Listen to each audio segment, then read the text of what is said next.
there's a challenging spirit within Honda.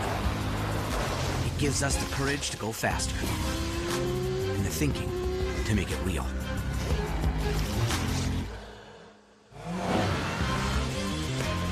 Whether it looks like a truck, a sedan, or an SUV, inside is the heart of a race car. Hungry for SVRA action? Well, the best way to enjoy classic auto racing is with a delicious classic from Mission Foods. Green flag your race-watching snacks with Mission's mouth-watering race day recipes. Try some of our tasty tacos, piled high nachos, fresh chips with guac, and more. So gear up your ride and fuel up those stomachs with delicious Mission Foods. Now that's too fast, too tasty. Good morning, everyone. Welcome to the Circuit of the Americas, a rather misty, or should I say Snetterton in England? That's probably more like it. But no, we are in the Lone Star State, and that Lone Star flag, I'm glad it's as big as it is, because without it, we wouldn't be able to see anything. We can just about see the tower. It's a rather misty, foggy morning here in Elroy, Texas, about 10 miles away from the city center of Austin, Texas. And we are about to bring you some of the finest single-seater racing in the US of A, brought to you by the likes of Mission Foods, Lucas Oil, and Honda. And in fact, as a footnote, this is Honda's last race in the FR Championship. And you are looking at the 2023 champion of the Formula Regional Americas Championship, and his name, Callum Hedge. I've been watching him since he was just a little nipper, winning Formula Ford back in New Zealand, from Auckland, New Zealand. His mum's here this weekend to celebrate the fact that he has an amazing 12 wins under his belt, and he is looking to make it 13. Came here with 11 wins at the beginning of the weekend, and a massive 51-point lead over the rest of the field.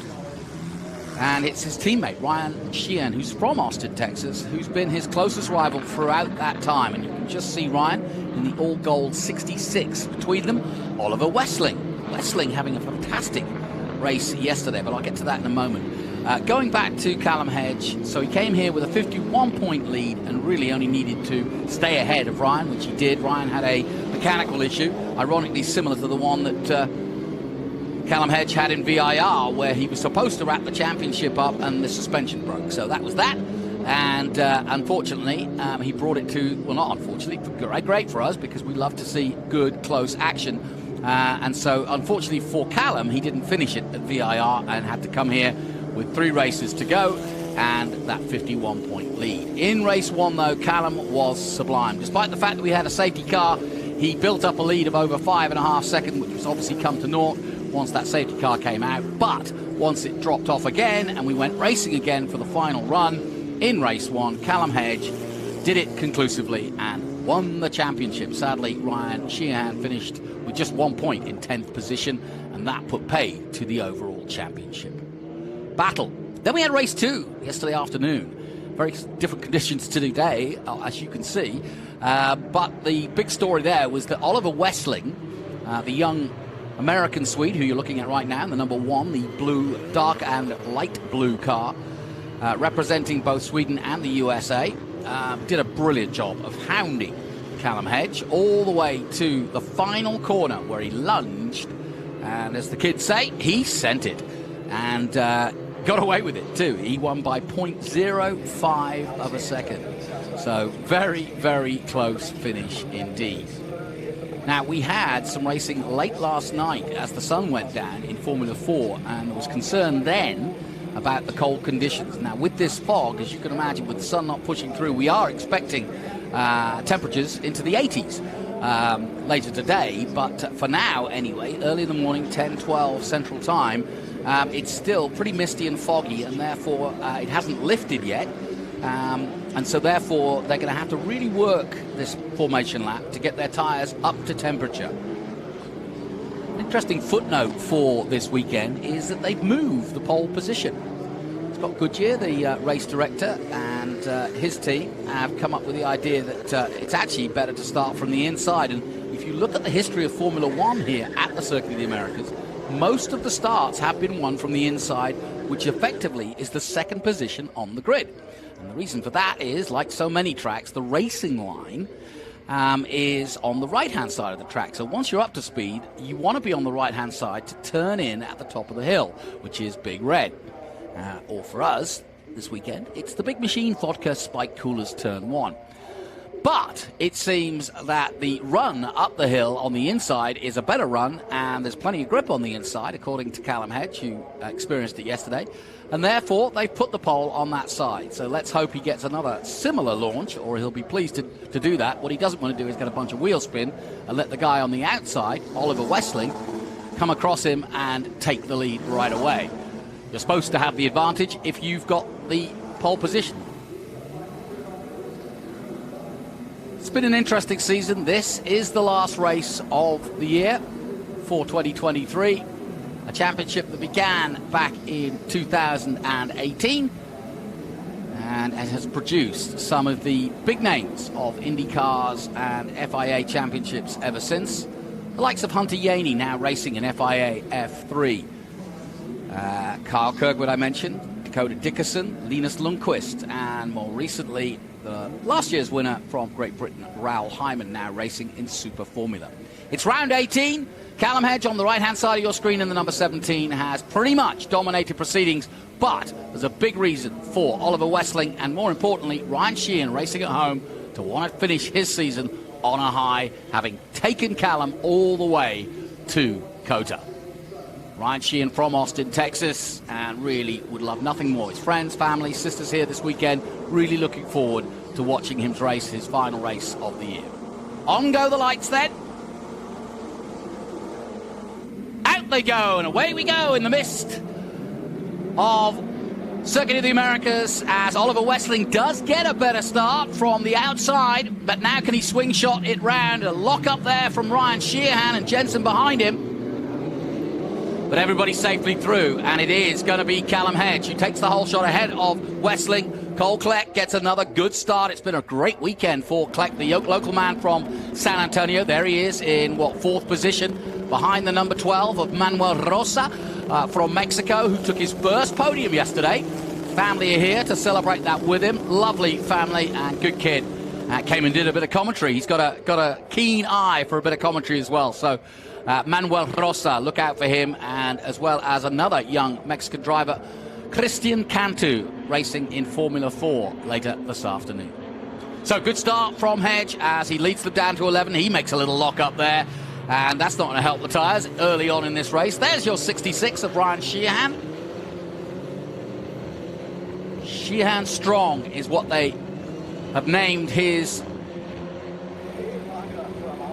team, or at least his let's talk about that in a minute, because Ryan's getting a little racy with the number 11 of Cole Kleck. They're side by side as they head towards 12. Kleck's got the better line and will nicely defend that, keeping into the middle of the track. It means that Ryan can't go around the outside and can't jink to the inside. We've got a caution already here in this race, so early days, but if I'm guessing, and I don't know yet, but if I'm guessing, I would say somebody spun it round on cold tyres on this first lap.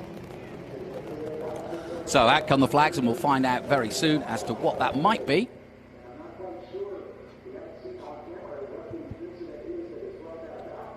But we're underway, and, well, it's amazing that we're even racing given the conditions, but they're just high enough. As you can see, the fog almost is covering the top of the tower, but it's not actually making for invisibility on track. Anyway, we're under caution. We'll have the safety car out. We'll take a short break, and when we come back, I'll try and give you the answer as to why we're under caution. Stay with us. We'll take a short break.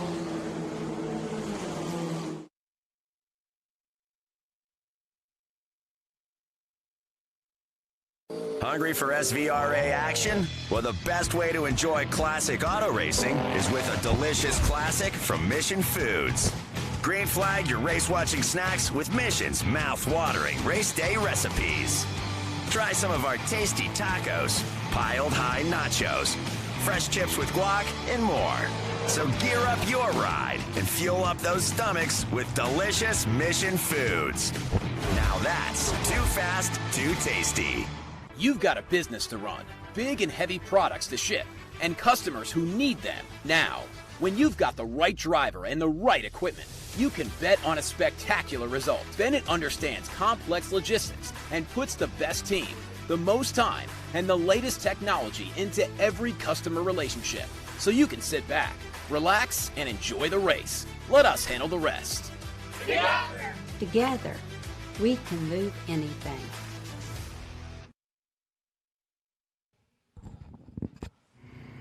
Welcome back to the Circuit of the Americas for our Speed Tour here. We're watching FR, Formula Regional. And if you're not sure what that is, that's basically what is known internationally as Formula 3. But of course, regionally, there are Formula 3 championships all around the world, from Oceania to Americas to Europe and so on and so forth. So when you hear the FIA F3, or you hear of someone like Jack Crawford from the USA who's made his way up, hey, come on in. Car has picked up the field, and our color commentator, Landon has been attracted into for the TV live stream. So he's going to come over to all from us here in the media center, and assisting Jonathan with the call of the live stream as well. So, just 1 second, I've just received a commentator. I'm absolutely ecstatic. Hang on 1 second, folks. While we're under caution, I'm going to get my young man sorted out and sat and ready. It's free. Make that mention, PMH, Tony Pirelli, and Pirelli Motorsports Holdings, which sanction all of the races here this weekend. SVRA, of course, the sort of the foundation of that group, and Tony has combined with SEC Pro Racing to take over the promotion of the Trans Am Series, as well as the series, which are sanctioned by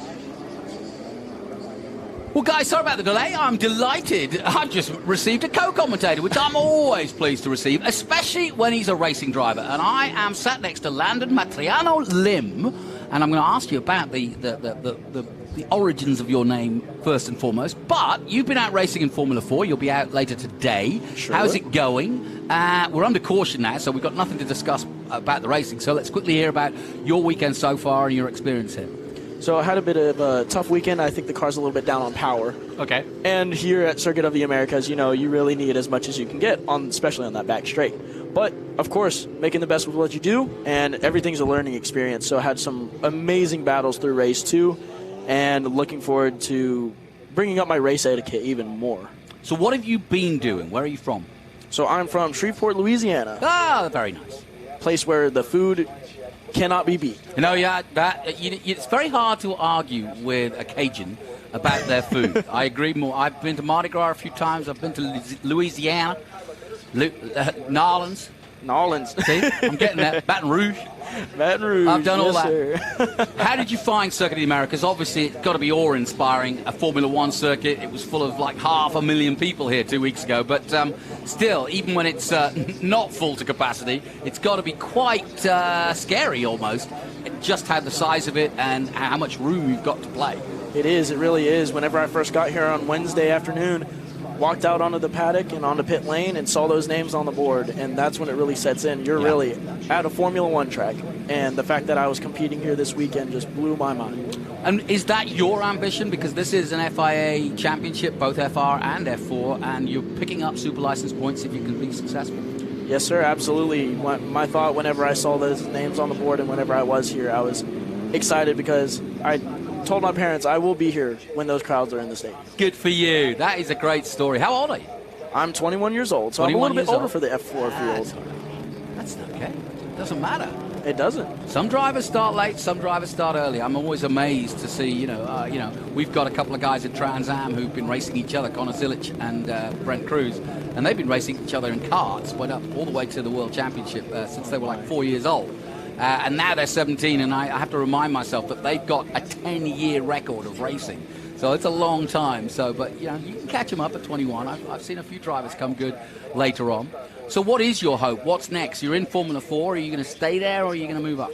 I'm planning to move up for next year. Okay. So that's looking great, and I really am thankful for, the experience I've gotten right now to be able to put me up into it. Because FR is a really big step, but it's a place where I want to be. You haven't driven the car yet? I've driven it once. Yes, what do you think? And it was at New Jersey.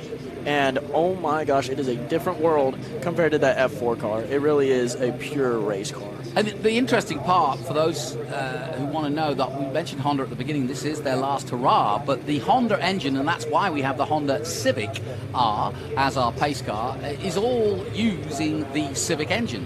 In F4, it's the regular Civic engine, and here in FR, it's the turbo version. So everybody says, oh, the hard part in learning FR is to get used to the turbo lag. How was that for you?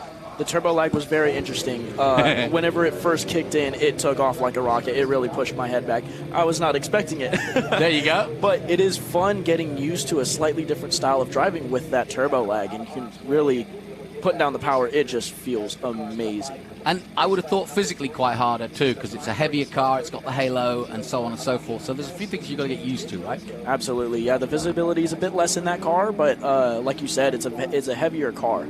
So you do have to be more physically fit to drive those FR cars. Have you been watching this Flying Kiwi all season? He's had a remarkable year.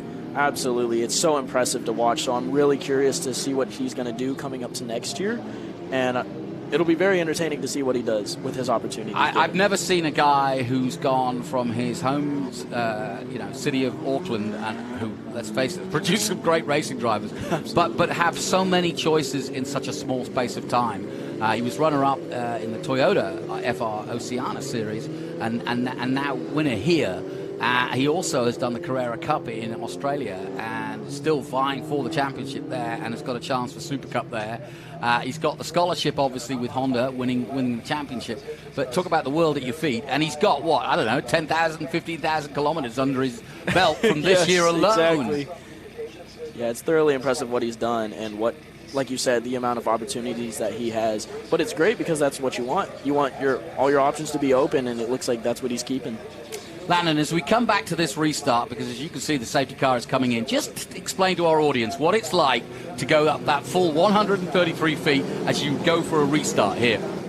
You got to make sure your tires are nice and warm before going up that hill, and it is quite an intimidating climb. The cameras do not do it justice. No, you're absolutely right. When you're that low down, you really can't see the crest, can you? You truly can't. You're just hoping to get your brake marker and come over that hill right to the apex, and it looks like there's a big battle. Yeah, Cole Cleck has been the story of the weekend for me, outside of, obviously, Callum Hedge. He's side by side now with the runner-up in the championship, and that, of course, is Ryan Sheehan from Austin, Texas. Cleck, though, gets through and now goes in pursuit of Manuel Rosa, the young Mexican driver. So these two have had some good battles already this weekend, and we're looking for more from them. So good start, despite the mist. And we're also going to keep an eye on this Oliver Westling-Callum Hedge fight. They had a great battle yesterday, and it was won by Westling in the last corner. Very last corner. And I know that Hedge, he's got his mum here this weekend, does not want anybody to get past him here in this final race. With 18 minutes to go, if I know Callum Hedge, he's going to go out for glory. And he's already, I can see, pulling away at the front. How, like when we see this, like Cleck and Sheehan. Now, we're looking for the slipstream, so that's why they're moving around, yeah? Yes, absolutely. They're trying to stay in the slipstream as long as possible before they jolt out. He's got it then. And it looks like Sheehan's down inside, defending, but Cleck goes around him. That is good work from Cleck. Yeah, he jinked out. Sheehan tried to defend, but there's only so much you can do, because once you get that slipstream, you've got, another 10 mile an hour? Absolutely. It helps you fly by, especially in these F4 cars. We're also keeping an eye on the man behind them, Everett Stack. He's just moved up. You talked about moving up from F4. I think you can get inspiration from Cole Cleck and from Everett Stack.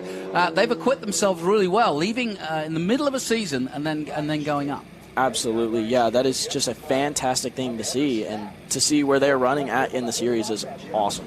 Where will you start your final race this afternoon? I believe I am P18 for the start, so I've got some work to do at the start. You've got some work to do. I do have some work to do, but luckily I've got some good race pace, and I'm very comfortable being alongside other cars and battling. So I think I can really put some good work to that. Well, Hedge is hoping this time, big lock up there by the 11, Cole Cleck, and that's going to play into Ryan Sheehan's hands. He'll see that this could be the opportunity. But Callum Hedge starting to stretch his legs a little. The gap now 1.3 seconds from Westling. You can see it for yourself as they go through the S's, the Hankook S's here. at Coda. Meanwhile, Kleck under massive pressure from the 66 after that lockup. And I know Ryan Sheehan will want to finish at least on the podium if he can't win the race. And it's always the time of the year. It's like end of school. You want to finish on a high. You want to get an A in your final paper. Yes, which is a bit disappointing for Becklin. You know, no one wants to finish their last race without the car being over the finish line. But it looks like the rest are doing really hard to fight their battle. And that's the 22. That's Hayden Bowlesby, who's had his first podium here this weekend. Just nudging his nose through there. Hayden's been around for a few seasons, but he's now starting to really show. Also welcoming back Jake Bonilla, who's making his debut in FR this weekend. The man from San Antonio. Been watching his career. Great to have him on board. He did a good season of F4, and now he is up in FR. So everybody jostling for position. Stack and the 22 of Bowlesby in their battle. So we've got distinct battles behind them. Hewitt from Houston, Texas, Bonilla from San Antonio, Jansen 10th, and Cooper Becklin, all the way down. I don't know what's happened to Cooper, but he's not got a lap time in, so Cooper probably didn't start by the looks of it. So I don't know why, but one of our former winners and Crosslink Kiwis third overall in the championship. They are 1, 2, and 3 in the championship, but Cooper not out there at the moment. So what's Landon Matriano Lim? I know that's a racing name. That's good. You got Yes, it. sir, yes, sir. Juan Manuel Fangio, Landon Matriano Lim. You see, it all clicks nicely. What's the story? Where are you from? What's that name from? So my great-grandfather was Chinese. Ah, okay. And he had a Filipino friend. So to get out of the war in China, he used his Filipino friend's name to move to the Philippines. That's a great story. So Matriano is Filipino, yes, of course, and Lim is Chinese. Yeah. And we've kept that name because it just meant so much to him to be able to have a friend like that, and he used his name in his honor to get out of China. So that's the background for the name. You see, I can see that at Indianapolis at the 500 in qualifying. Matriano Lim with a 129. Yeah, see, I have to have a racing name. Yeah, you've got to have a racing name. See, Jonathan Green's rubbish. I have to change it. I've gone for my Juan Verde. That's my race name. Let's get back to it. Hedge now increasing his lead to 2.5 seconds. Westling just throwing through shot there. Rosa in third. Then this is the battle. Kleck, Sheehan, and Bowlesby. Now, Landon, if you were, let's say, the 22 of Bowlesby, we're looking at him right now, how do you get ahead of this group of three and where? It seems like he might have a new tire advantage because it seems that his lap times are just a bit quicker than the rest. But using this draft behind both of these cars here is a great strategy. And if anything, to leave Sheehan to jump inside the inside there and then overtake both when they both get a bad run coming out of 12. Yeah, Sheehan showed his nose there, but didn't, you could tell from the sort of the car that he wasn't 100% sure he was going to get through, and he didn't want to blow it. And that's been the story of Sheehan all season, which is he's quietly gone about his business. He doesn't make lunges. He's not overly aggressive. He's not putting on a show for everybody. He's consistent. And the truth is, there is a man who won 4 world championships by the name of Alain Prost who did exactly that. He said, I like to win races as slow as I can because that keeps the equipment together and that's what gets you the results. And not everybody believed it. Certainly Senna didn't, his arch rival at the time. Yes. But no, and that's what Sheehan's proven. He's only won 2 races this season, but he's been on the podium each and every weekend until literally this weekend. And then the championship was won and lost just on that first race. Here he goes. Now, thinking about it again. Oh, now he goes. That was a late dive down to the inside of turn 1. Maybe a little too late. He needed to let that go a little bit. And, well, at least he's shown a little bit of a sign, and Bowlesby's woken up to that opportunity as well. Here they come again through the Hankook S's. So we've got a cracking battle here. Cole Kleck from San Antonio hasn't driven this car since mid-Ohio, so really impressive weekend for him, and he just seems to have clicked as Kleck, so to speak. Sure has. And I really have been really impressed. He's actually got 2 sisters, I've heard, twin sisters who both race, which has got to be a tough family to be in. Imagine being at breakfast trying to get the cereal first. Everything's highly fast-paced competitive. for them. And if I know, if he's got sisters, I've got a sister, they're more competitive than boys. Now, Bowlesby all over Sheehan as they come out of 12. Again, I'm going to put you in Bowlesby's seat. How does he get past Sheehan at least here? Absolutely. You want to be all in his mirrors. You want to stay in the draft, but he knows you're there. He knows you can make that move. So if anything, you just want to put that pressure on him. It looks like Sheehan's also getting a run and Clegg defends. So this might be the opportunity Bowlesby needs if they both run each other wide. He's just got it. Oh, that's nicely turned in by Ryan. That was good. And he's got good drive heading towards 13. We've seen some overtakes around the outside, and that's exactly what Ryan Sheehan's trying to pull off here. But inside goes Bowlesby, and Bowlesby may take Sheehan. Sheehan comes back at him as they come into 14. Side by side, and they spin Bowlesby round. spins. Bowlesby's out. Well, he was just on a part of the track he's not used to being on, and I think, I'm going to cross my fingers here for Ryan, that his car did get a touch, but not any damage. It looks like Bowlesby is still waiting there to get his car back around. I hope he can get that restarted. We saw the flames coming out of the exhaust there, but it wasn't a fire. It's just exhaust flames from, I'm sure, the fuel being unloaded into that part of the car when he spun round. But there is Sheehan. It looks like his wing is slightly tilted just there a bit coming bent, down the straight. That will slow him down if he's trying to get a slipstream, and it'll also give Cole Clegg, yeah, it is damaged, yeah. It's down on the left-hand front side, and he's locking up. It's causing a big lockup into one. They could bring him in for that too, because what you don't want to do, and I don't know if it's happened to you, but what you don't want to do is lose the wing underneath the car, because then you've got really no steering at that point. Yes, that would be absolutely horrible.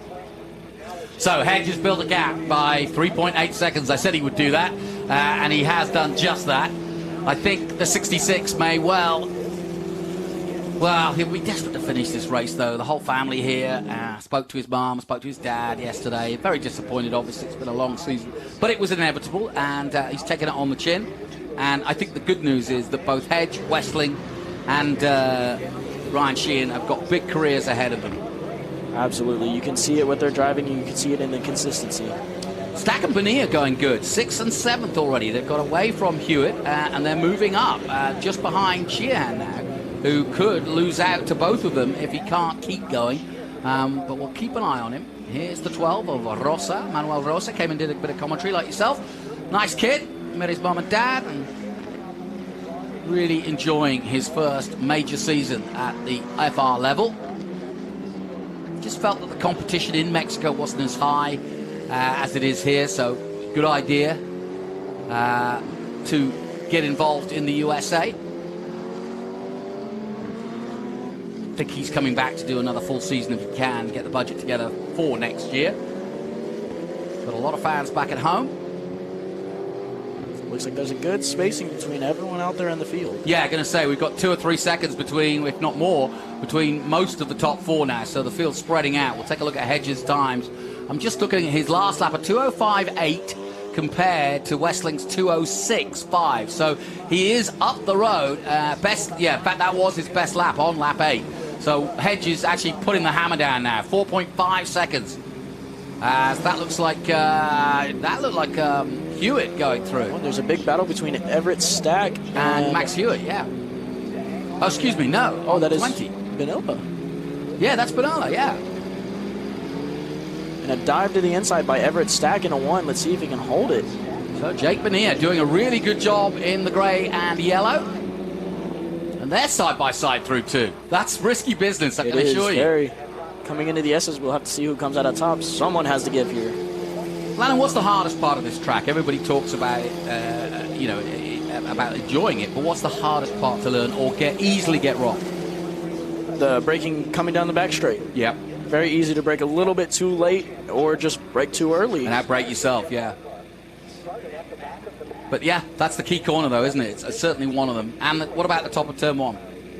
Top of turn 1, I actually find that turn very, very fun. There you go. And very smooth. When you hit it right, you definitely feel it.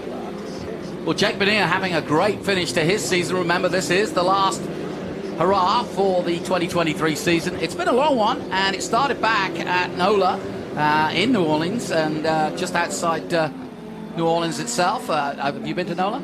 I sure have. That's my home track, so I absolutely love that place. Well, back then, Ryan Sheehan got 2 wins, and then Callum Hedge took the 3rd. We then went on to Road America, and then it became a bit of a fest for Callum because he won all 3 races there. He then went on to Mid-Ohio, did the same again there, and then Westling got a win at New Jersey, and Callum got 2. And then he got 2 more at VIR and lost out to Cooper Becklin, who got a win there. So not many winners outside of Callum Hedge, who's now taken 12, looking for 13, and this would be lucky 13 for him. But he is in total control of this race. Absolutely. The pace he has is just insane, and the fact that he can just keep that gap and keep growing that gap to show his dominance even more. Well, he took the championship at 3 in the morning in Auckland, New Zealand, and I called up a good friend of mine who's in the motor racing world, and they were well aware that Callum Hedge had taken the championship. In fact, they announced it live on one of their local races at one of his sponsors, Highlands Motorsport Park. So that's emblazoned on the side and owned by Tony Quinn. And Tony Quinn Foundation also backing him, as is Giltrap. And there is a group of sponsors back in New Zealand who have played a huge part in making Callum's dreams come true. And he's just following a long line of great Kiwis. Absolutely, and it's great to have that backing for him. Something to really push for even more. Yeah, you know, sometimes you say it's a disadvantage coming from the other side of the world, from a small country, you know, like Scotland or New Zealand, but there are also advantages because the community there is much smaller. You look at the size of the states, and you've got pockets with Florida and, you know, different regions. Absolutely, yeah. What's the race scene like in Louisiana? Is it growing with NOLA? Oh, it's absolutely amazing. The people at NOLA are my second family. They used to be here. Yes. So I absolutely love the racing community, and that's what makes racing so good half of the time, is just having all these people out here and hanging and all having this one thing in common, is watching race cars or being in them. That's cool. It's great to see these tracks popping up now, and COTA actually has foisted many a career around. Jason Rittenbury, who was here for a while, now runs the Nashville event, and Eric Pardis is also working in Tennessee, and David Pace, of course, at NOLA, and Erin Close, who used to look after me in the Formula One events when she was working here at COTA. So, you know, lots of great names, and then Roberta in Laguna Seca. I'll probably see her in a few weeks. You know, it's great that having to work at a place like COTA, where you're getting the biggest events in the world, can really help, and then now they're spreading out around the USA. So time running out here with 4 minutes to go, but it's not running out for Hedge. He could be out there all day the way things are going. He's flying back to New Zealand tonight, and looking forward to that, and he'll look forward to it even more with a big old trophy sat on his knee. 6.7 seconds the gap now to Westlink. Rosa, who we were just looking at, is trying to hold off Kleck, but Kleck's some distance behind, so Kleck probably will be happy just to hold on to 4th place for now. It looks like Ryan Sheehan has a problem. He has not come back around on the timing line yet. Yeah, I've got a feeling he'll have pulled in with that wing, or they'll have told him to come in because he doesn't want to damage the car. The last thing you want to do go for Christmas is not be able to buy you Christmas presents because you're paying bills. Very true. But, yeah, it's been a good season for Ryan. I've been watching him since January because he did go to New Zealand and challenged Callum Hedge there. But Callum was right at the sharp end fighting for that championship and has done the same here again. And as teammates, it's been an interesting year between the pair of them. Just another phenomenal year, though, for Crosslink Kiwi, who, again, have dominated the season's top 3 in the championship. We're looking at Cole Kleck from San Antonio, coming into the series this weekend, having only done Mid-Ohio before that. So it's really a real learning curve for him. But in the first race, I was really impressed with his racecraft. Absolutely. I think everyone out here was. Yeah. Everyone was watching him and seeing what he could do, and he made that car 3 times wider than it should have been. Really happy for Jake Bonilla, too. Look, he's put himself behind this man in 5th position. So Bonilla has gone from not the back, but not far off, and moved himself up to 5th place for the end of this race. In fact, he's still under pressure. I could just see out of the corner of my eye at 15 that Bonilla and Stack are still in their battle for that 5th position. With 2 minutes to go, we'll probably get the white flag fairly soon, if not this lap, the next one. And Hedge increasing that lead, last time out at 2:06.6. In fact, Westling got his fastest lap last time out at 2:06.3, so he's still on the pace.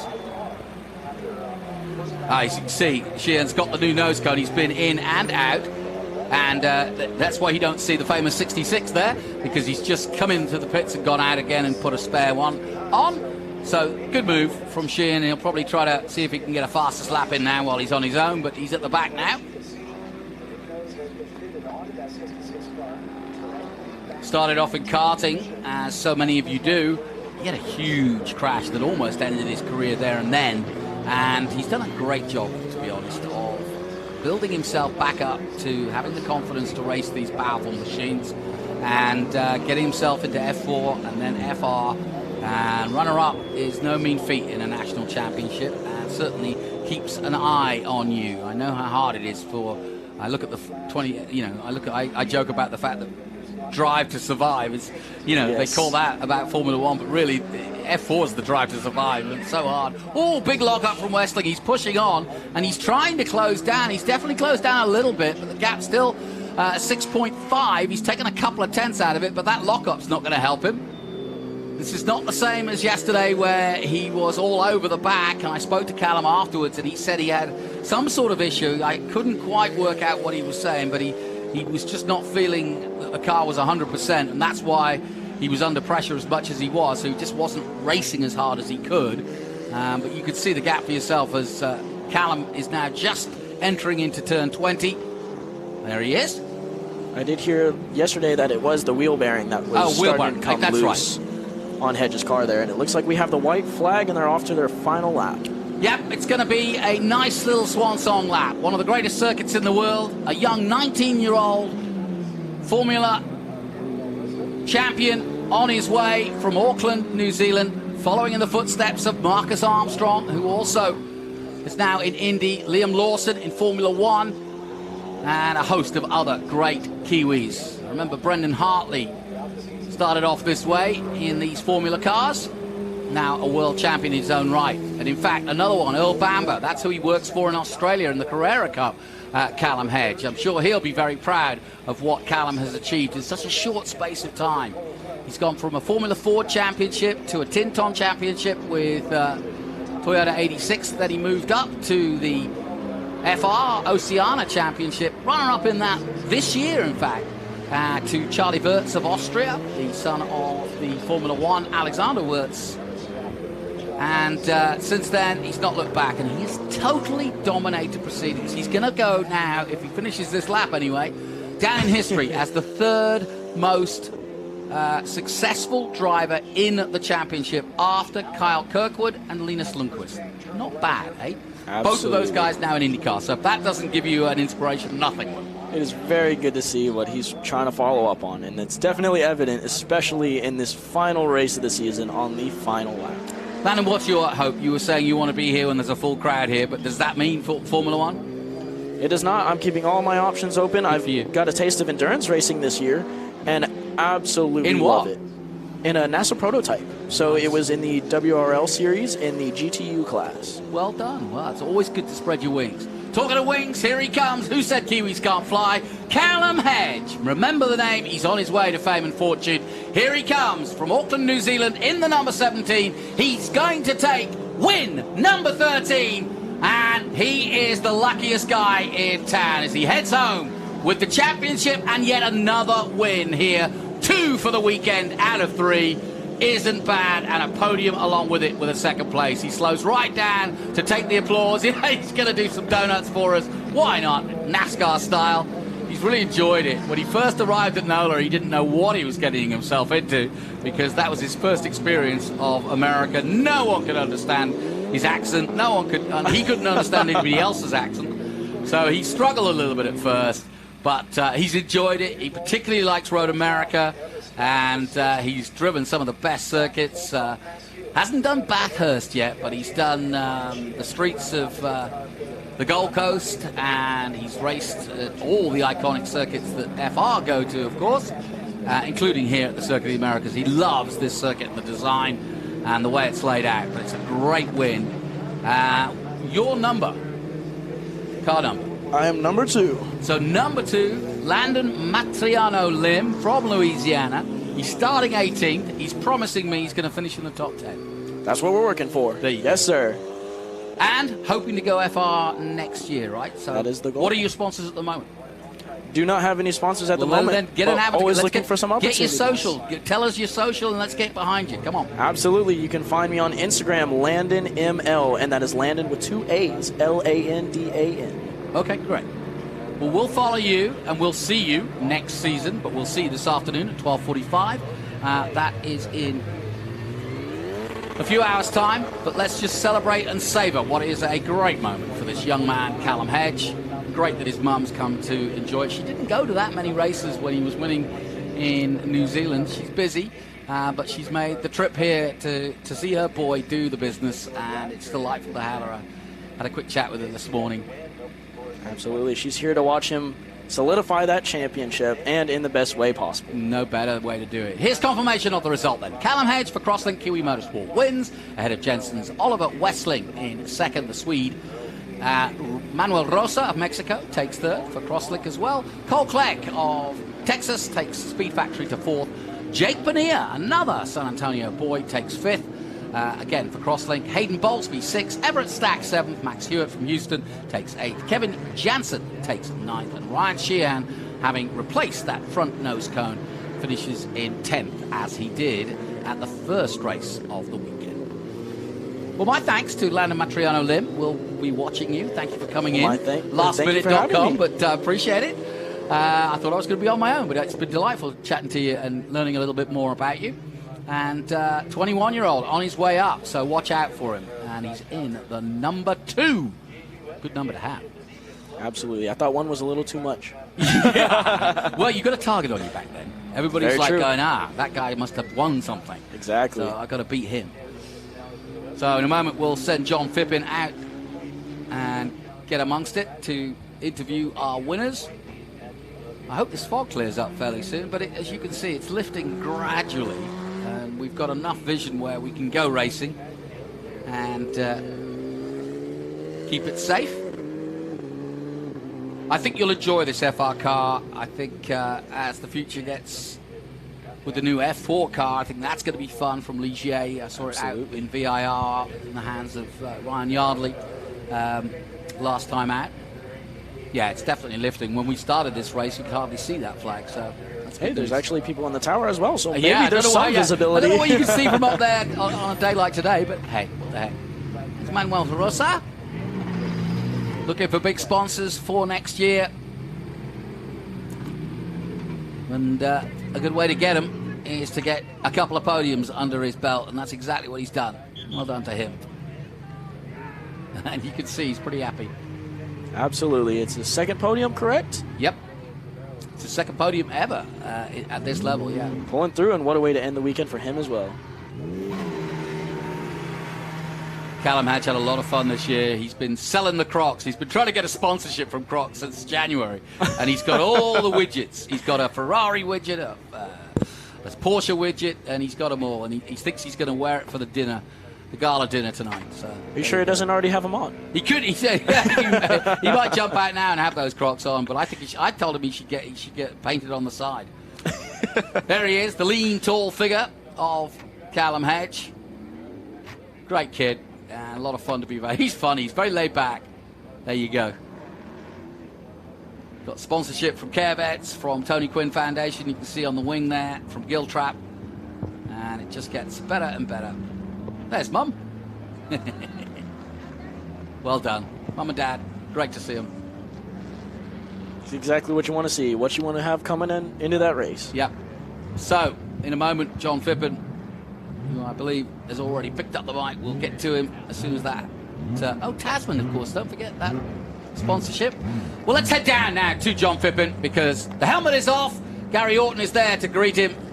Tasman Motorsport have supported him, and he's done it in style. 13 wins. A charm indeed for young Callum Hedge. He's with John.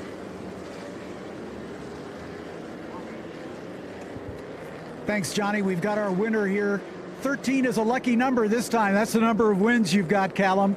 It looked this one pretty easy with that new wheel bearing on the right rear. Yeah, it was a little bit better than the second half of that last race. Put the wheel bearing back on, and it was pretty good. Big thanks to Paul for all his work the last few rounds. The car's been really fast, and also big thanks to the team, Kiwi Motorsport, for giving me the equipment to do it. Big thanks to the people that make this happen for me, Tony Quinn Foundation, Giltrap Group, and Tasman Motorsport Group. Can't thank them enough. There's your champion and 13-time winner, Jonathan.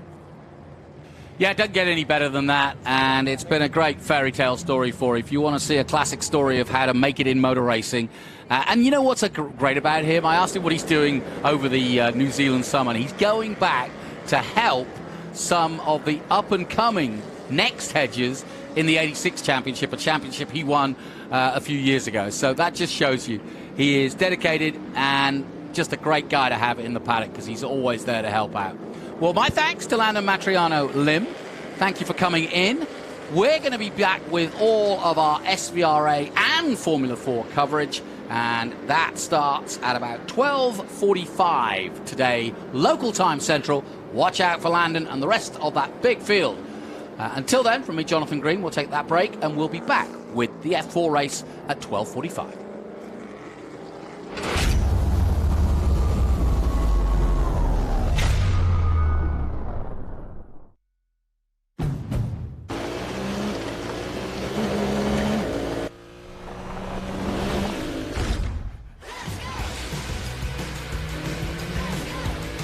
Everything in our garage is inspired by our racing spirit. Race in for a great deal on the Honda CR-V. Only at the Honda Dream Garage Spring Event.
challenging spirit within Honda. It gives us the courage to go faster and the thinking to make it real.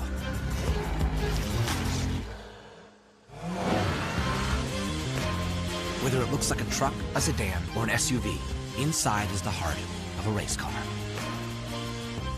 Hungry for SVRA action? Well, the best way to enjoy classic auto racing is with a delicious classic from Mission Foods. Green flag your race-watching snacks with Mission's mouth-watering race day recipes. Try some of our tasty tacos, piled high nachos, fresh chips with guac, and more. So gear up your ride and fuel up those stomachs with delicious Mission Foods. Now that's too fast, too tasty.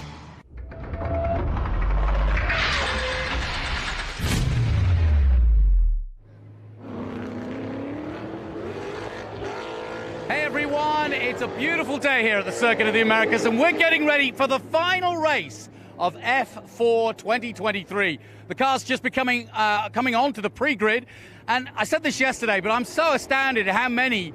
We've obviously got great Americans and Canadians here, you'd expect that. But this year we've got, what, 2 Argentinians, 1 here over there. We've got a young Mexican driver on the way up, another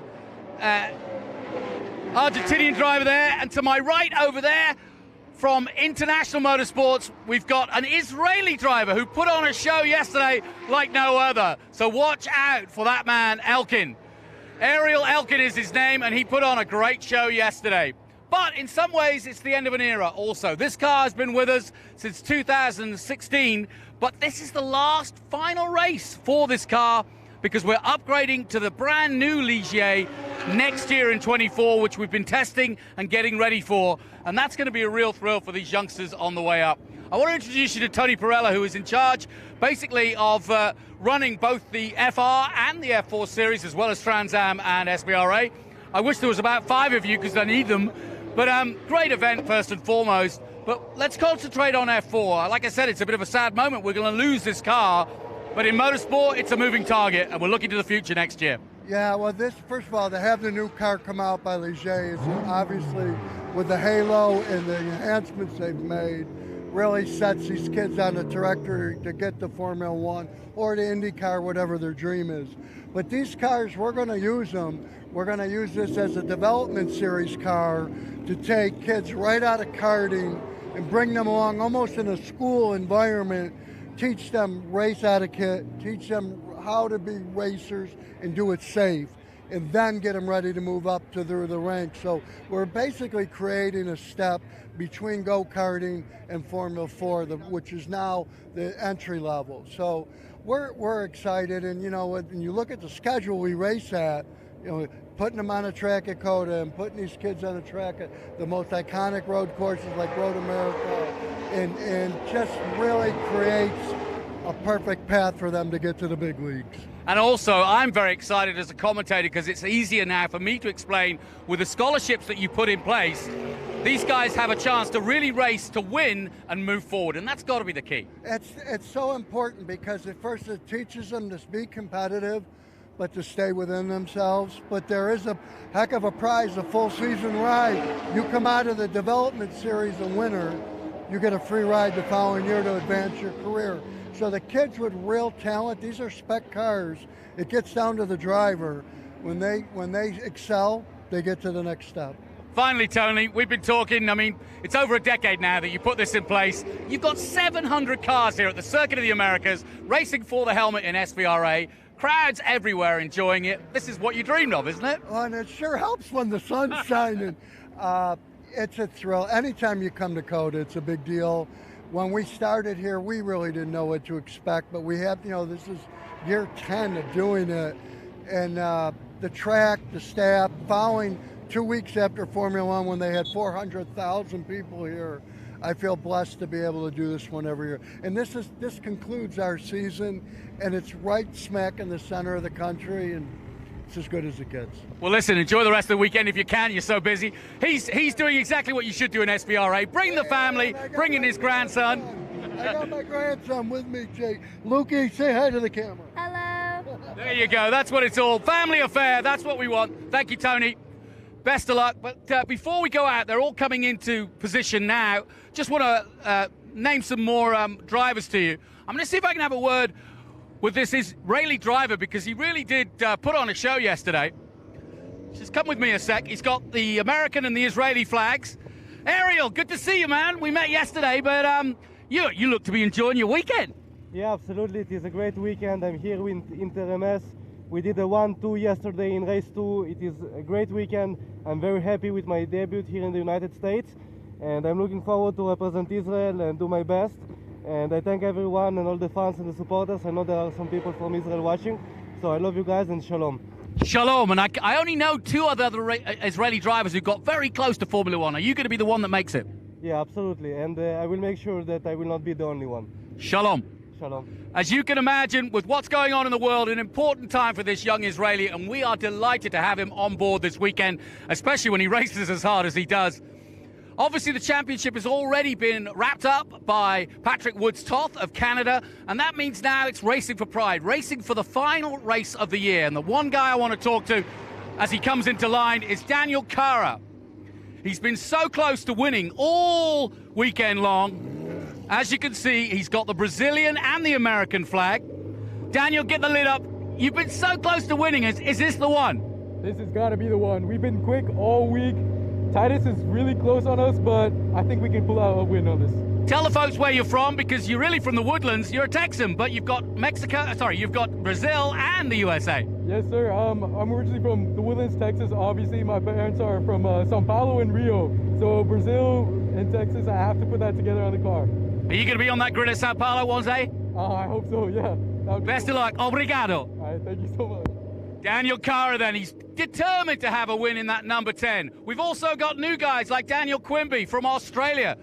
Daniel, how you going, mate? How do you find the racing in America compared to Australia? Yeah, I haven't done much racing in Australia, but I haven't really... Where have you raced then? It's my first race. This is your first race? Yeah. Wow, what a great time to come and talk to you. How are you enjoying the Circuit of the Americas? What a great place to start. Yeah, it's an unbelievable track. I've only driven one track at my home. The Sydney Motorsport Park, but this track's unbelievable.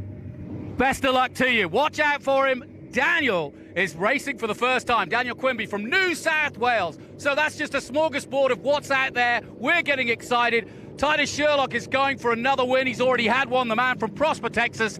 But it's all to play for. Who's going to take the last win in this era of Formula 4? You're about to find out. Over to you, Ben. I'll be there in a minute. Well, thank you, Jonathan. So awesome. The weather is so nice. Now, if you're joining us live, we were planning on doing a fan walk down there in pit lane because we have more spectators than we've ever had at this event. But because of the fog this morning, we had that Texas-Austin fog. We had to delay about 45 minutes. So to get us back on schedule, we worked through lunch. I also have a steward's note to go over. This is from Scott Goodyear. Group, heads up for this F4 race. Car number 24, Augusto Soto Sharipa, is starting 24th.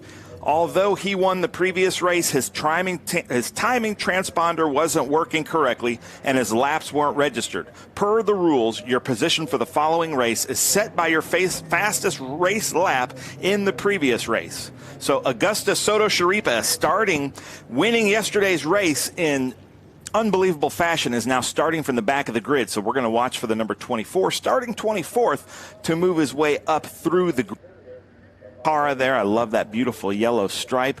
You can see his crews walking around, checking everything, checking his wings, checking that everything is good. I'm not seeing anybody going out so far on brand new hand-cooked tires, as we get some beautiful shots there of the COTA Tower. If you ever make your way here, the people there at the end to your left are actually standing on glass. They can look down beneath them on their feet, and it's a little bit, gives you a little bit of vertigo as you're up there, but a terrific view. You can see probably 90% of the track surface from up there. Great place to watch. You can climb the steps, or you can take the elevator. This is the Australian Jesse Lacey, who had a spin lap 1 yesterday in the hand-cook S's, was able to recover, and I think made it back to 6th or 7th place. So that was unbelievable job by Jesse Lacey. That's my favorite livery car in the field, that kind of SpeedTour blue there. But you can see he's on yesterday's tires Still not seeing if anybody's going to put the brand new hand-cooked tires on. And the conditions have changed pretty dramatically from yesterday's race. Yesterday's race, we had shade. It was near dark. The sun went down by the time they crossed the the finish line.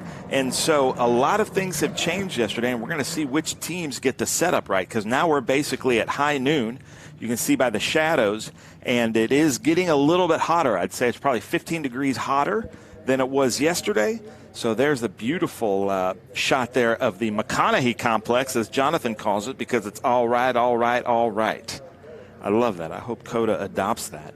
But some beautiful shots here, beautiful views at Circuit of the Americas in Austin, Texas, which is actually his accent, but actually Jonathan's hometown. I'm going to run through the grid for us here. Ashley just texted me the grid, so thank you very much, Ashley. Starting in first place, battling for second place in the championship is Titus Sherlock from Prosper, Texas. Starting second is Daniel Cara. Starting third, Patrick Woods-Toth, our crown champion from yesterday. Daniel Quimby from Australia is starting fourth. Jesse Lacey from Melbourne, Australia, starting fifth. Tyke Durst from Cary, North Carolina, starting sixth. Ariel Elkin, who we spoke to from Israel, starting seventh. I'm sorry, Kake Huanio, that's as best I can do, is starting eighth from Plant City, Florida. Starting ninth is Michael Costello from Naples, Florida. And he is also battling for second place in the championship. In 10th, Hannah Greenmeyer from Colorado. In 11th is Christian Cantu. Luciano Martinez is starting 12th. Bacon Zelenka is 13th. Pablo Jose Benitez is 14th. 15th is Alex Benovitz. 16th is James Lawley. Ava Dobson is 17th. Landon Matriano Lim is 18th, and we heard him doing the commentary for the FR race earlier today. We've got Barrett Wolf in 19th. Jet Bowling 20th. Zambanjia is 21st. Augusto Sota Sharipa is actually saying he's starting 22nd, but he should be starting 24th. Christopher Parrish is 23rd. Michael Boiladzis is 24th. Eric Wisniewski, 25th, and Tanner DeFabis is 26th. You can see there as we look down on the grid, all the teams trying to put umbrellas over, starting their GoPro cameras. They are required to have a video recording of their race for the stewards to review afterwards. We also edit these down for social media posts whenever we need to. Jonathan has joined us in the booth, but I'm going to let him catch his breath. That's a long run down here. You can see him pulling his belt's tight, but there is a shot, Jonathan, of Soto Sharipa, who's won the race yesterday, but actually starting from the back of the grid. Yeah, you know why? His transponder wasn't working. He won the race. They didn't take the race away from him, but they had to do something. And I guess, I mean, he's probably pretty miffed because he was going to be starting right at the sharp end. But when you don't have a transponder, and you put enough on yourself, you can't race without a transponder. It's against the rules. So they've let him keep his win, but he goes to the back. And what a transponder does, ladies and gentlemen, is there's a timing line that goes across at several different points in this track. It's how, like in F1, they get sector times and everything. And it's just a little electronic device in this group, because it is such a spec group, they have to put it in basically the same place in all of the cars. And it beeps in timing and scoring, and that's how we keep the digital time. Not like the old days and the 12 hours of Sebring back in the 60s where there was a stopwatch person for every single car out there. This is a computer-generated timer, but because he was first and did all of the laps, he still gets that score. But that's what happened yesterday. That's why Augusto Sharipa is starting and back. We have a guest commentator, and I believe he's a Texan. He's a proper Texan. And he knows all about F4 as well as FR, because he's just become runner-up in the FR Championship. And Brian Sheehan, welcome. Welcome to your home of Austin, Texas, and welcome to a place that has a familiar ring to it, because this is where it all started, the dream for you. Yeah, thanks for having me. This is where, I fell in love with racing for the first time, so it's always special to come here. And your dad couldn't force a tennis racket into your arm. Hey, listen, I know you're disappointed. We're all disappointed for you, because I know you had family, friends. I know your sister was coming out. You still had a chance. But I want to look at the positive. We've been almost with each other watching you race and me commentating on it. But, you know, since January 1st, when you left these shores, you'd hardly tested or raced well, you hadn't raced an FR car. And so what you've achieved since January 1st to now, to be 2 races away from winning a national title, you've got to be pleased with the input and the consistency you put in. Yeah, I think it's definitely been a year of growth. So I think we can just take this into next year and hopefully do really well. Obviously, you've been in this position. Last race at Coda, F4. I remember you were vying for the championship at VIR, and you were so close, you got turned around there. And another. That's just motor racing, though. You've got to kind of look at it flagrantly and say, well, that just happens. But do you remember this time, and what's so important in the learning curve for these kids? I say kids, but, you know, younger than you, who are going through what you went through just a year or so ago. Yeah, I think by the final race of the weekend, I pretty much secured 4th in F4. So at this point, it was just about having fun, having a good race, and having a good result. Just going motor racing. How's the transition between this car or what will be the Ligier F4 car next year, do you think, and the FR car? What's the hardest thing to learn? I mean, there's a lot. It's definitely a different experience with the extra aero, the turbo. It's definitely a lot different, and I think it's just harder to be more consistent. You have to be more physically fit to hold the car through the high-speed corners with all that aero. And so I think it's just, you know, getting more fit, getting time in the car, and becoming consistent is the most difficult part. Are you friends with anybody in the field? Do you know any of them? I mean, all the teammates across the Kiwi, so Titus, Patrick, Jesse. Yeah, you've seemingly stormed a whole bunch of Texans because we've got loads out there at the moment, and it's really good to see. Hewitt's from Houston. We've got Jake Bonilla, who you know, I'm sure, from San Antonio. You know, obviously Titus Sherlock from Prosper. So it's great, and all benefiting from what is becoming quite a big growing scene of racing here lately. Yeah, I mean, I think Coda has definitely helped that with Formula One coming. Now we have a kind of a new generation of drivers coming out of Texas and, I mean, Austin in particular, Austin, San Antonio area. And so I think Coda's been the real driving force behind that. You know, Ben, you made a point on my way here about color schemes, and I know you're saying that because it's a preference, but when you look at that Dayglow green car or Jesse Lace's bright blue car, and I think back to when Ryan started the year in an all-black car and then moved to gold, big difference. As soon as you went in for that wing change, I knew it was your car because it was not got the 66 on, but it was great because it really does make a difference, and so you got to stand out. It makes our job a little easier too, especially when all the cars are black or white. That's really tough. But that's Bacon Zelenka there in that green car, green. And there's a Soto Sharipa who I just heard from Scott Goodyear. I've got him in my right ear, is saying he doesn't have. I think they have learned by now. International Motorsport, what are you doing? And he's had such a bonsai weekend. It's been brilliant for him.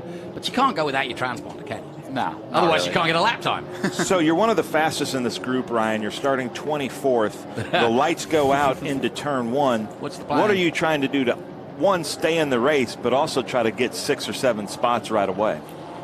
Just looking ahead, looking for smoke or maybe cars in the air.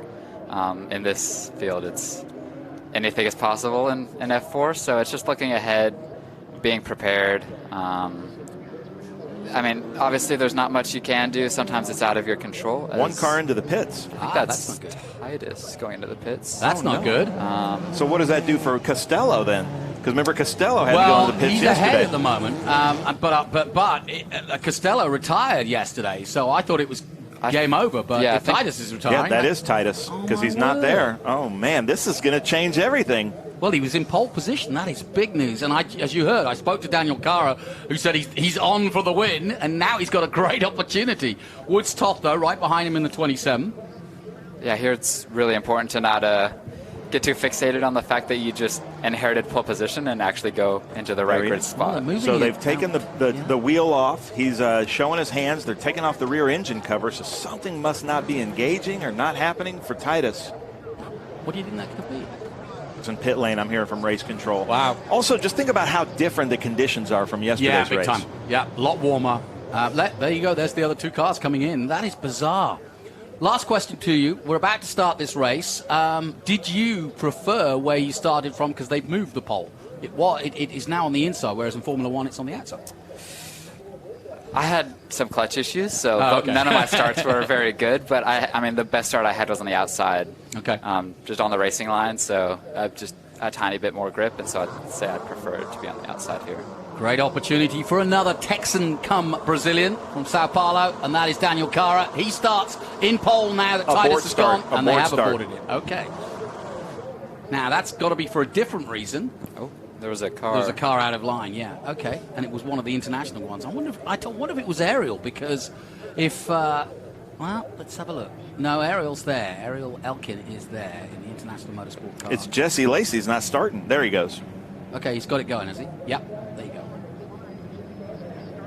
How much are you aware of exactly what's going on? Does your engineer tell you, or you just go around another lap? Or these are the other two cars, and that's the 7.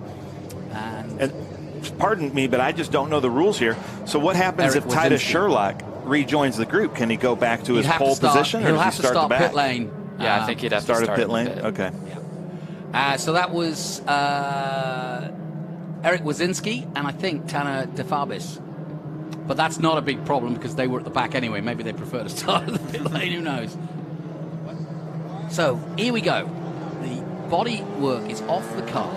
It's definitely something that could be terminal. This couldn't be a bigger advantage, though, for Titus. If he can get it refired, at least he can get back in the race without losing a lap. If he can get it back out there, we're going to see. It doesn't seem like they're in a huge hurry, so something they can't figure it out yet, it seems like, by their body language. And it's not something they can risk, obviously, or they would have sent him out by now, because he doesn't want to miss the race, or at least he wants to get the start so he doesn't get a lap behind. Yeah, it's not looking good. They don't need Titus Sherlock, they need Sherlock Holmes. It's a mystery. We don't know what it is. But the boys from Crosslink, and you must be, I mean, you've been with Crosslink now for a long time. You've got to be pleased that you lucked in many ways. Not lucked in, but you discovered a team that really, really suited you. Yeah, I mean, I started with them in karting in 2019 with the goal of eventually moving up into a car. But yeah, it's become more of a family now. Racing through karts and then eventually moving up to a car in 2021 into this F4 series. And so it's been almost 5 years now with Crosslink in some form or fashion, and so it definitely feels like a family. And the eye is still on the prize. I've always been interested. Any interview I've ever done with you, some drivers now, as they get older and older, they go, yeah, I just want to be a professional racing driver. And they move away from this ambition of Formula One. You've never wavered from that. No, I definitely want to be a Formula One driver. That's why I'm doing this. And so I think, obviously, just becoming a professional racing driver is a dream. But I think you have to have a goal in mind, a specific goal, or else you're just kind of, you might just wander around and maybe never really be super happy with where you're at. It's a good point. Yeah, and like you say, if you don't have the eye on the prize, it'll never happen. Yeah, right? Absolutely. So we are under a bit of a delay.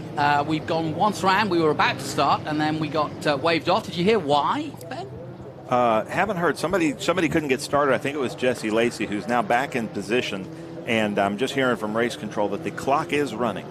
Ah, right. So we are under race, effectively, time conditions. So the 30-minute race is now down to 26 minutes. So we're 3 in, effectively. So that makes a difference. And I'm sure, does your engineer tell you that, or does that make any difference to you?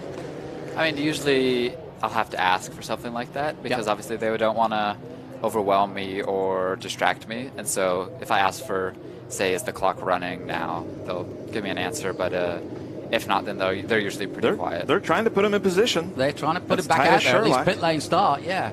Yeah, I mean, we were given a candid example of just that here 2 weeks ago with Verstappen. Under braking, very bumpy, and every time his engineer got on the radio to him, he's like, "Shut up! I'm brake. Don't talk to me while I'm braking." Would you feel the same? Yeah, absolutely. You don't want to be talked to in the middle of a corner, especially with. Actually, I think this is the race start. I think it is. Yeah, but you don't, do you? You really don't want to be talked to when you're concentrating. And he was struggling with his brakes. So this is going to get interesting now because Daniel Cara is leading them all. He's got the champion alongside him from Quebec in Canada. But he's yet to win a race, and he's really looking forward to trying to lead this race. And he comes across now, starts to accelerate away, which I guess is his wont. And away he goes. He's taken the inside line to cover it off from Woodstock, and that's a smart move because they're all trying to get up the inside of him.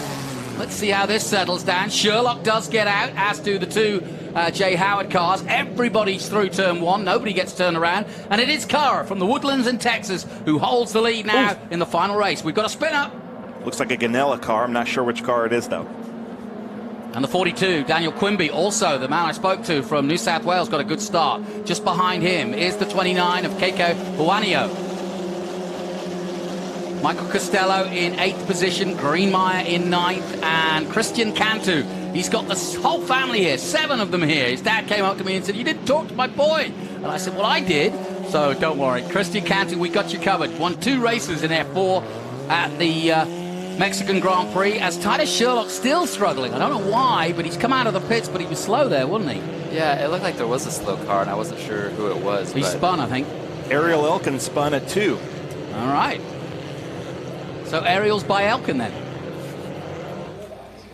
So, plenty of drama here, and we're down to 24 minutes, and now they're sorting themselves out. Already, Cara has built on that lead over Woodstock. No chance of a slipstream yet. In fact, Woodstock has dropped a couple of places, and now trying to regain on the inside. I watched you a couple of times here, Ryan, in your fights, and it really is tricky because you want to go to the inside, but you were blocked at one point, then you went to the outside and thinking, oh, can I get the, you're thinking over, under, over, and all the rest of it, and then you tried great side-by-side action through 13 and 14, which is rare here at the Circuit of the Americas. But that corner really does sort out a lap, doesn't it? 12. Yeah, overtaking at 12 is quite difficult because if you're... Yellow flag. Yellow. Of course, yellow.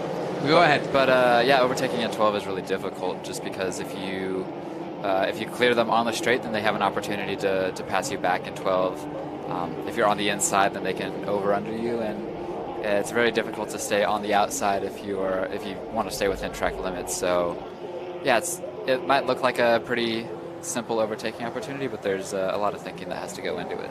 Yeah, and this track, and I mean, I've been following this track since it opened, and it's no one's mastered it. Not even Alonso, who was here just a few weeks ago. Verstappen the same. No, they love the challenge of this. Hamilton says it's his favorite track in the world, and I think it's just every year, whether it's a new bump, or whether it's track limits, or whether it's the conditions of the weather, the wind played a part here. Do you notice that when you're going through the S's? Yeah, I mean, through the high-speed sections, like the carousel, for example, 16, 17, 18, you can definitely feel when the wind has moved, because all of a sudden you may have a little snap or a little moment, and you're like, okay, well, there's the wind. I know you're from here, but that's now called the McConaughey Complex. Yes. Tell them why, Jonathan. Because it's all right, and all right. I heard that on the commentary yesterday, and I thought that was pretty good. I hope it gets my named director that. loved that joke so much. We're going to take a short break here from the action while they shoot me. I'll speak to you in a minute. We'll take a short break. We'll be right back. Hungry for SVRA action? Well, the best way to enjoy classic auto racing is with a delicious classic from Mission Foods. Green flag your race-watching snacks with Mission's mouth-watering race day recipes. Try some of our tasty tacos, piled high nachos, fresh chips with guac, and more. So gear up your ride and fuel up those stomachs with delicious Mission Foods. Now that's too fast, too tasty.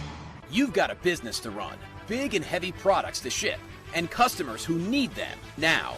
When you've got the right driver and the right equipment, you can bet on a spectacular result. Bennett understands complex logistics and puts the best team, the most time, and the latest technology into every customer relationship.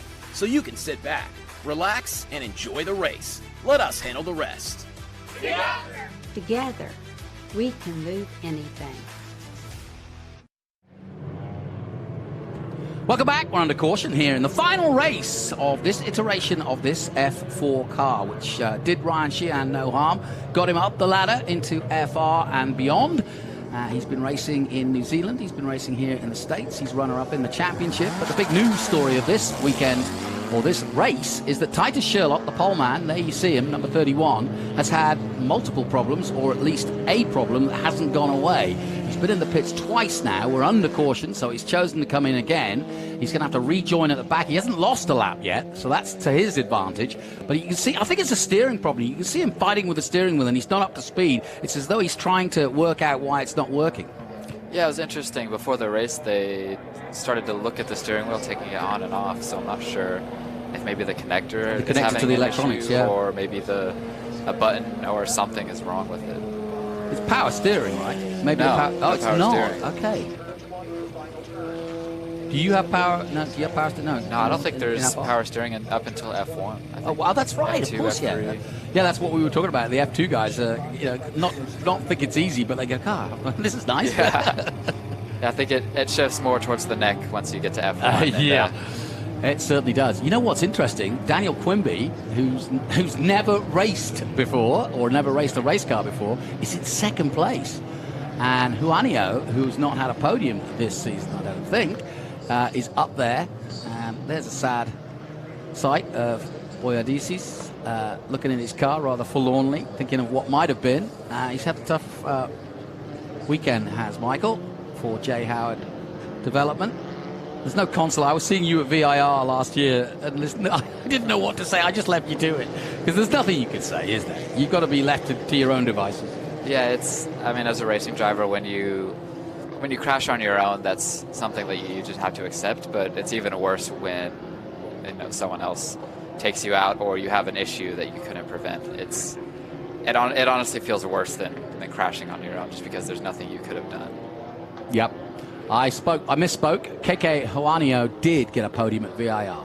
He got a third place there. So he's looking to do the same. But this would be a big weekend for him. We'll keep an eye on Ariel Elkin, who's dropped all the way back to 19th. We'll also keep an eye and to see what Sherlock can do. It looks like we're going to do another lap under safety. Yeah, but I heard he's going to come in this time. And Jonathan, this is a little bit sad. We've had a lot of fun with the FR-F4 U.S. Championships this year, and this is our last race of the season. You guys have your banquet tonight in a beautiful suite, basically the high roller suite here at COTA during the Formula One weekend. So it should be fun to watch. I just saw John Phippen peek in and gave us an I don't know what's going on, so we don't know what's happening there. But is it a little bit sad when the season ends for you, or does the off-season just fly by? Well, the off-season always flies by a bit. Especially like if you're doing what I did this year, where you end the season at the start of November in F4 and then immediately go to New Zealand or some other winter championship in January, then it's definitely a very short off season. But if you aren't doing a winter series, then it's 3 to 4 months, so it can feel a bit long. Because I think the longest break you have in season is 2 months, and that feels like an eternity. I'll bet. Listen, Ryan, while I've got you and we're under caution here, there's your team. There's Kazuba. And I just want to talk to you about the uniqueness of your approach to your racing. Obviously, all of these kids are trying to gain money and sponsorship, but you've taken that role on yourself as a driver, but as a businessman. Tell us a little bit about, because I'm sure there's a lot of fathers and kids out there wanting to do this and follow in your footsteps. How did you go about it, and how, tell us a little bit about the setup of Ryan Strong, or Sheehan Strong. Yeah, well, we've basically created a company around me and my racing. Obviously, as a racing driver, you're basically a brand, and so we created Ryan Sheehan Racing to kind of facilitate that and become the entity that can help earn the funding to go racing. And so Ryan Sheehan Racing are the people, I mean, it's me, but it's the people who are really working with sponsors to provide value and marketing and really whatever they want to leverage with me and my racing. And so it's just kind of about being flexible. There's not really any cookie cutter way to approach a sponsor, because everybody wants something a little bit different. But you also went for not the normal sponsors. Keller Williams is one that springs to mind. That's a unique, and you've got a role within the company now. Yeah, I'm actually taking my real estate license exam on December 2nd. So I'll be a fully licensed real estate agent. At 18, not bad. At 18, yeah. Wow, pretty cool. And they backed you, and they're a big company, obviously nationwide. But it does give you a chance to be, amongst it and actually doing it for real, if you like. You're not just taking the money and putting a sticker on it. Wait, before we go to that, I want to go, because we're going to go lights out. I'd love to hear your strategy here for this restart, because you've led the field on a lot of these restarts. I think leading the field is honestly probably the easiest thing to do at a restart, because you're not focused on what the cars ahead of you are doing, and so you can choose when to go. Obviously, we have the specific places we're supposed to go, but it can be an entire corner, so you have to choose either if you're going to go on entry, in the middle, or on the exit of the corner. And so we'll see what Daniel does here, and he's gone pretty much right away. Yeah, he didn't hold back, did he? That was a smart move, and look at it. He's already at least gapped himself enough where he's able to swerve a little bit away from the 42 of Daniel Quimby. Yeah, I think he'll be safe going into turn 1. Yeah, 29 is Juanio. He goes to the inside as they take the high line, or the normal race line, and that's nicely done by Cara, using all the track and a little bit more. It's all fair love and war. No problem so far, but that's a really good start by the American, and he pulls away under the bridge. How hard is the S's? Because it just tightens up in the middle, doesn't it? Yeah, it can be pretty difficult. Obviously, you're carrying, and in the FR car, we're 5th gear flat out into turn 3, and then just having to slow down is tough. Yeah, Woodstock. I don't think I've ever seen it overtake into turn 7. Yeah, that's pretty impressive, wasn't it? Well, we saw a race one in your race on the inside at turn 20. I'm sure you watched it back, but that was pretty impressive by Oliver Westling yesterday on Callum Hetch, your teammate. But coming into turn 11, there was a bit of debris. Ben, you spotted it. Let's just hope below nobody, that shadow, it looked like a part came off on that pace lap. So hope nobody ran over at that time, but I hope nobody runs over it this time as well. Tyke Durst just got a good place up there. Durst is in 6th place at the moment, just behind Lacey. Woodstoff 4th. Juanio in 3rd place, then Quimby in 2nd, and you can see the gap. Here comes Woodstoff. Got a bit of a... How do you set up? Tell us how you set up the last draft and then do what Woodstoff is, pop out at the right time. Obviously, you want to stay in it as long as possible, just so that you can get as much speed as possible. And so you're pulling out at the last minute, and it's actually getting pretty dicey into turn 13. This is great. Look at this 5-way battle, wheel to wheel through 13 and 14. 4 cars, 2 of the international cars, side by side, 3 wide as the 16 of Lacey getting very racy. What are you seeing, Ryan? I'm seeing some track limits issues, but I think they'll just call it racing incidents and maybe just let them have fun. Yeah, exactly. Well, all the teaching that the race director of Scott Goodyear has put in over the team meetings and drivers briefings. This is the last one, so it's everybody all out here. Great racing though, and as you say, the racecraft, I noticed that with you in F4, the racecraft improving as the year went on. You just got more and more confident. Look at that, that's Sharipa. It is Sharipa, all the isn't way it? up here already. That's pretty impressive. So he's got going.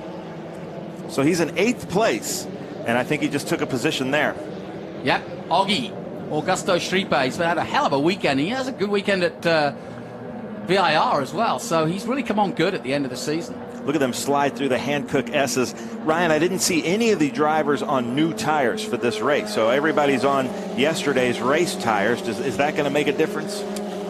I mean, when you have more worn tires, then there's always the chance that you have just a little moment, and that could translate into either a spin or getting collected by someone else. But here you'll see the debris just down from the shadow, a little bit to the right of the middle of the course. They're going right at it, right there. Yep. They just hit it, so hopefully that doesn't do anything to a just tire. Went over the top of it. Sorry to interrupt, Ryan. No, you go. Wide goes Cantu, I think that was, or Benitez, I think one of the Argentinian drivers. Several drivers going very wide in 11. Now, Toth all over the leader. Cara under pressure now. Toth comes to the side of him. Now, who's going to take this, in your opinion, right? I think Daniel... Oh, he tried. But Toth is wise to it. Now he goes back to the inside. Rethinks it. Oh, he's got trouble now. Here comes the 42, and this is great racing as Quimby gets amongst it. Cara trying to defend now, and he was first. Now he's hanging on to second. Great stuff. So, Patrick Woodstoff of Saint-Lazare in Quebec retakes the lead. I'm getting word from race control that Tyke Durst and Luciano Martinez got into it wheel-to-wheel contact at turn 1 Alpha, and 17 got the advantage from that. Okay, so we'll see if they do anything about it. 10 minutes to go. But with this huge track and these tiny cars, they're really picking lines that we're not used to seeing overtakes at, are they? Yeah, and it seems like cars fell down to 4th now. Yeah, that's a shame. He was doing everything right, but as you can see, the number 10 with the white top and the yellow side pods working it out now. Here comes Lacey. Lacey being squeezed on the inside. It's dirty over there. Lacey keeps his foot in there. That's good driving by the Melbourne Australian. Yeah. Scott Goodyear was telling us not to cross that white yeah, line. I know. You crossed the blend line, and they crossed it real early. It seems like both of them crossed it, so it might just cancel each other out. Yeah, it doesn't seem like they're following all the rules. New Here leader. comes Cara. Oh, he's got to be careful out there, and he's still getting footed. I'll tell you what, he's brave. So he went to 4th to 2nd there. Yep. Well, no, Lacey, I think the leader's... No, the leader's way up there. Yeah, way you're up. right. He's got an advantage. Once Patrick Woods took the lead, he's now pulling away at the front. He's got a good head start on them now as he heads towards 11. Yeah, Woods South was probably looking in his mirrors and really enjoying that battle behind, because that just gives him some more leeway, and he can probably just cruise for the last 9.5 minutes. How do you think he'll do? He was telling me he was looking to do FR next year. Do you think he'll be up there? Yeah, I think if you're able to be quick in F4, then you can translate that into FR. So good. I think he'll do really well. He's got to beat some guy called Ryan Sheehan. Maybe. So this race settling down, 9 minutes to go. It goes quick, and if you blink, you'll miss it because there's so much action going on. Quimby, though, under pressure at the moment from the 29 of KK Juanio, and Juanio looking for his way. Oh, he nudges the back. And that could get him in trouble, actually, couldn't it? Because that was a little bit of a forced pass there. What do you think? Yeah, I think Quimby might have an issue. He looked a bit squirrely going into 15, or that might just be dirty tires. Okay, well, we'll see what they decide. Soda Schreiber has done an amazing job. He's up to 7. He's behind Durst now. He's got ahead of Costello. And he might even be higher up the ball. We'll check as he comes through. But really good. Titus Sherlock is up to 15th, so that's actually good news. Shout out to Ava Dobson. I met her right at the beginning of the season, and she was too young to go racing in F4. Had to wait, and she did the job and did a little bit of testing in SVRA, and now she's fully fledged and is racing for her first season, and there she is currently in 15th place. Good on her. It does seem like Quimby's fallen back since that little touch. Soto Schreiber is 5th now. What a drive. So he's come from what, 24th to 5th. Amazing. Another newcomer, Wolf, down in 26th place. There's Schreiber, you were just mentioning, Jonathan. Yeah. Somebody just missed the apex curving there. One right of the Jay him. Howard cars, I think. He's the man behind Schreiber. No, it's not Quimby. I think that would have been Costello. Yeah, Costello makes sense, yeah. And I did get word from Ashley Ongst that Titus is locked for 2nd in the championship. He is locked, yeah. I thought really so. Do anything. Yeah, what happened was Daniel Carroll went out yesterday and therefore scored no points, and therefore I think Sherlock, with his finish, therefore wrapped it up. And Ryan confirms he's wrapped up for runner-up in FR, right? Yeah, confirmed that yesterday in race 2. So today was just about having a good race, and I mean, unfortunately, it didn't end up that way. But I mean, it's always, gave it a good go. That's true. Yeah, I mean, it was stuff outside of my control, so I can't really beat myself up too much about it. Nah, there's no. That's one thing you do learn from racing drivers. They don't dwell on the past because the next one's coming quick. And this is when you come in from the back of the grid. The back of the pack, when you're one of the fastest cars, you go through that pretty quick. But now that you're getting into the top 10, then when you get into the top 5, every move is strategic, where sometimes you could get 3 or 4 people between corners. This time now, he's got Quimby, Cara, Lacey, and Woods Top ahead of him. That's a tall order. Exactly. When you're starting from the back, you're looking to pass a car in probably every overtaking zone. So turn 1, turn 11, turn 12, turn 15. Whereas once you get further up, probably around the top 10 or 12, then you're starting to have to really plan out these moves, because you start to realize that these guys are pretty quick. There's a pass there. Cara taking the inside line at 20 as it's side by side down the main straight here at Coda. Here they go. And he slots in. Look at this. Soda Schreiber all over him. And he's trying to defend and also trying to get past Juanio. And he's trying to hold off Sutter Schreiber, who's on the outside, getting hung out to dry now. There's nowhere to go. So he goes as fast as he can around the outside, and that might work for him, and it has. Sutter Schreiber takes two. And look at that. He's getting that over to number 29 of KK, who was the fastest lap last lap. Yeah, and now up to third. I can't believe this. What a race. International motorsport. And if he really doesn't have his transponder on, I don't suppose he cares at this point. But we're seeing his time, so... And we were talking yesterday, Ryan, about this is the U.S. Championship, but internationally, people are coming from all over the place because it is such a tough championship. The competition is really good, and in a lot of other countries, sometimes the ladder kind of stops at a different level. But why is it in your FR and in F4 there are so many different people coming? I think there's just a lot of opportunities in America, so just getting on that stage, you might not even be looking to do Formula One, but since it's the F4 United States Championship, there are lots of American eyes on it, and so they might get an opportunity to go elsewhere and build a career. And we run some pretty fantastic circuits as well, like Circuit of the Americas. Here he goes. Here's Tyler Sherlock in the 31, and he's chasing down the new boy, James Lawley, and gets past him at 12. Nice classic overtake. That's a little bit wide, but we'll take it. And he's in 10th, which is impressive. On the lead lap. He's up to 9th, so yeah, moving on through. Time to go. Pit lane to points is That's pretty impressive, yeah. Lawley, though, doing a good job, trying to stay with him. Here they come, out of 15 and into the triple apex, 16, 17, and 18. What's your favorite part of the track?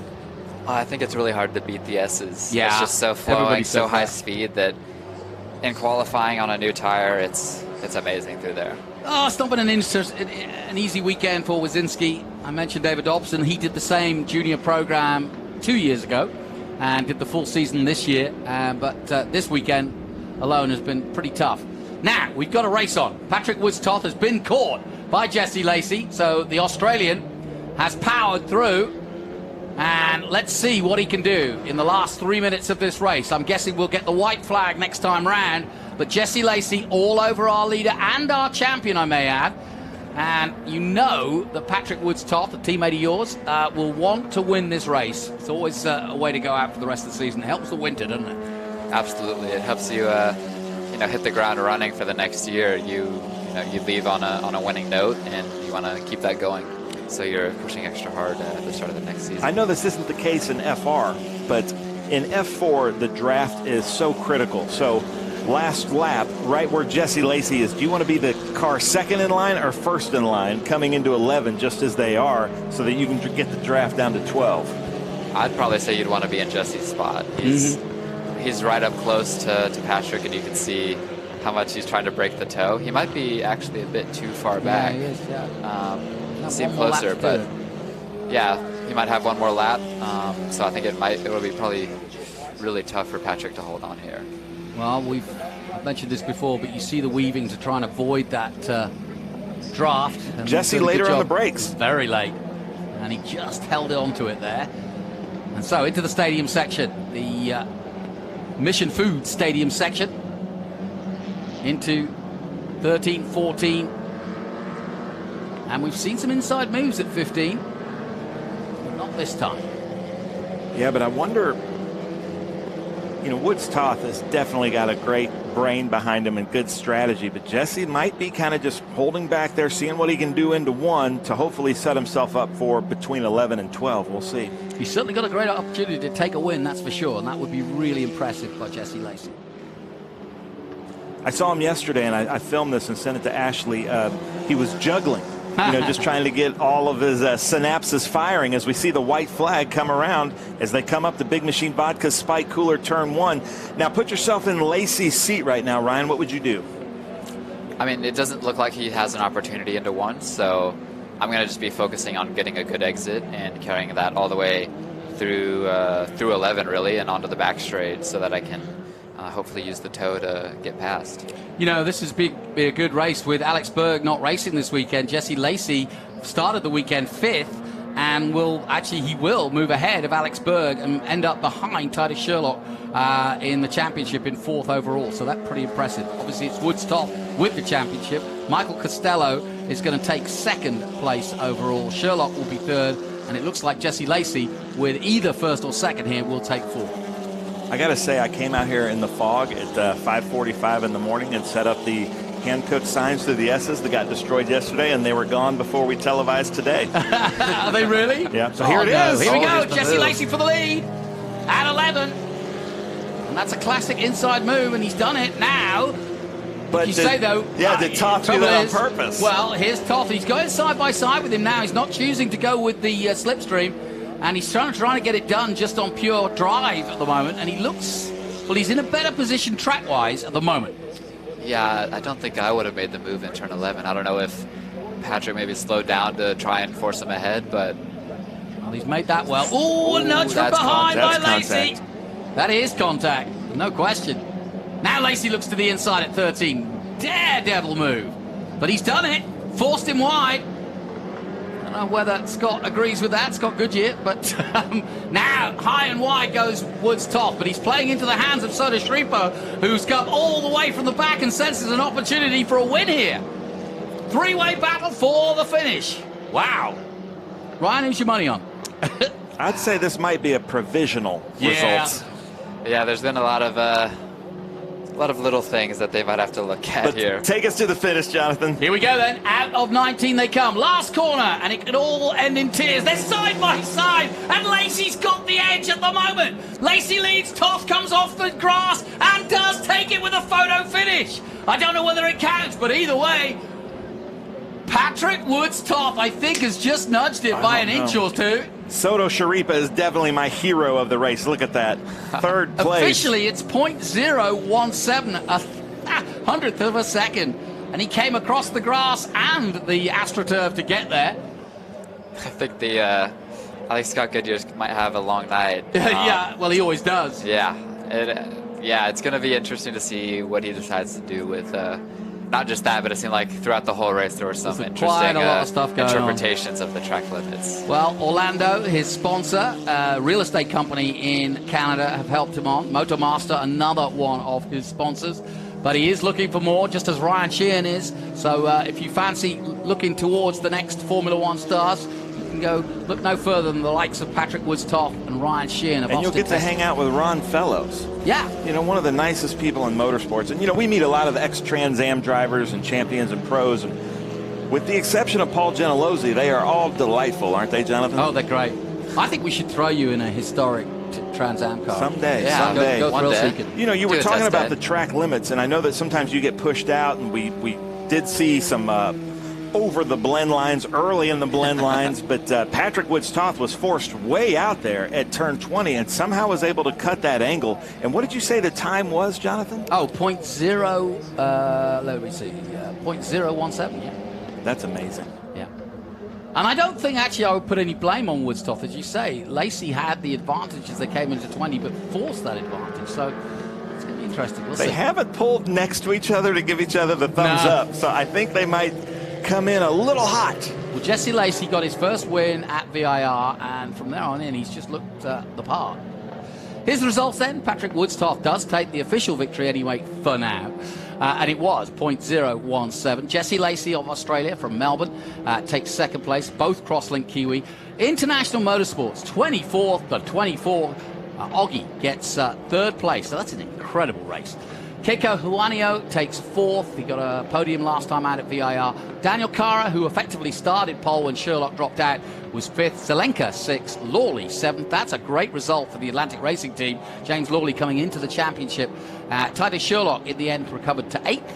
Ariel Elkin 9th. And Christian Cantu rounds out the top 10, the young Mexican driver for Scuderia Buell. Jonathan, I just heard from Race Control that Titus Sherlock is going to win one of those beautiful Omologato watches for his performance, so congratulations to him. And here's our leader. Let's see how he and Jesse Lacey get out of their cars. He looks exhausted. He does. Yeah. So you win a championship, and then you go out and just for the fun of it, have one of the races of your lives to win the last race. And we saw Callum Hedge there, too, Callum just hanging out. There, hanging out. And Bryson Morris giving him the high five. What's with the black lids? All of you guys choosing the black lids these years. Well, I think Patrick started with a painted helmet. I'm not sure why he had to change, but it might just be the new fashion. There you go. I like Titus Sherlock's yellow helmet a lot. Yeah, it's good. I think it looks good. Now, why didn't they bring in Lacey in second place? Interesting. All will be revealed. And John Phippen will be making his way down there. But a quick chat with his engineer. And that's there Bryson is. Morris, who raced with us in F4 Yes, and it is, FR yeah. early on That's in the right. season. Really good F4 driver. I believe got second in the championship last year, or third. He got second, I'm hearing from Ryan. And then went over and raced in Europe and kind of basically ran out of money. So we were talking about how important sponsorship is. You've got somebody like Bryson Morris, so talented, but you can run out of money, and that's unfortunate, but he's still there working with Crosslink Kiwi. So cool to see Patrick Woods-Toth. And Jonathan, what are you seeing? Yep, I'm seeing that John Phippen is got the bike, and he's ready to talk to our winner, Patrick Woods-Toth. Thanks, Jonathan. Patrick Woods-Toth, it seems hard to believe in this championship season that this is only your 4th win, but it's your 15th podium. What a weekend it's been. Yeah, I mean, we wrapped up the championship yesterday after such a strong year, and today we were just going for gold. So it's nice to end it off on a high note, finishing first on track, and you know, we came away with a championship, and that's the most important part. And I'm just so happy and thankful to the team, my sponsors, everyone. I mean, it's just been such an amazing year. So yeah, thank you. Jesse kept you honest. He set the fastest lap of the race as he was chasing you down at the end. Were you a little worried? Not really. I mean, I've been a lot of races before, and yeah, I was expecting it. The draft here is so strong, so I knew that he was going to be coming. He passed me to the hairpin. I let him have it, tried to over-under him, and then we raced the whole last lap, and it was an exciting battle for sure. 17 thousandths of a second, by the way. Yeah, it was a close one. I think it was 3 wide as well, right? Exactly. Well done. Jonathan, there's your champion. Yeah, it doesn't get any closer than that. 3 wide, as he says, and finding track where there wasn't any.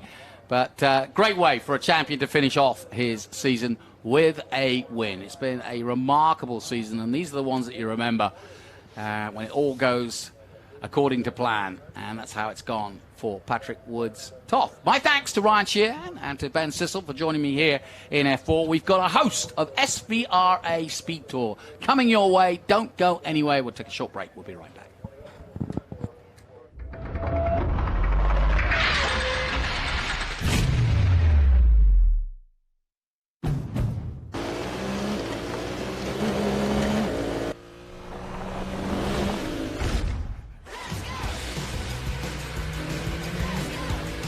Everything in our garage is inspired by our racing spirit.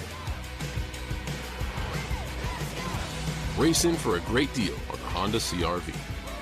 Only at the Honda Dream Garage Spring Event.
Welcome back to the Speed Tour as we turn to something completely different, as you can see.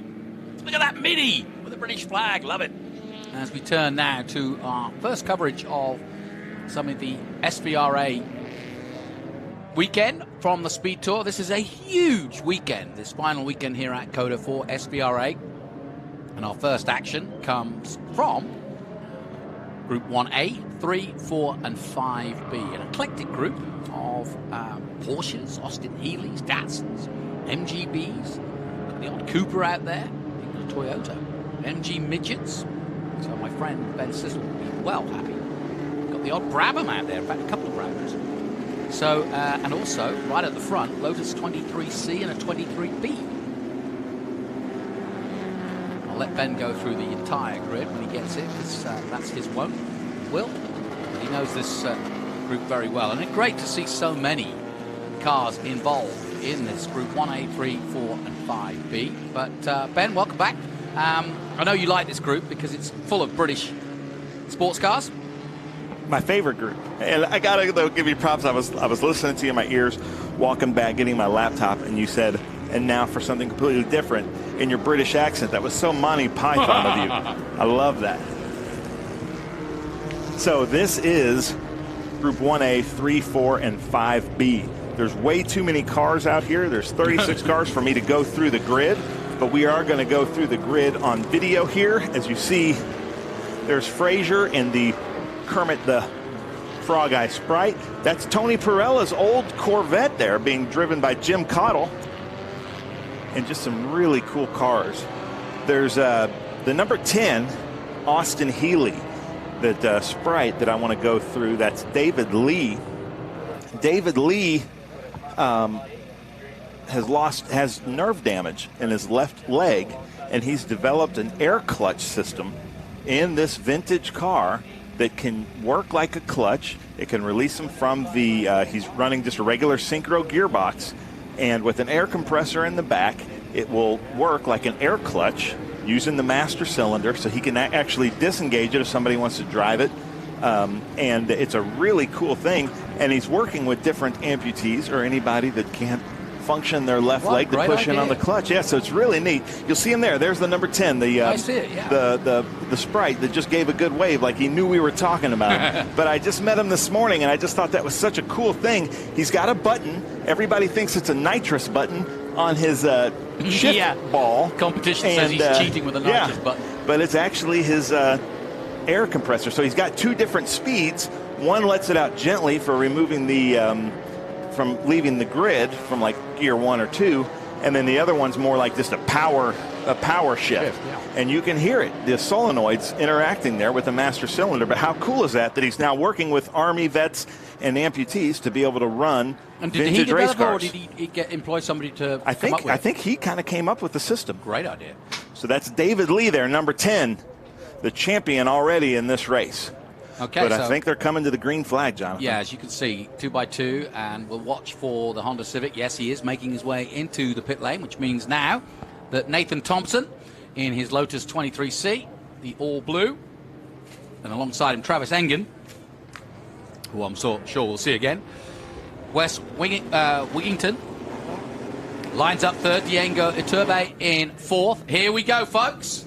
SVRA in action. Group 1A, 3, 4, and 5B make their way towards that famous big red turn that we call the Big Machine Vodka Spike Coolers Turn 1. 133 feet up that hill. Nathan Thompson with Ragogo Racing, who put on a fish fry here last night. Really, really good driver. We were asking about that car at Watkins Glen. That is the 23C, which gives it the different body panels in the back. Lou Marchant there in an MGA with wire wheels, which, as you know, is always my favorite. And then there's the number 12, the Porsche 914. Is anybody in a right-hand drive Mini? Because Mini, yeah. I know. I just went and looked at two of the Minis, and I know that they both are. The Snoopy is out there, which is Phil Wick's old car. It's a car I actually bought in North Carolina about 12 years ago, and it's out there racing. That's the number 28 of Colby Lemons. That's an Austin Mini Cooper, right-hand drive. But so let's go through. You were talking about this Group 5. So the Group 5 is in the lead, but Wes Wigington used to be an MG midget driver, then went to Formula Ford, and now he's in a Huffaker Genie Mark III. Nice. Beautiful car. California. As we see the rear end of that 23 looks different than Travis Engen's 23, and then there's Wes, and then we already have a Group 3 car there of Ballback, and then a car that, what I love about these, I'm obviously a car person, I'm obviously a British car person, but what I love about SVRA events is there was a car I could not figure out. I knew it was a Cooper-looking Monaco body, but it has a small block Chevrolet Corvette engine in it, and that's Diego Iturbi, the number 116. Really cool car. I think he's in about 4th or 5th position here as we look at Travis Engen, and like you said, we're going to see him a lot today. Yeah, and Nathan Thompson, Travis Engen, Engen in that all red number 1, and here comes the 156 that you mentioned earlier, Wigginton. And then right behind him is that car I was talking about, the Iturbi and the Cooper Monaco with the small block Chevrolet right there. Really neat car. I love cars when the form and fashion combine, kind of like Jaguar did with their XK120s and C and D types, where the bulbous hoods over the tires and things like that. I just love flowing lines like that. We don't see that in today's cars. And ladies and gentlemen, if you're watching on SpeedTour TV on YouTube, please leave us some comments, roast the commentators. If we get a call wrong, who you're rooting for, where you're watching from. Let's have some fun today in the comments section. It is the last race of the season. Let's have some fun. Now we're going to see this big block Chevrolet be able to pass Wes Higginton in that Huffaker Genie Mark III, but then he's going to have that weight. And it is, I would say, a mid-engine Chevrolet right behind the driver in that car, but he is going to be a little bit heavier. Yeah, one car that took my notice was the 1958 Achinda Special. It's an Achinda Roadster. I haven't seen that. Steven Steers at the wheel, number 66. Haven't seen it yet, but we will. And yeah, just a car that I'm not that familiar with. So that should be Willis Murphy Jr. No, that's the 116. That's Diego Iturbi, the Cooper Monaco T61. Yeah. So I'm sorry, that was Willis Murphy in that Elva MK7S then. Yep. And I'm getting all confused. Sorry about that. Steers, he's out of this group, as it were, the top 15, which is Thompson, Engen, Wigginton, Chapman, Balbach, and Iturbi. Nash, Clements in 8, Schutler in 9th position, and Donatelli in 10th. Now you called it an echidna. Is that correct? I've always called it an echidna. But I don't know. I don't know what is correct. So if you're watching and you know, give us a comment. Well, I can tell you they were built in 1958 by John Staver, Ed Gearson, and Bill Larson.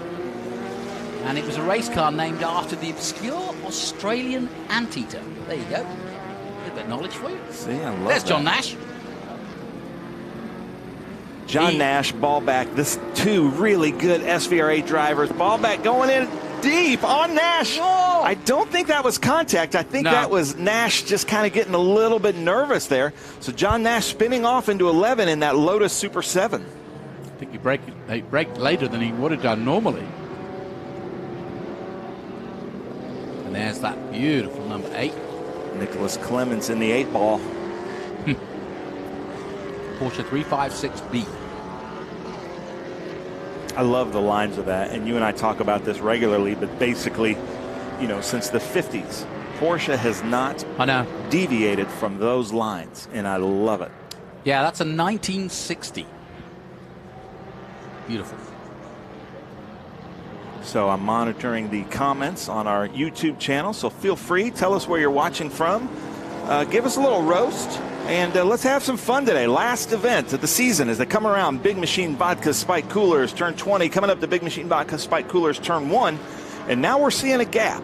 And this is just pretty normal in vintage racing and all kinds of road racing, especially mixed group racing, like we're seeing that there's different gaps of racing, and there's different people that you can race with. And it makes it so much fun, and there's always somebody to be racing with in SVRA or at these events. And given that it is the last weekend, talk a little bit about the race for the helmet, the Bell helmet. Yeah, that'll be tomorrow. Today is the NetJets feature races, and we appreciate NetJets for coming on board and being one of our favorite marketing partners and sponsors. And tomorrow is the Bell Helmet, the only vintage racing national championship in the country, something that Tony started. You win about an $800 Bell helmet that's painted in gold and black stripes. It's beautiful with the year and the national championship on it. I'd be surprised if we don't see somebody wearing theirs from years past out there. There's that 66. And that's the Echidna. Yeah, that is the Roadster. Beautiful car. It kind of looks like a Scarab to me, but a beautiful car. Another one of those kind of specials to come out. Really cool to see that car. That is a Group 4 car. Chevrolet engine.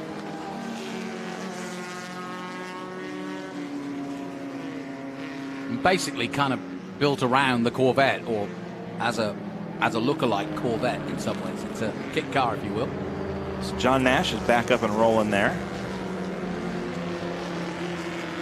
And that's Michael Kopecky in that 9144 that I thought was Dave Ferguson. So maybe if you know, maybe that's Dave Ferguson's car out there. I wasn't aware that he had sold it. But you can see these two cars are now dragging him down.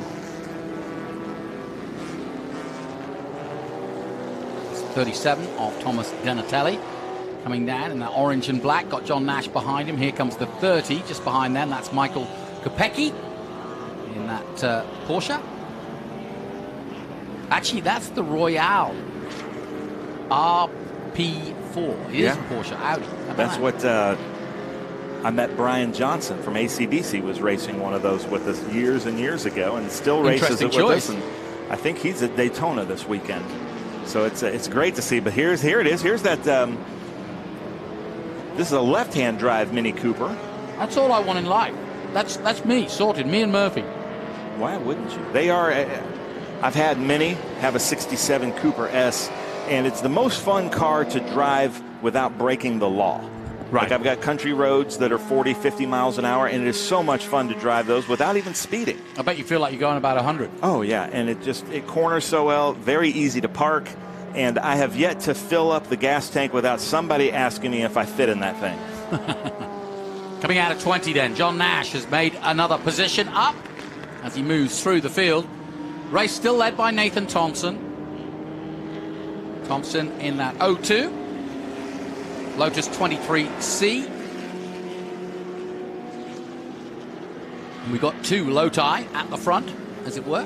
There's Jim Caudill in Tony Perella's ex-Corvette. That's gorgeous, isn't Beautiful car, yeah. And Tony always had that really well prepared, so it's cool to see Jim, who's been a longtime Corvette racer with us. And that is such a cool, beautiful car. There's behind the 222 was Paul Conkle Jr., but that's Donnie Cluck in the Datsun 2000. Yeah, both the Lotuses, the 23C and 23B, are both from 1962. There's real history out there today. I'm just trying to see if there's anything from the 50. Yes, we got a 1950. Well, the Anchida Roadster is from 1958, as we mentioned. We've also got a Corvette from 58. That was one we just mentioned. You're going to like this. Paul Conkle Jr., who's from Texas, comes to the Formula One races here and is a huge Lewis Hamilton fan. And we know how much Lewis Hamilton loves Circuit of the Americas. You probably like going around in that car too. Yeah, I'm sure we could try to arrange that. I'm sure Paul would gladly give up the keys to that. One time while we were here at COTA, I just happened to be going by in my scooter, and he was pulled off to the side, and I'm an MG guy, and I asked him, he was pulled off to the side in a safe place, and so I asked him if I can look at it, and he said, yeah, and I saw that his coil wire wasn't plugged in. I was able to plug it in and fire him up, and he was able to go back out there. There you go. So I like being able to help out our drivers. I did see Scott Frazier being towed in on the service road, so not sure what happened there. And speaking of Scott Frazier, I've got to say this. Very sad news. I heard just after Virginia International Raceway that Mitch, his mechanic at IMS Classics, passed away after a long fight with cancer. He was at VIR with us. It was great to see him, but soon after VIR, unfortunately, he was our professional mechanic of the year last year, and unfortunately succumbed to cancer. So a huge loss for everybody in the vintage racing community. Sure. That's Tom Brown in the Spitfire. I love Spitfires. And then, you know, both of us being history buffs, it's got to love the name Spitfire. You know, that's the British Spitfire. Of course, Ford has its Mustang. Yep. And then the big Heelys. You can't not love a big Heely in the proper British racing green. That just puts a smile on my face, because big Heelys, they're some of the prettiest cars, but they're big Heelys, you know, and that's an Austin Healey 3000, big inline 6-cylinder engine. I got a nice little story for you. The Austin Healey Sprite, of which there are several out there, was announced to the press in 1958, a couple of days after the Monte Carlo race by the British Corporation, of course. And it was announced as intended as a low-cost model that a chap could keep in his bike shed. Nice. I love that. And how many people did those cars, the Spridgets, introduce into sports car racing? Lotus Cortina, we haven't seen that yet. Seen that Look one at for a that. while. Good It's old like Cortina. Ron's listening to us up there in the camera stand. Look at this beautiful shot of a Lotus Cortina. What's the number on that? Because it's 195. Trying to see. Oh, that's Michael Mott. Yes, it is. Look at that beautiful car. I love the Lotus Cortinas. Another one of those cars that wasn't really intended for racing, but fun to race. There's David Lee in that number 10 car that we were talking about. With his special clutch. And I'm hearing that the checkered flag is out. Is the checkered flag out? I can't tell. It is on top of that car, yeah. Yeah, exactly. There it is, exactly. You see Scott Frazier being towed in there on the service road. That's a bumpy road, man. I'm sorry about that. Beautiful day here in Texas as these old British cars go about their business and floating through the S's. Look at the smile on that car. I love it. And that is the man that has figured out air compressor for his clutch.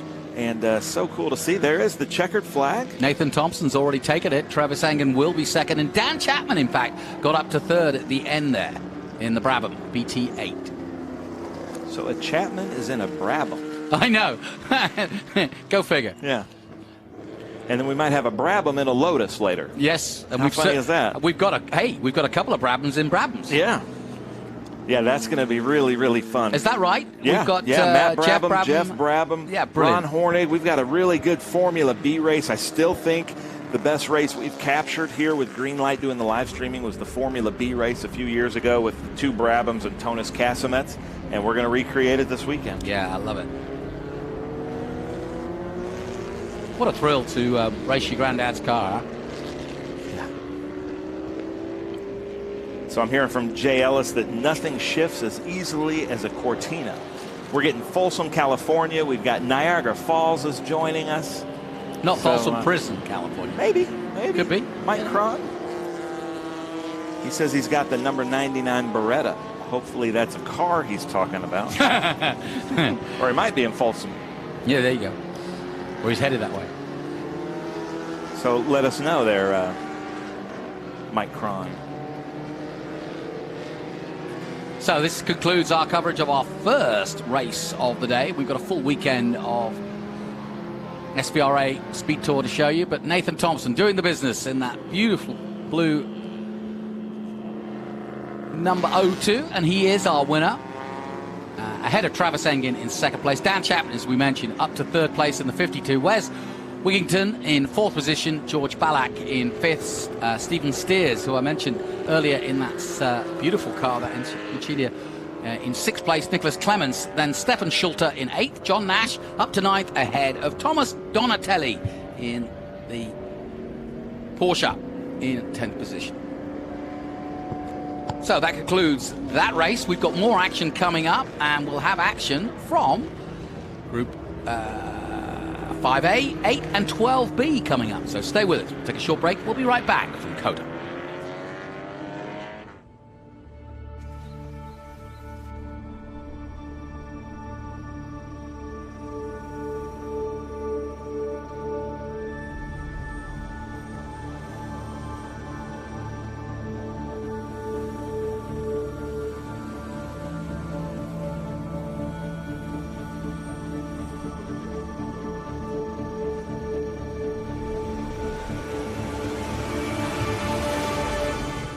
Hawk Performance packs 100 years of friction dynamics into every product.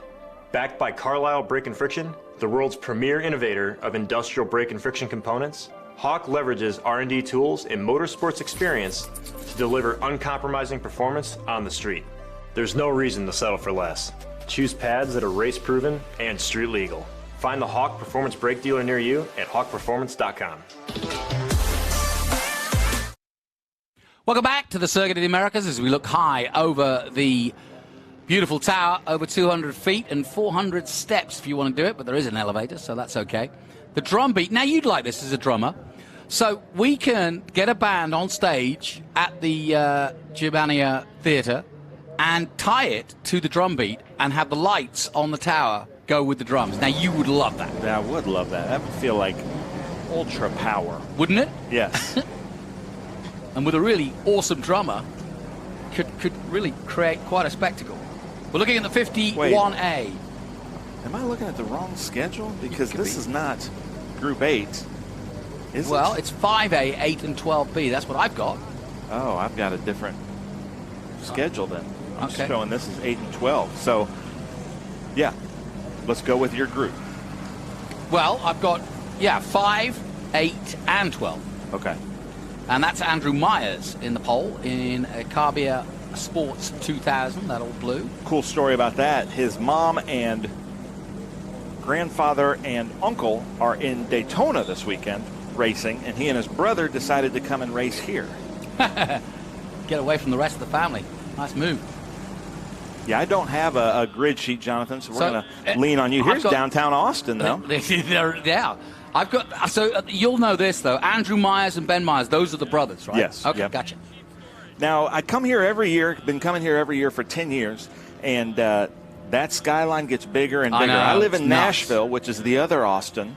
They're basically sister cities, and it's the same thing there in Nashville. But I see a lot of cranes. I wonder if Cube 3 is building a building here. Well, ASIO Data is just down the road. That's the Google building, that sort of sail-like sort of triangle-looking one. Over there to the left? Yeah. Google, I've never heard of that. Is that a big company? Well, it's got potential. They not as big as YouTube that we're on live, right? Absolutely not. No, I'm of course kidding, people. So here we go. A nice look at the pre-grid as they get ready to head out. It's never easy to pre-grid them here. It's not an easy place. I was talking to Chelsea, who does all the pre-gridding, and she was saying that this is not an easy place to sort everybody out. Is that Henry Payne? I can't see. I think so. If that's Henry Payne the 5th. Yeah, there we go. Henry Payne has a really cool, you can see on the front there, if we can get George to take a shot, he has a big Detroit News. He's the motorsports columnist and has like a little talk radio show out of Detroit. And if you know anything about cars, you know that Detroit's a pretty big car city. They call it Motor City, Motown. And so he is the reporter on the car industry there. I've been a guest on his radio show before. But really good driver. He races with his son also. I'm not sure if his son is here racing, but this is kind of a weird group of cars, the sports racers, and then our kind of medium bore production cars as the Group 8 and Group 12 cars. Yeah, just a few Group 12 cars. In fact, only 4. And the rest are Group 8. The voice you're hearing right now is Peter Gorski, one of our photographers that's coming through Ron's camera there at Turn 1. I can recognize his voice. I love it. You'll be delighted to hear you've picked him out. Look at this beautiful shot here. The most cars we've had in the parking lot, Jonathan, on a Saturday because we have broken our attendance records. Seems like every year we keep doing that. So happy to say that here for the Mission Foods Austin SpeedTour, as they come through that Customers Bank Mission Foods gate to go out on track. Hopefully we're doing a split start because these Sports 2000s are not used to racing with these production-based cars. Now that should be the Paynes also there in the number 90 and the number 16. Yeah, that's Henry Payne, in the 90. And then is Samuel that Henry Payne the 6th? No, well, we've got Henry the 5th is in the 13. Henry Payne with no number is 90, or no number next to his name, and then Samuel Payne is in the number 16. Somebody in a Lola Sport 2000. Tires. Yeah. And we were talking about Echidna, the pronunciation, and there's Taigas that race in these, and it's like 50-50. And even people that worked for the factory called it Tiga or Taiga. Yep. So if you're on our comment section on SpeedTour TV on what's YouTube, the Anteater in Australia? What is the? I don't know. Well, that's what it was named after. Yeah, I don't know. What's the answer? Is it Tiga or Taiga? Well, we've got Porsches. I know about that. We've got Datsuns. We know about BMWs. We've got Alfa Romeo GTVs. We've got Datsun 510s. We've got a bunch of those. And they actually, I was reading about this.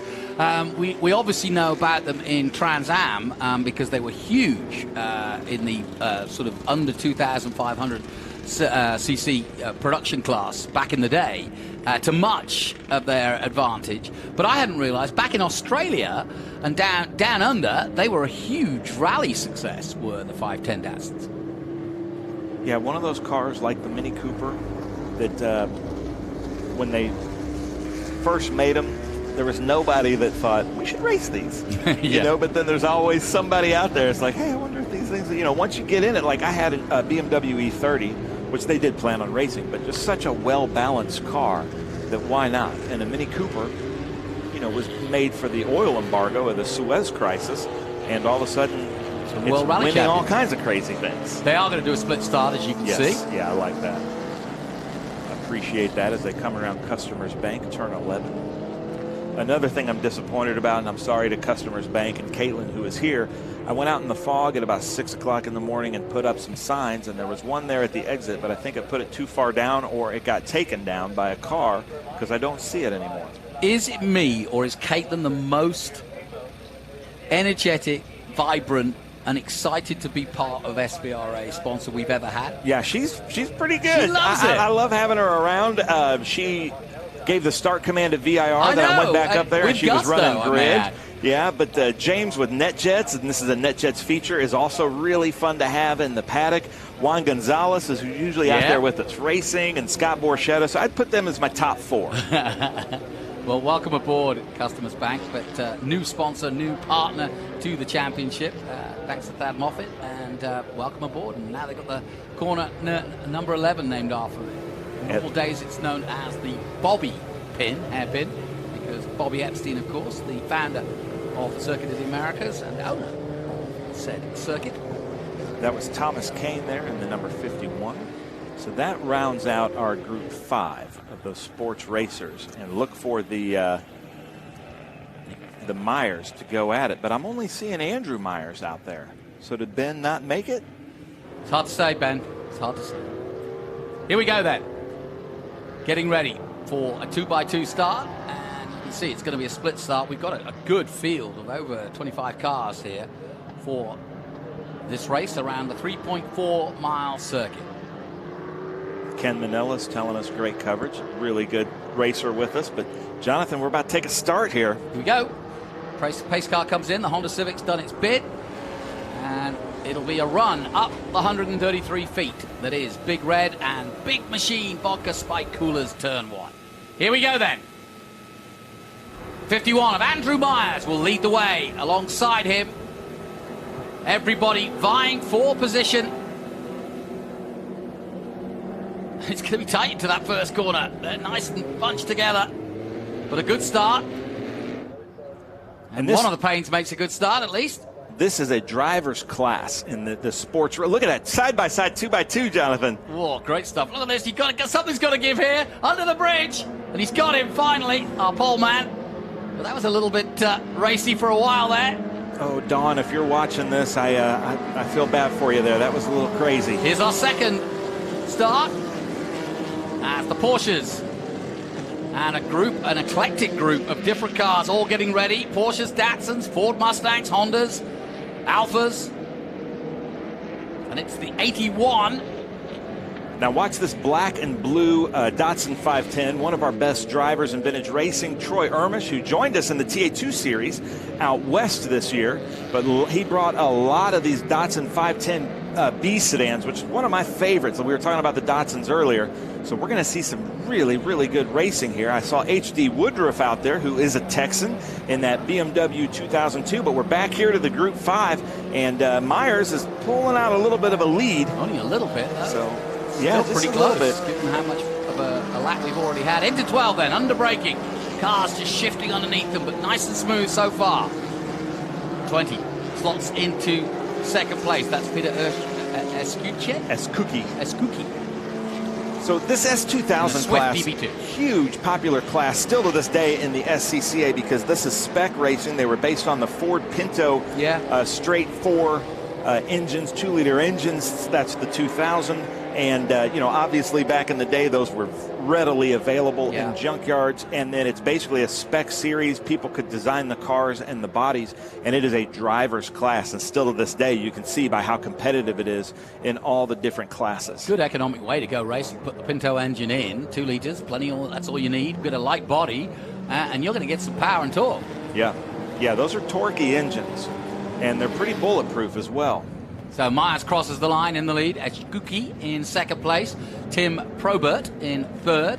Samuel Payne and then Henry Payne. So it's a family affair. Where did Henry go, though? Well, Henry's down in fifth, just ahead of Marvin Hodges. In the yellow, black and yellow Lola 90. Not the number 90, the Lola 90. But he is in the number 90. Uh-oh, look at this. Number 20 coming up on Andrew Myers. Coming into the Hankook S's.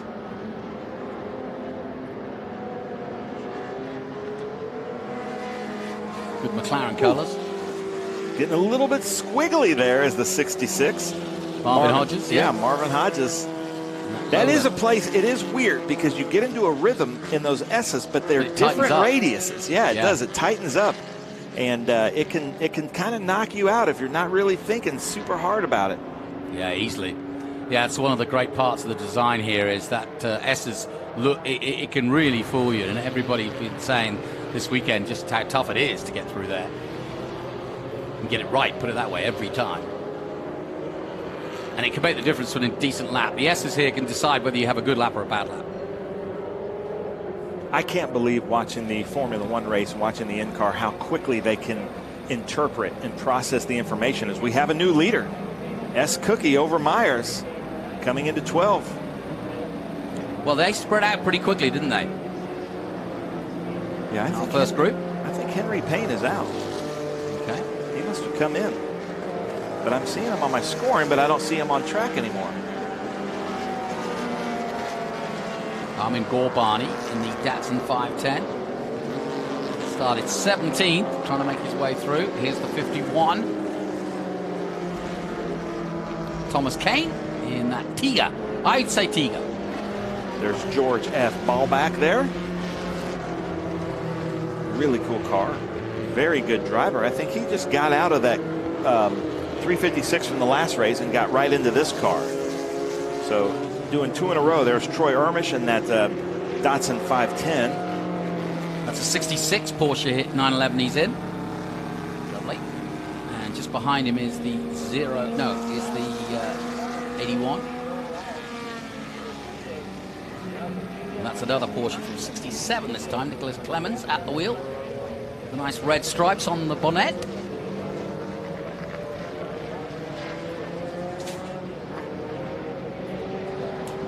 I don't know how much those are worth these days, but it seems that these older sort of late 60s, early 70s Porsches now are just like, gold dust or unicorns. Everybody wants them. So too the BMWs as well. Yeah, about 10 years ago we saw this in vintage racing is the 356s. Yeah. Became so pricey that people stopped racing them and put them back into street cars and auctioned them off. And, we're afraid that might happen to some of these 911s now as well. It wouldn't surprise me, to be honest. It would not surprise me. You just saw Troy Ermish going through in his Datsun 510. He qualified, 13th overall behind Clements. And if you're watching here on YouTube, leave some comments if you know anything about the drivers or the cars, or if we get a call wrong, feel free to tell us. I do have a question. That number 58, that Mustang out there that we're seeing, I think we asked this last year. Is that the SVO? There it is as we come up. That's Brian Thomas Hines. I can't remember. Is it SVO or SVT? So leave a comment. Tell us about that. Right behind that 510 with that snorkel going into the cockpit. What is the question? Is that the, I can't remember if it's SVO or the 2.3 liter with the turbo, or is that the 5 liter Mustang? Well, it's from, I'll help as much as I can. It's a 1989 Ford Mustang. I had a 1989 Ford Mustang GT. I was rolling in my 5.0 with the rag top down so my hair can't flow. Oh my word, you were rapping while you were doing it. There's a Datsun. This is the guy you were talking about, huh? Who's pretty handy, and he looks pretty handy coming through the S's too. That. Look at that, nice little drift. Yeah, every way. That's Thomas Schluter. Yep. And that Datsun looks like a 240. 240Z, yeah. Yeah, we got 510s, 240Zs. That 240Z from 1972. We've got what was a couple that of Honda 69 thing Datsun. that I was talking that was on screen, but it was kind of right behind the. There's an S2000 number out 7. there, 2004 S2000. Yeah, okay, yeah. I Here's hadn't seen that before. Here's an Alpha. Can't miss that. Mayor Primo, he was with us just a couple weeks ago. There's that S2000 in front of him. Just a couple weeks ago at VIR. You got to look at this car up close. Mayor Primo, unbelievable race car driver, but really well-prepared car. 1967 GT Junior. That one. We've also got a GTV. I don't know what the difference is between the GTV and the GT Junior, but work it out yourself. We've got a 69 and a 67. Here comes one of my favorites, Armin. Where is he? Armin Gorbani there. Yeah. One of my favorite drivers. It's really fun in the paddock. He has a couple of different 510s that he races with us. Joined us at Laguna Seca in Sonoma this year. But if you're here walking around the paddock, go talk to Armin Gorbani. Just a really cool guy to talk to. Has a lot of fun at the races. You know, that 510 looks just almost like a Ford Escort to me, or at least a similar kind of car that you'd never think as a race car, but it got turned into a rally car and a race car, and mainly because of the economics of it. Yeah, it has the aerodynamics of a brick, but the thing makes a great race car. Certainly does. We just saw a quick glimpse of the 70 Porsche 914. Larry Lunda at the wheel. And look at the tower packed. Yeah, beautiful day here at Circuit of the Americas. It's going to be a beautiful day tomorrow. If you're still looking to get tickets or anywhere near the area, speedtour.net is how you get tickets. And it's going to be a great racing tomorrow for the helmets, the Gold Bell Helmet National Championship helmets. So it should be a lot of fun. So like Bob Barker says, come on down. Come on down. Mark Netteshine there in the 8BS number 37. Another one of our great West Coast fantastic B sedan racers, followed by Tim Probert in another Datsun 510. Yeah, we're talking about Troy Ermish at the 510 store. Basically restores a lot of 510s. Sorry, Troy, I forget the name of your company right now, but he builds a lot of these, and they are race-winning cars, so you got to check them out. Interesting enough, you know, just so people tuning in, 510 was how it was known between 68 and 73, but outside it was offered as a Datsun 1600. So just in case you're not sure of the terminology 510, that's what we're looking at there. Rear-wheel drive. And B sedan racing was the Lotus Cortinas, and then the BMW 2002s, the Alfa Romeos, and the 510s, and they raced in Trans Am in the 2.5 liter Trans Am back in the day, and the BRE 510s just kind of dominated. Yeah, and they were originally kind of meant to be a sort of a copy of the sort of BMW 1600 that the Germans had put out, and so somebody's off there to the right. And there's the number 20. That is our leader, Peter S. Cookie. On his way. Took the lead about 3 laps ago, and he's extended it to just over a second. Whew. It looks like he's got some aerodynamics in his helmet. We'll have to get a close-up of that. Well, don't start tempting our cameraman to go close. They like a challenge. Now he should be coming up to Tom Benjamin's there as they come into the Mission Foods Stadium complex. And then that's Benjamin Myers there in the 29. But beautiful. Nice little turn in.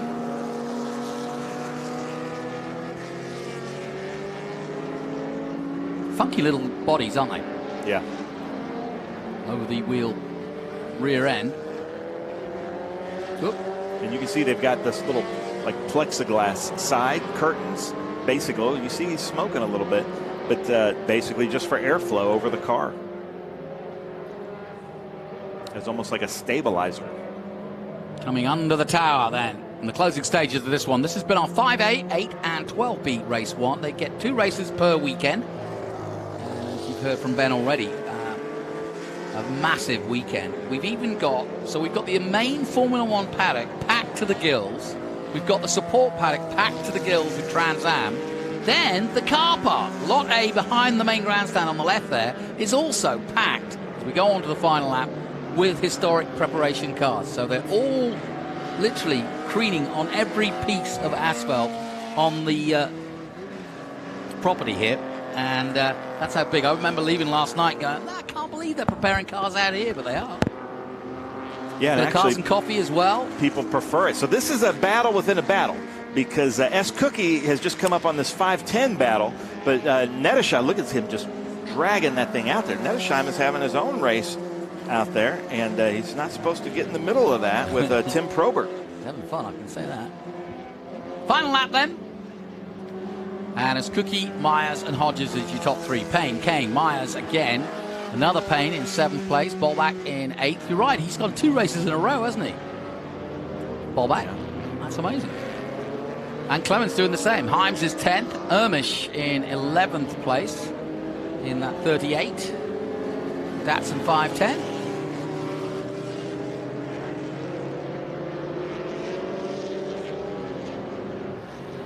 Peter Escookie starting in what? 4th place in his Swift DB2. And bringing it home. Perfect conditions to race in as well. Not too hot, not too cool. Certainly not raining, which is what we need. We don't need. I'm anxious to see what S. Cookie does here, because oh, he's going to pass him. Okay, so he passes these drivers coming through. You can see he's just trying to make sure he gets around it. These drivers are not used to racing together on track. Yeah, that's a good point. We're going to see how they do. But Jonathan, bring us home. Good to say, because they wouldn't normally be in the same group. Yeah. Yeah, okay. Well, it's Cookie in the number 20 doing his business and taking that Swift DB2 to victory. Had a split start, remember. That's how he's catching up.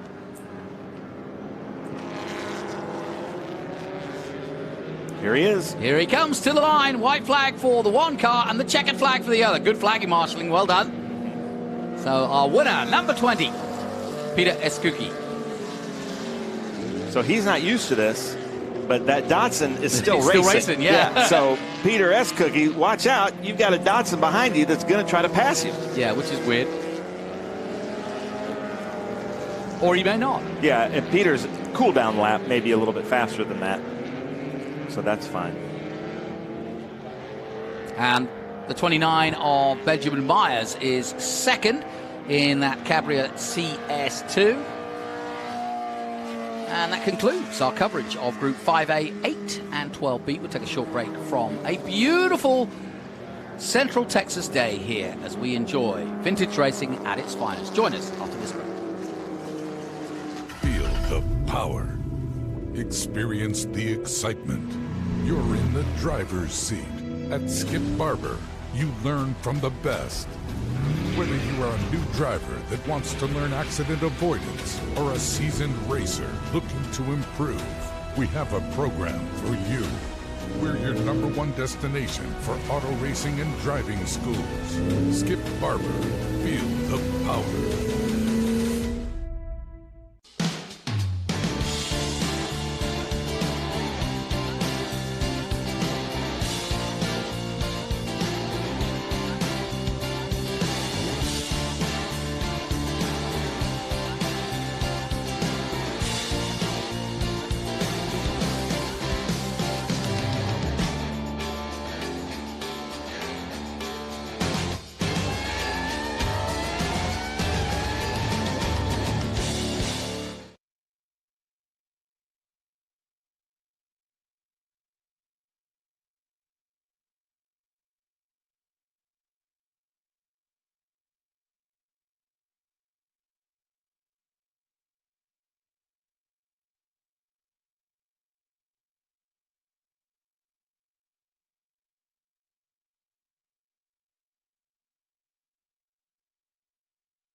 Jonathan's having trouble with the button here. There we go. Let me do your an impersonation, though. Welcome back. How was that? Let's hear yours. Welcome back. At your home track, Jonathan. Yeah, I live here. My house is just there. The Ferris wheel? Yeah. I love it. So we are at the Mission Foods Austin SpeedTour. There's the shot of the grid there from Big Machine Vodka Spike Coolers Turn 1. I love Turn 1 here because it's almost like it was designed that when Rob gets that like long shot there, it looks like the cars are coming right at the camera. Like it's almost angled right at the camera positions, which really makes for a cool shot. But this is Group 6 and 12A. This is the crowd favorite group. The big ground-pounding production cars, lots of American muscle in this group. And this is one of your favorites. It's funny because I'm the American that loves British cars, and you're the Brit that loves the American cars. And I saw this man in the number 14. Jerry Robinson. Yeah. Earlier in the weekend. Look at that. Beautifully put together. Dodge Viper. Yeah. Trans Am legend Bobby Archer races that with him and is the coach and kind of helps prepare the car. Then one of our most popular Group 6 cars ever there is the Corvette E of Peter Kloot. You're missing an E there, Peter.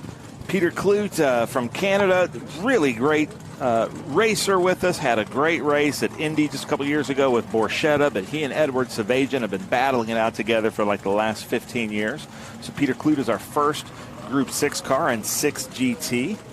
Hats off to the mighty George, though, doing the business here of taking us around these cars. Wait, George, focus in on that sticker there. Let's see what LMC. See that white sticker over his tire, George, if you can hear me? Try to focus in on that because let's see what kind of tire pressures they're running. LMC didn't pull that out. So everybody, if you're wondering his secret, there it is. There's the secret. You can see the cold PSI is 19. The hot PSI is 25.5. Different wheels, so there we go. There's your little cheat sheet. I don't think in Kloot. vintage racing anybody's getting too much of a oh, you'd be advantage. surprised in that 6 GT class. And here's another Dodge Viper. That's Wade Cole in the Group 12 Dodge Viper. And if you're wondering, the Group 12 is basically early 70s and newer, and Group 6 is later 70s and older, and basically 5-liter or bigger. Yeah. Engines, and then there's some different packages with it because we've had some 3.8 liter Jaguars in this, but that's basically it. Now the number 46 there, I have really missed this driver. That's Jody O'Donnell. Right. We were talking, remember we were just with Scott Dolphy at VIR, the ex-NFL player. Yep. Jody O'Donnell. I was telling him I was an athlete. Yeah, Jody O'Donnell is also. He believed me. The whole crew, no, not you so played much. Soccer? Well, no, don't start them. They're waiting. You know, they're waiting for me to. But he's a professional NFL player. Jody O'Donnell was a tight end, just like Scott Dolphy. So look for him. You could even see the helmet behind his head there, the football helmet. And then behind him is Jonathan DeGainer in that Devon Evolution. We've seen him all season long. I met his daughter yesterday. Mm-hmm. And so there were 3 generations of DeGainers here. And he says she's going to be in a race car here pretty soon, too. That's an interesting view of Turn 1 because you can see how tight it is from the drone. Looking at that angle, you see it really is a hairpin. There's John DeGainer. Come on, John, wave at us. Wave at the camera. I want to wave at him. So you can see his father and son there. We spoke to his dad, if you remember, at Watkins Glen on the grid. There's his wave. There we go. So that is, I believe, a 327 Corvette engine, an MGA rear frame, and a Devon body. And they have been developing that since the late 50s, I believe. There's his dad in the white shirt just behind him. So that is a crazy Group 6 GT car. Yeah, you mentioned the Devon, of course, an American automobile manufacturer. For about 10 years, they made bodies, really, but they did make some cars. Yeah, but they did. They're known for their bodies. Bill Devon and his company. And they're still building cars now. I met the new owner at New Jersey at our event, and he's still building Devons. There's Dr. Claire Schwindeman. We were talking about him at, I believe, Watkins Glen.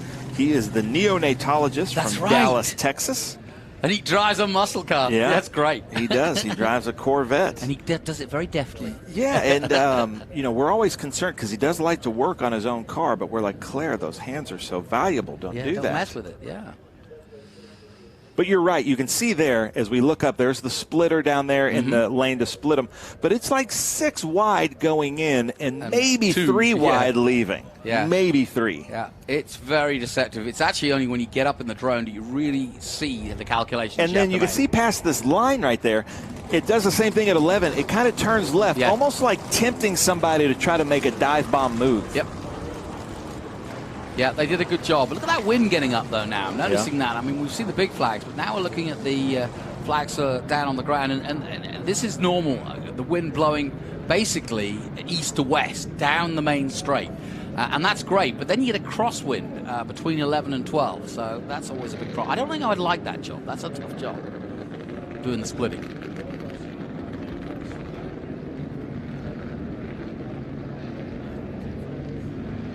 So, a couple of Corvettes coming out, 3 or 4 Corvettes coming out.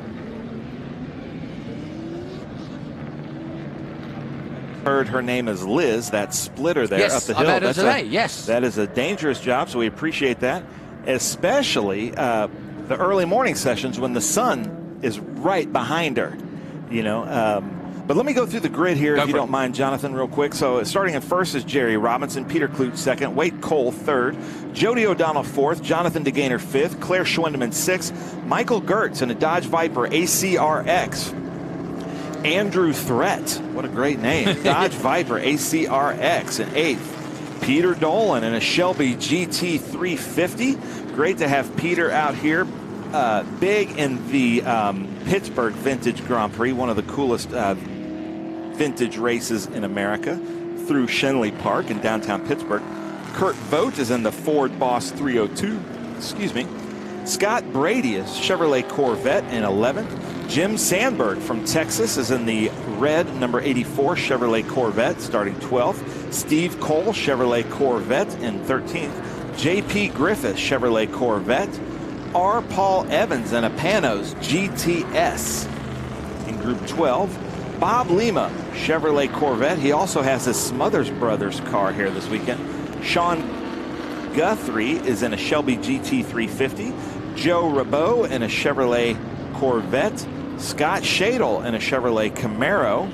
Alan Davison, back in his Panos GTS. John Bergendahl in a Ford Mustang Fastback. Mark McKillier in a Chevrolet Corvette. Carl Janin in a Ford Boss 302. John Scott, Chevrolet Corvette Roadster. Vincent Dean in a Shelby Cobra. Eric Ritchie, Chevrolet Corvette. Wayne Parks, Porsche 996. Steven Seitz, who was with us at VIR just a couple weeks ago in a Ford Mustang. George Wright, Chevrolet Corvette. Phil Molachek in a Shelby GT 350. Mark Hannafin in a Chevrolet Camaro Z28.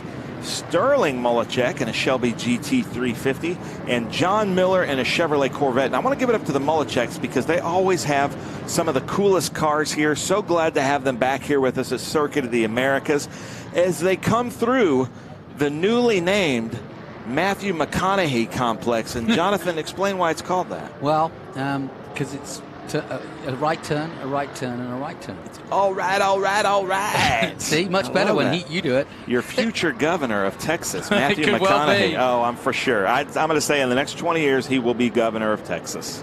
Well, he's governor of the UT's football team at the moment. They've got a camera on him for the entire game these days. Boy from New York says, our friend Boy from New York. Yeah, it says Peter Kloot has a shop real close to him. Well, that's pretty cool. Oh, there you go. In Canada. Here we go then, 2x2. Our next group race, which is 6 and 12A. As you see, you've been through the grid. And now we get ready to go racing that Dodge Viper against another classic muscle car from America. It's the Corvette. I think Peter's going to get him going into one. Okay. Peter's on the left, right? Yep. Here we go. Muscle car mania here in Texas, as it should be and will be in the future, I'm sure. Away go the Vipers, away go the Corvettes. Listen to that beautiful sound. Now, we might have had a rule break there. I'm not going to say by who, but we're not supposed to pass until we get to the start-finish line. That's a good point. Blue 302 Boss. Okay, well, that's that one. The 36. Scott Shadle coming around there in that number 36. But it looks like everybody got through cleanly, which is exactly what we're looking for. Boy, does that Porsche look out of place there in that 996. Does look a bit, doesn't it? But look at that. So Jody O'Donnell and Peter Kloot. This is a classic Group 6 battle. Then we've got 3 Vipers right in a row. Yep. And you got to think that Jerry Robinson doing well in that Dodge Viper against these ACRXs, which was Viper's race car version of the Viper. You know, I can't see a Viper now and not think of Lee Saunders. The man waxes rhapsodic. He's in our Trans Am series. Not in the historics, but I tell you what, as soon as he's ready for historics, you know he's going to get a Viper. Yeah. Or he's going to use his own Viper that he's been using for many years.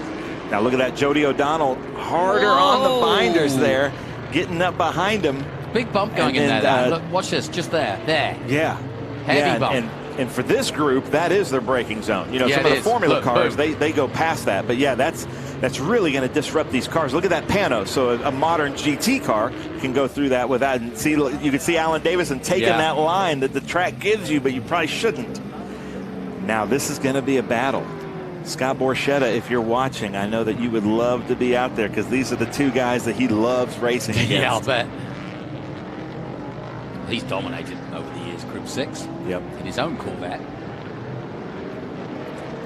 And Jody O'Donnell, so happy to have him back. Haven't seen him in a while. He's raced with us in the Big Machine Vodka Spike Coolers TA2 series here at COTA years ago, and just loves these Group 6 GT Corvettes.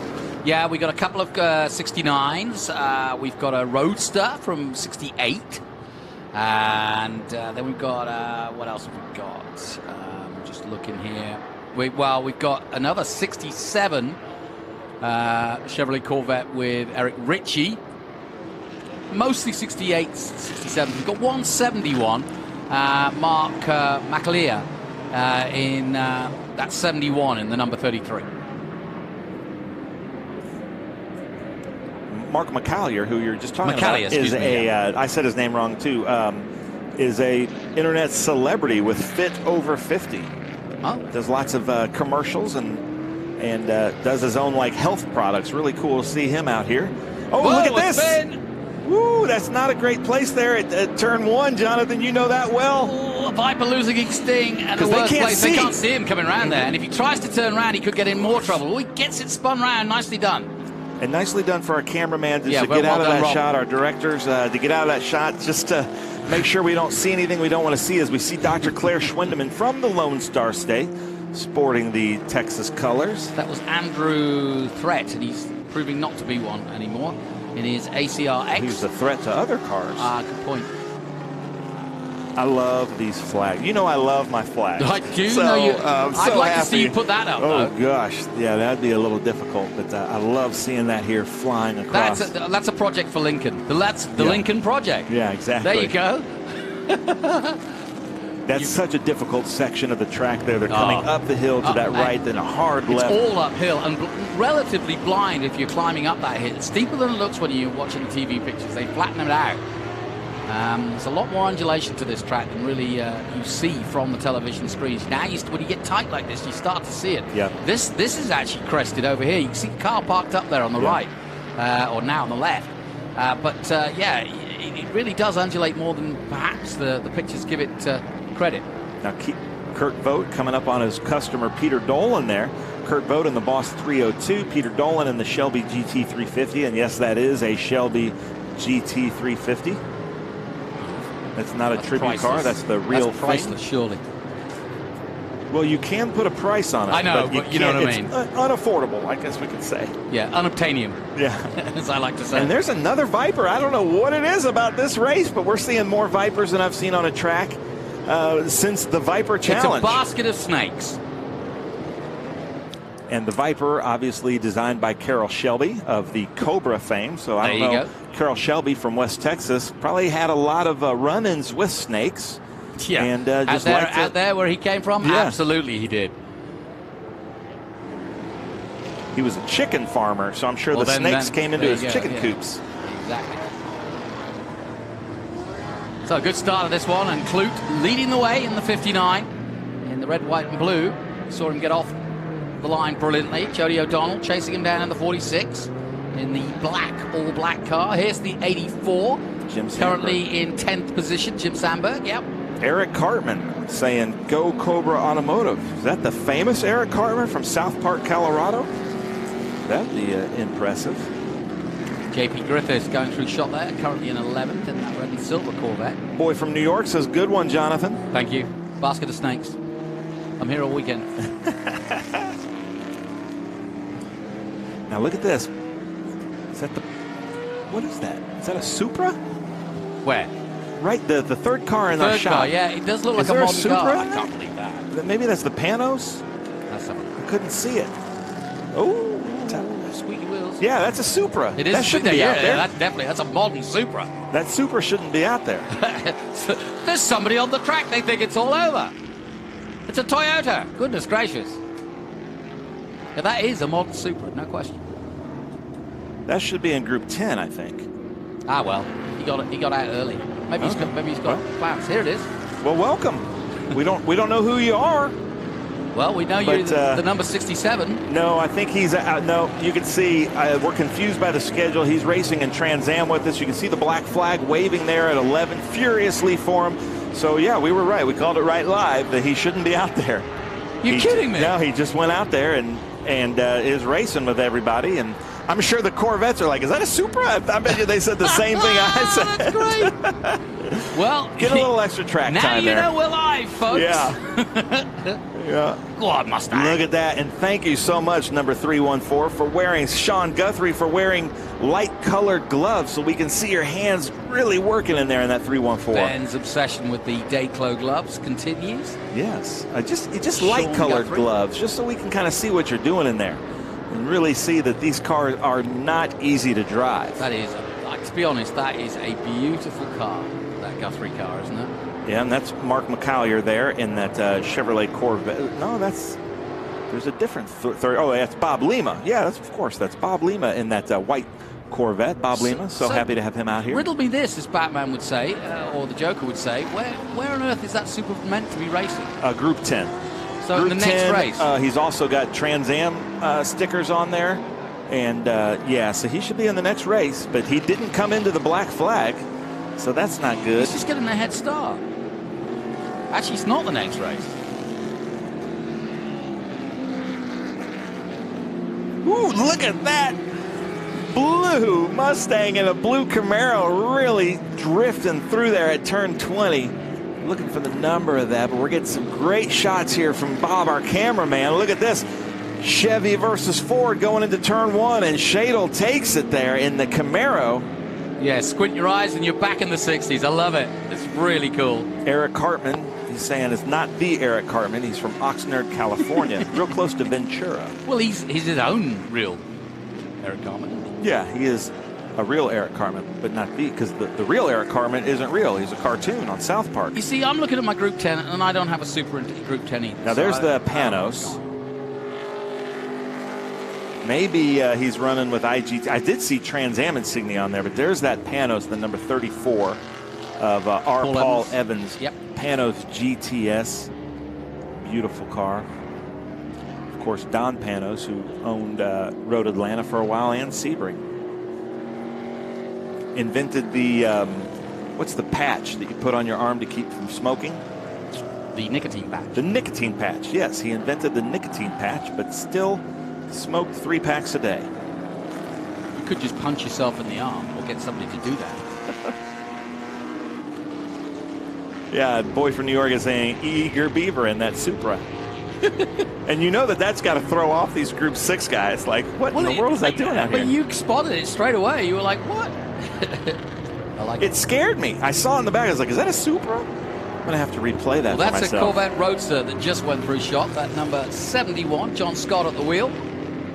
To me, that is the Shelby Mustang. The white, because that was our Grand Prix colors, the American, the white with the blue, and then I believe it was the American Racing. The Heritage white was that. So I just really love the look of that. Is that Steven Seitz? Yeah, that's the car that was with us at VIR. From Texas, races in the SVRA group. So cool to have him out here with us. That is the Corinthian Vintage Auto Racers, I believe, out of Texas. And they have a lot of Mustangs in that group. And that's a fun group. So if you're in the Texas area and want to get involved in vintage racing, that's the way to do it. And then there is Alan Davison. We talk about him with FPEC. If you have had a chicken nugget in your life, that probably came from one of his pieces of equipment. He doesn't make them personally, but he's in charge of making them. He makes the equipment to make chicken nuggets for food processors and for everybody, and out of, I believe, Benton, Arkansas. And there we go. That's back to our leader, Peter Kloot. Kloot about to come into the last complex and last run down the back straight. Yeah, but Jody O'Donnell and Jerry Robinson are having a battle back there. Yeah, they are. Look, and then look at that, Wade Cool right behind Jerry Robinson. So this should be a good little Viper duel here. Peter Kloot then in the 59A. He's led all the way. It's heated up nicely, mid-80s now here in Texas. If you were wondering, it's a beautiful day here in November. Peter and I believe his son, I can't remember, I think his son was named Gary Kloot, and Jody O'Donnell got at it in one of our races here. I've got that going into turn 1. Not Clue. Oh. Kloot. You can really see how soft they had to set up the suspension here, the legendary motor cars, because of the bumps here at COTA. And I'm sure Peter's not liking that, but when he gets hard on the brakes, you see about a 4-inch drop in that front suspension. Wonderful but shot. It's that battle for overall second. But first in Group 12, Jerry Robinson, Wade Cole. Let's call it back to the Jonathan. Here we go. Jerry Robinson holding on, but look at them. They're almost side by side as they come into 19. But the Viper, he does send him wide. And I was just about to say that the green Viper's going to have the advantage because he's on the inside, and that's how it turned out. Peter Kloot, though, will come over the line in first place, and Jerry Robinson gets that second place by sending the other Viper well wide. Wade Cole. Wade, I just want to say, I know it doesn't feel like you won, but not having to pick all that gravel out of the car going into the kitty litter, that was a good save. To me, you might have won that race. Jerry Robinson, congratulations. First in Group 12. Peter Kloot, first in Group 6. Awesome. That was a fun race. And lots of fun. We had a Supra in the middle of it, like a little Toyota commercial break. Okay, that concludes our coverage of Group 6 and 12A. More SVRA Speed Tour action to come. Stay with us here on the Speed Tour. We'll be back from COTA after this. An important decision is afoot. This man is about to buy tires on TireRack.com. Tire Rack is the leading online retailer of tires in North America and a repository of advice and expert reviews. And it's done! All that's left is to arrange for safe, easy installation at one of our independent recommended installers. Well, I guess he did that too. TireRack.com, the way tire buying should be.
Welcome back to Circuit of the Americas. I'm joined in the booth by someone who lives here, has a radio show out of Austin, and is constantly commentating on everything Formula One and open wheel racing at Circuit of the Americas, is Jonathan Green. Jonathan, some beautiful views here.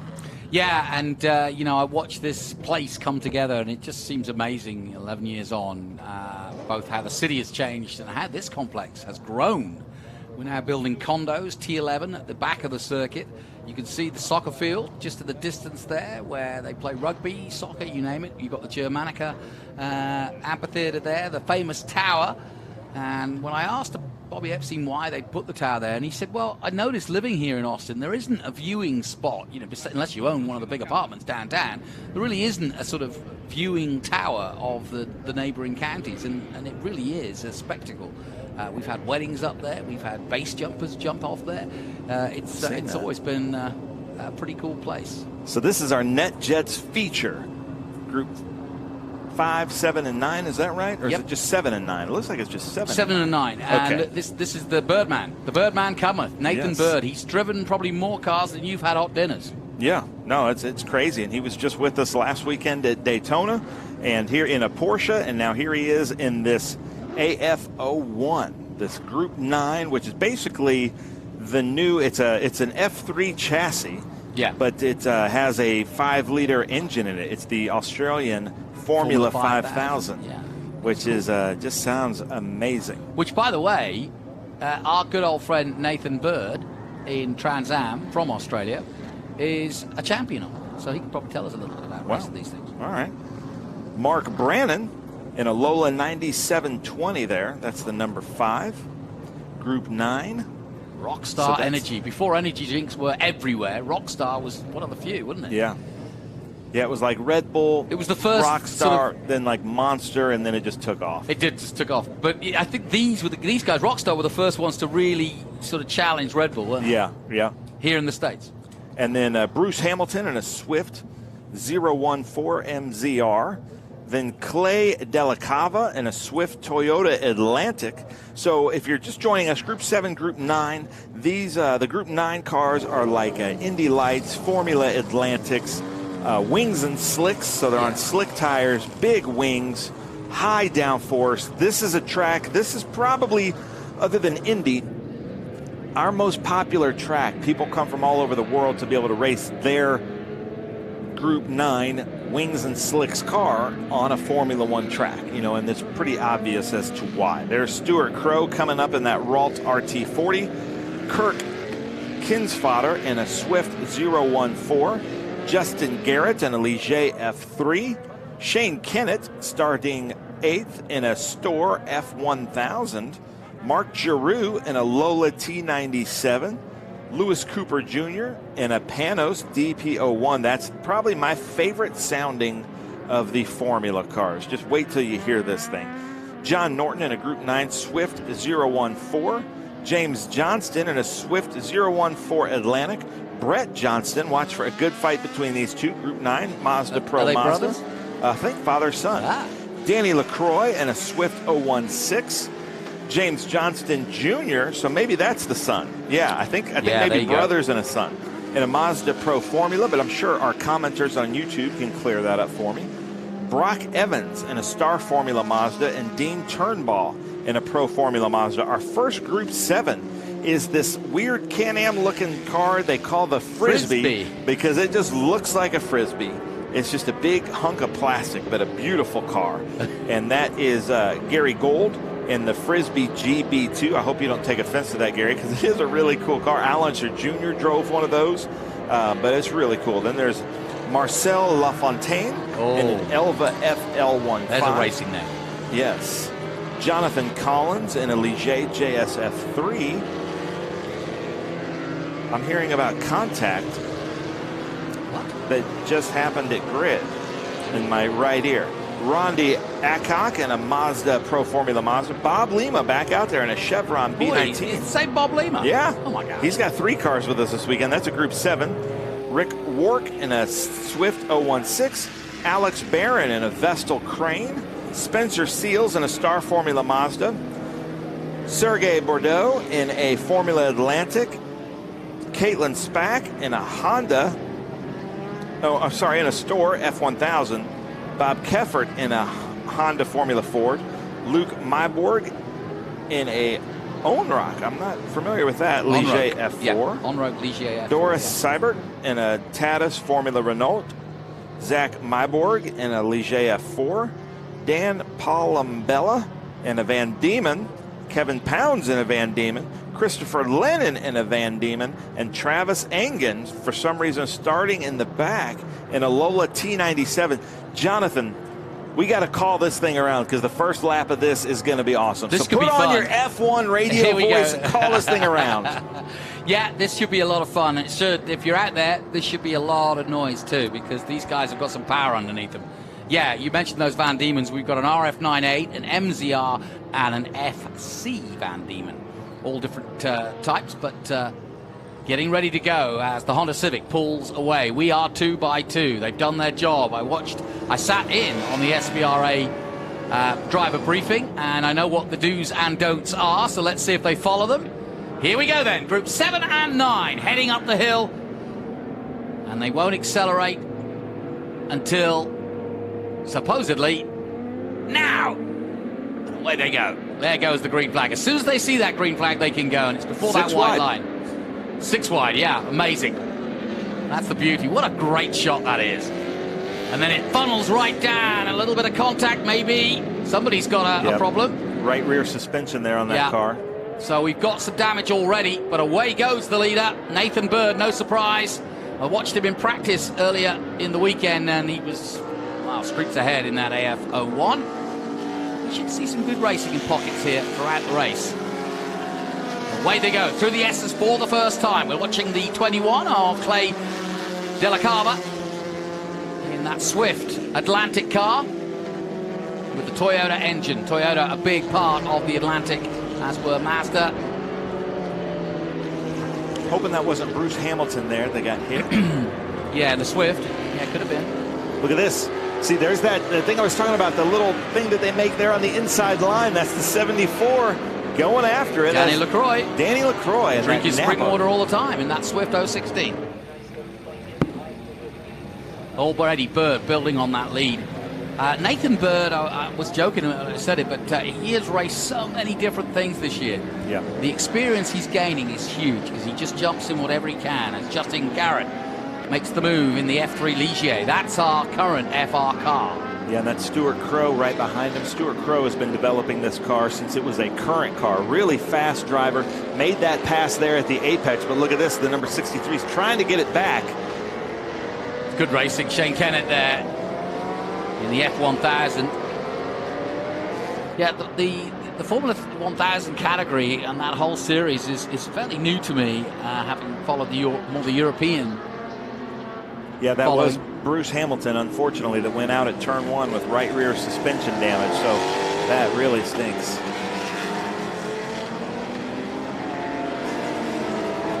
Sorry to interrupt, Jonathan. No, you're good. Out of turn 20, our locked off shot there, giving us a nice view as the flag waves. What do we got? Double yellow. Double yellow. Yeah, just because of the suspension damage, I believe, on Bruce Hamilton's car. So hopefully the 63 sees that before he passes Stuart Crow. So didn't. We're going to have to see a ruling on that because Stuart Crow will definitely be aware of that. So we are under caution here in our group. We think it's going to be a quick caution. Okay. Just because they're going to go out and pull the car in. He just is at an unsafe place. And they're going to be able to clear. I'm hearing race control right now. But we're going to see here in Group 9 and 7. There are some really cool cars out here. I'm hearing for some people, so... you keep a look at that. We'll take a short break. We'll be back because we're under caution. Ben's going to check the YouTube, see what you want to know. And we'll take a short break here from Coda. We'll be right back. Hungry for SVRA action? Well, the best way to enjoy classic auto racing is with a delicious classic from Mission.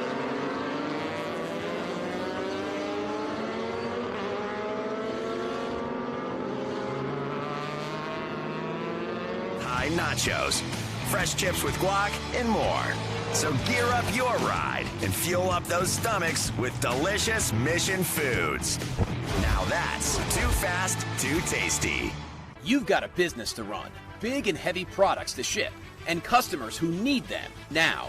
When you've got the right driver and the right equipment, you can bet on a spectacular result. Bennett understands complex logistics and puts the best team, the most time, and the latest technology into every customer relationship. So you can sit back, relax, and enjoy the race. Let us handle the rest. Together, we can move anything.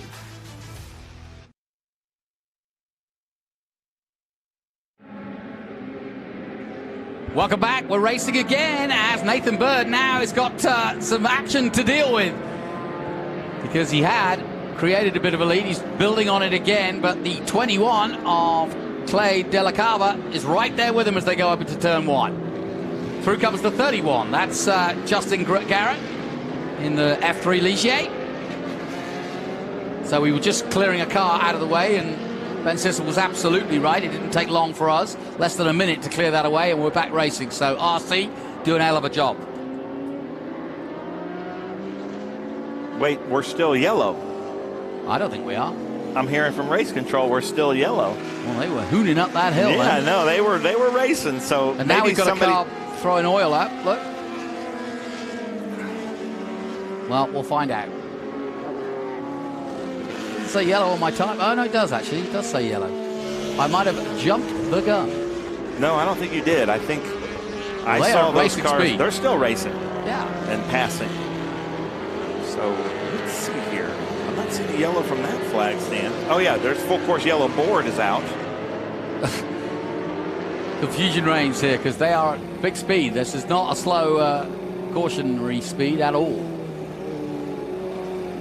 So my live timing tells me it's yellow, and the way they're racing tells me they are racing. It's certainly not going slow in that F3 car.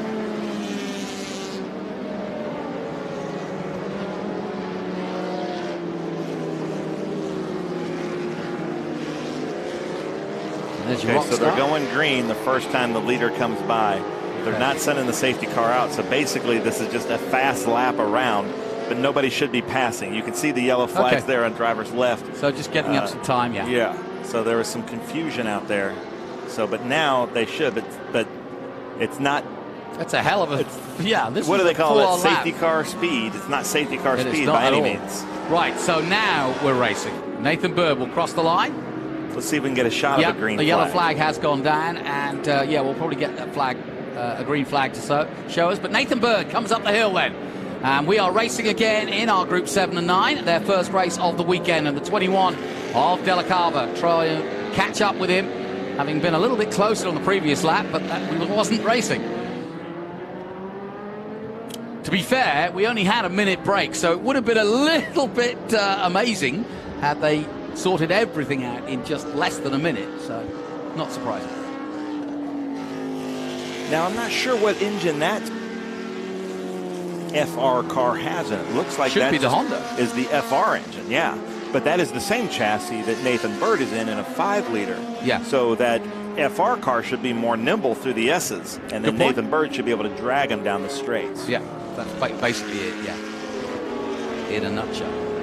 But I will say, the Ligers look a lot bigger than the Indy Lights cars. Yeah.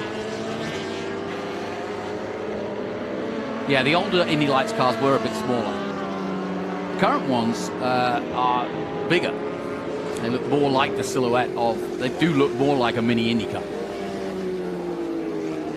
Justin Garrett started 7th and is in 3rd place.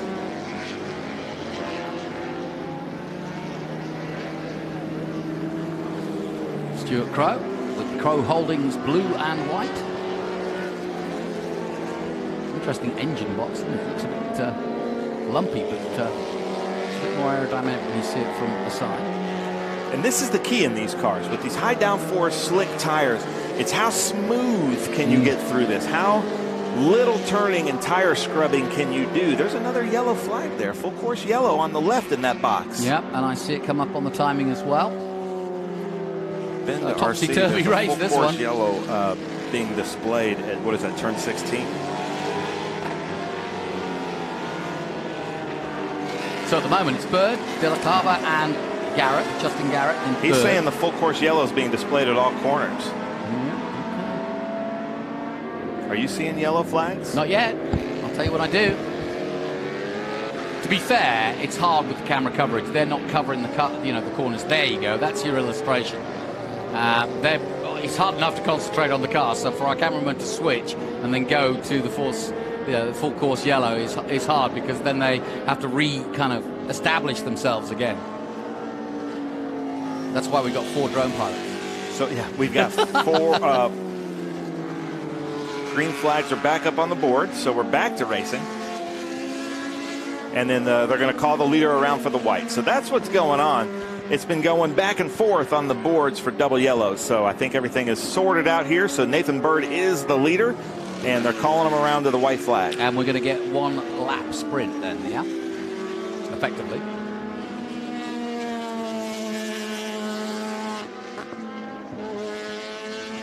Lovely story. See right in the background, that little house, that house up there on the hill? Mm-hmm. It's the one piece of land that Coda don't own, and the guy's built right over there so everybody gets a good view. Oh, well. And I think he charges good for on it too. Him, yeah. Well, no, not good on him. Not if you work here. Yeah. He's been a bit of a thorn in the side, but, well, it's his land. That's very Texan of him. Yep, make a buck. I hope it's called the Alamo. Mm-hmm. Well, he's made a stand, that's for sure. Well, Nathan Bird has gotten my memo about wearing lightly colored gloves. I appreciate that.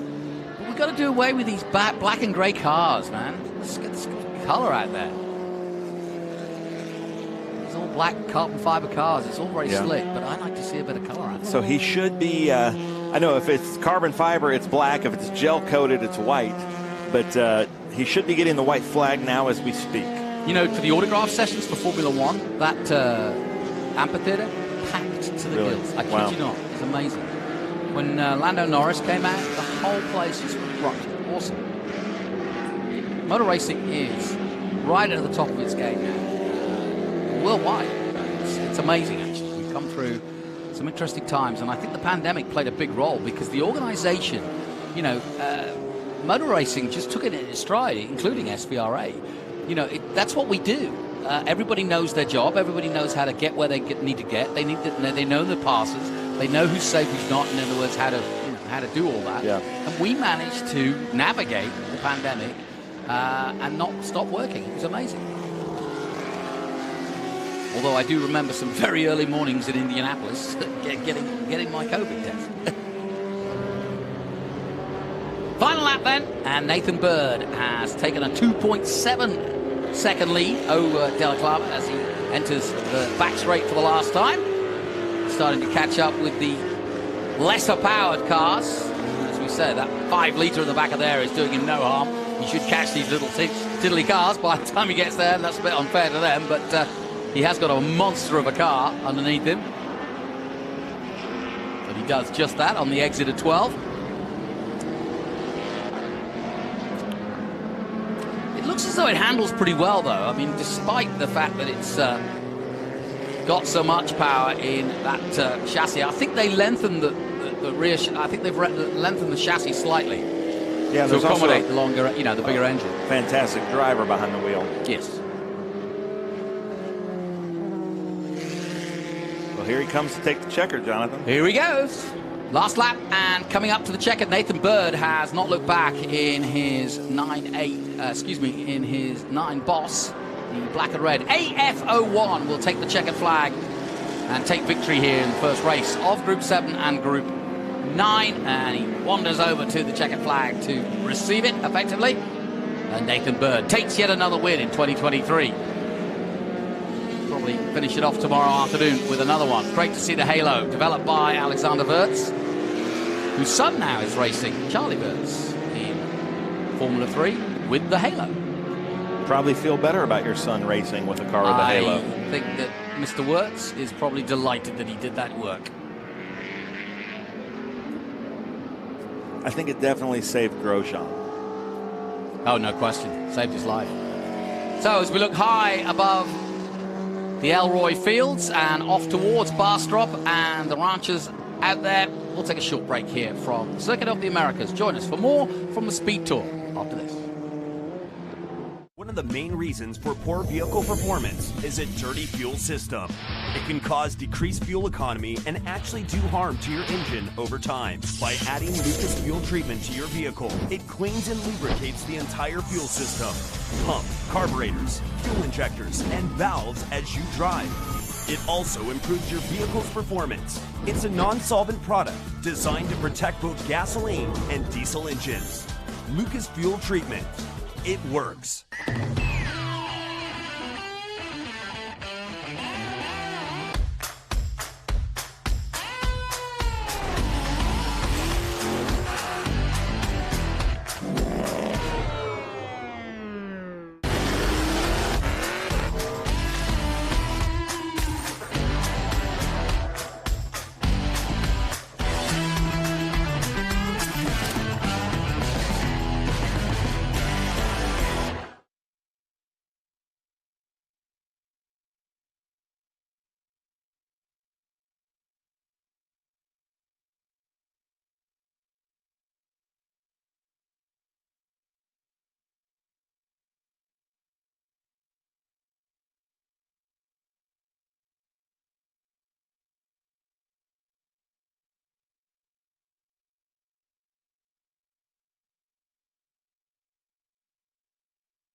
There is less than 1/100th of an inch of motor oil protecting your car's engine.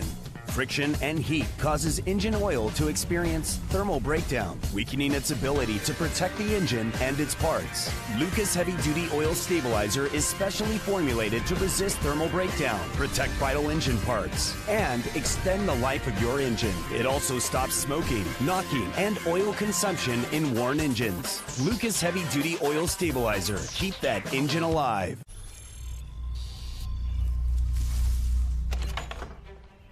Yes. Hon, the WeatherTech's here. WeatherTech is the ultimate protection for your vehicle. Laser measured floor liners, no drill mud flaps, cargo liner, bump step, seat protector, and cup phone. What about my car? WeatherTech. Welcome back to our live feed from the Circuit of the Americas. It's been a beautiful day here at the 2023 Mission Foods Austin SpeedTour. It's the end of the season. It's getting that way, as you know, if you're a motor racing fan. Pretty much March through November is the traditional season, although it seems to extend each and every year. As Formula One goes on till December these days, but here we are traditional because we are Vintage Racing and we are SVRA, as well as Trans Am and FR and F4, but plenty more this year as well, which includes PSSA, IGT, and we've got coming up for you Group 11. We've got a good bunch of different cars for you, some real humdingers. But as you can see, we are set fair, little fluffy clouds in the air here at the Circuit of the Americas, and it has been a fantastic weekend to finish off at the home, the Citadel of Speed, as I like to call it, here at the Circuit of the Americas. Without further ado, let's go down to my cohort, Ben Sissel, who's down on the pre-grid, getting ready for our next group action. Well, thank you, Jonathan. Welcome to the grid here at the Mission Foods Austin SpeedTour. So glad to be back here. This is our 10th year here, and man, has it grown into something just exponential. Trans Am just came off the track. I've got Tony Pirelli here, the owner of all of this, and so much is happening in 10 years, including this new series, PSSA. Explain PSSA to everybody. Well, this is obviously a prototype. You got Prototype Sprint Series Association is the acronym. We saw a niche that there's a lot of these cars out that are in clubs around America that we think there's a format for a sprint car, sprint series format where they're 30-minute races so they don't have to do a pit stop, make it affordable, but level the playing field on Hankook tires, so we really test the driver's skill. And it's really starting to take off. I mean, this was our first launch. I envision this to be huge at some point. Right now, this grid you see is with PSSA and the IGT group combined, but what a show for the fans. We had a great turnout, and boy, were we blessed with good weather. Must be because Hook 'em Horns won today. And now, speaking of prototypes, one of the most famous is joining us here right now. Unbelievable Audi of Travis Engen. But Tony, we were talking here, we'll come back over here by Travis. So much has happened in 2023, but then knowing what we're doing in 2024. So we've had a huge schedule in 2023, but talk a little bit about what we can expect for 2024. Everything's growing. We're adding a junior series to our formula group for kids coming out of karting. We're taking the TA2 series and bringing an amateur level to it where the people coming out of karting, they have aspirations to get to the big leagues. We give them a year of racecraft and race school before they move up to the pro series with TA2. And then we're going to Canada. We're adding Pittsburgh. We're adding a race in Dallas at Eagles Canyon. We're doubling down at Sebring. We're doubling down at Mid-Ohio and Road America. So I don't know how many races that is, but it's a lot. Perfect. Well, Tony, have fun. I'm going to kind of run through the grid, but thank you so much. It's been a great year, but thank you, and can't wait for 2024. So PSSA, we were talking about this. These are these Revolution cars. I've got Marco Russell here all the way from Italy. He actually came from the furthest in our drivers meeting and won some Lucas oil. I believe Palmer Miller is starting first, and then between the PSSA cars, this unbelievable Audi here. And Travis Engen was telling me a few seasons ago, Audi itself believes that this is now the most winning Audi in motorsports, so unbelievable. Then we come here, and Judd Miller is in this beautiful red, white, and blue, suitable for Circuit of the Americas here at Austin, Texas. Another Revolution. Beautiful car, 500 horsepower, unbelievable supercharged cars designed specifically for this type of racing, for the track, and we're having so much fun growing this. Then over here in the Gas Monkey Energy, Joel Quadracci in another one of these beautiful cars. Joel Quadracci with Quad Graphics, a huge graphics and printing company. Always really fast. Then we come over here, and another great thing about this PSSA are the LMP3 styled cars. So Tim Day Jr. out here giving us the thumbs up. We love that. So thank you so much for coming out here. We've got quite a group of cars. We've got Phil Stratford out here in this beautiful Mazda. Then we've got another Revolution here, number 95. Then Jim Cope in this beautiful car. Lots of really cool cars here with Eagle Park Racing, Eagle Park Brewing. And then look at this, looks like right off of the factory floor, another Revolution. And this beautiful carbon fiber. Running a number 65, but they need to put a 65 on that hood. But then we start over here with the International GT with Gruber down here. Oh, okay. Well, let's talk to...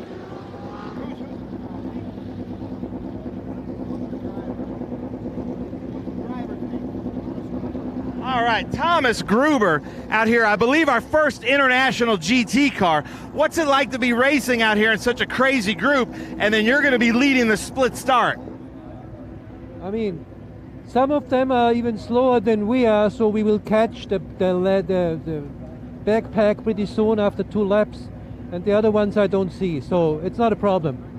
Nice, I love it. Well, have fun out there, Thomas. He says some of the IGT cars are faster than some of these cars, so they expect to we expect to catch them.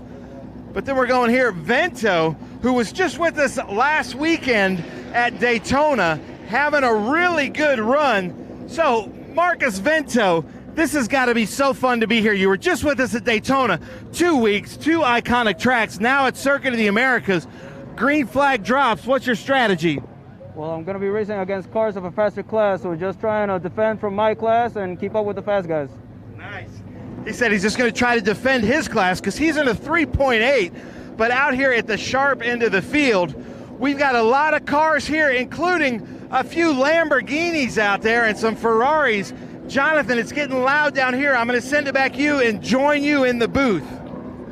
Best place for you, Ben. Don't want you to get run over. But yeah, nice eclectic group of cars, but plenty of action to come from these. And this is really got some very, very good racing drivers in it, and it has for many years. IGT, absolutely, to drive one of these beautiful 911s, you've got to be on it. And then Travis Engen to drive that winningest Audi ever is quite a absolute joy to watch, but also, I'm sure, an absolute joy to drive, although it would be quite scary at times given that it's such a powerful beast. But it's out and about every other weekend. It's so reliable. I mean, it just shows you what Audi have done in the last 25 years, quite frankly. And yeah, that is such an iconic car, and if you get up close to it, if you come down to the Circuit of the Americas, you can see on the side of that car just where it's been, who's raced it, the great names. S's Racing, shout out to them, because S's is a local company here in Buda, Texas, just down the road a piece, as they say here. Great to see Dave O'Neill and his team here this weekend, as Palmer Miller will be racing this particular car. Judd Miller also racing as well, as we just saw his car. And Palmer Miller in that Revolution 500 SC. And Judd Miller in the 500, not the SC. So basically, there's not a lot of difference between them. But we've got 21 and 22 cars out there. And Revolution are creating just that. Quite a revolution in terms of these brand new spec cars. And they are lovely looking cars. I had a close look at the Philip Berber exhibition car. Philip involved in the project as well. And you can see it for yourself. They're a handy way. They've got 2 seats, so you could also get a hell of a joyride if you got a chance. Track days. But this is the way to go racing these days. It's cost effective. It's not crazy money.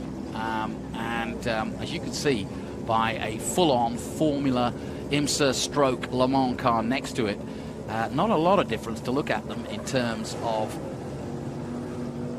what they can produce in power. There's those names and places I mentioned on the side of that car. And then look at that. Engen, obviously, but Alio, Arai, Biela, Johnny Herbert. Look at great names. And it's been at Le Mans. It's been in IMSA. And in the hands of Travis Engen, he never lets it down. It's been almost his favorite car. JJ Leto. What great names.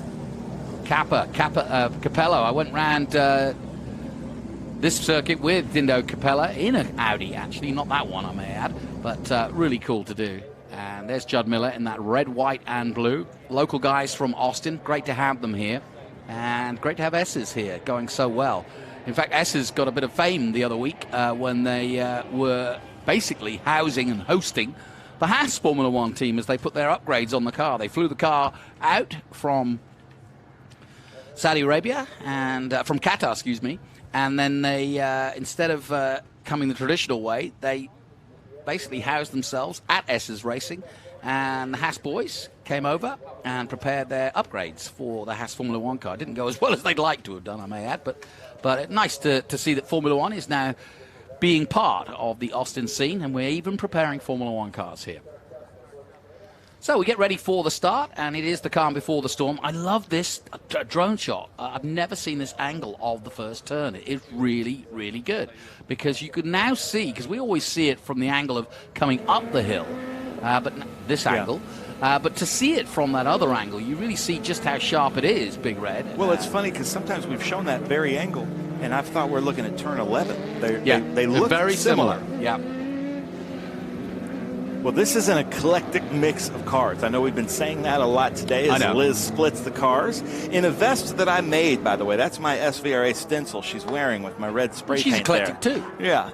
But let's go through the grid here real quick. So it's Palmer Miller in a Revolution 500 SC, Marco Cincetti in a Revolution 500, Travis Engen in that Audi R8 LMP, Judd Miller in a Revolution 500 SC, Joel Quadracci, I like when you say it better, Quadracci, in an Orca 03, Tim Day Jr. in a Ligier JSP 315, Phil Stratford in an Elan DPO2, Zach Mosley in a Revolution A1 500 SC, Jim Cope in an Elan DPO2, Nathan Duckles in a Revolution A1 500 SC, Ron Fletcher in a Revolution 500, Gary Gesselter, remember that, Elan DPO2, and Mark Brannon in an Elan DPO2, Mark Strafford in an Elan DPO2. We're going to have some great Elan DPO2 battles out here. We're going to have 3 distinct battles, I think. Yeah. Ryan Ronkel and a Wolf GB08. I'm excited to see that. I haven't seen a Wolf yet. Gary Gray and a Radical SR8, William Deary and a Shelby Can-Am, and now we get to more of the International GT cars. Thomas Gruber in a Porsche, Marco Vento, Scott Blind in the bright green Porsche, you cannot miss it. I'm going to get this wrong. Xin Wang, I believe, in the Lamborghini GT3 Evo. He's also racing with us in Trans Am. He raced a McLaren with us last year here in a Trans Am. Really fast driver, but he's in a Lamborghini this year, so look for him to move up front. Xingjian Wang. That's probably pretty good. Nathan Bird in a Porsche. Ta-da's! Karlinskis in a Porsche GT3. Victor Spivak in a Lamborghini Huracan. Raymond Davudi in a Porsche. Tom Kopczynski in a Porsche Cayman, really fast. He was also with us at Daytona. Mark Sandridge, Albert Lukasik, Brian Cerceli, Colin Cohen in a Ferrari, Alejandro Chawan, Nicholas Groombridge, Maria Mejia in a Porsche Cayman. Sorry, Maria, I know how to say that. Kind of know how to say it. I don't say it like you can say it. And then Joe Rizzo in a Porsche Cayman Club Sport. That's 35 cars as they come around, Jonathan, to take the green in a split start. Yeah, this is a split start, and we do this basically so that everybody gets fair racing. You don't want to mix the groups if they're of different power and different lap times. So we try to let them race with each other, but as you heard from one of the drivers that you were speaking to, they'll eventually catch another group. But by then, they'll be spread out, and it will be easy, especially if you come to the S's. You wouldn't want to be all grouped together coming for the first time out of 2 into turn 3. So that's why we do that. The Honda Civic, the pace car, comes off here, and we get this great shot from turn 2 as they prepare to go 2x2 up the main straight. Wonderful venue. It gets better and better with each and every year. This will be just what it's like for WEC in a few months' time. Next September, we've got the World Championship of World Endurance coming here. But these are Revolutions, IGTs as the flag waves, and away we go. Up the hill goes Travis Engen, and that priceless car gets a little tapped on the 32. But no harm, no foul. They all recover, thankfully. It was only a little love tap.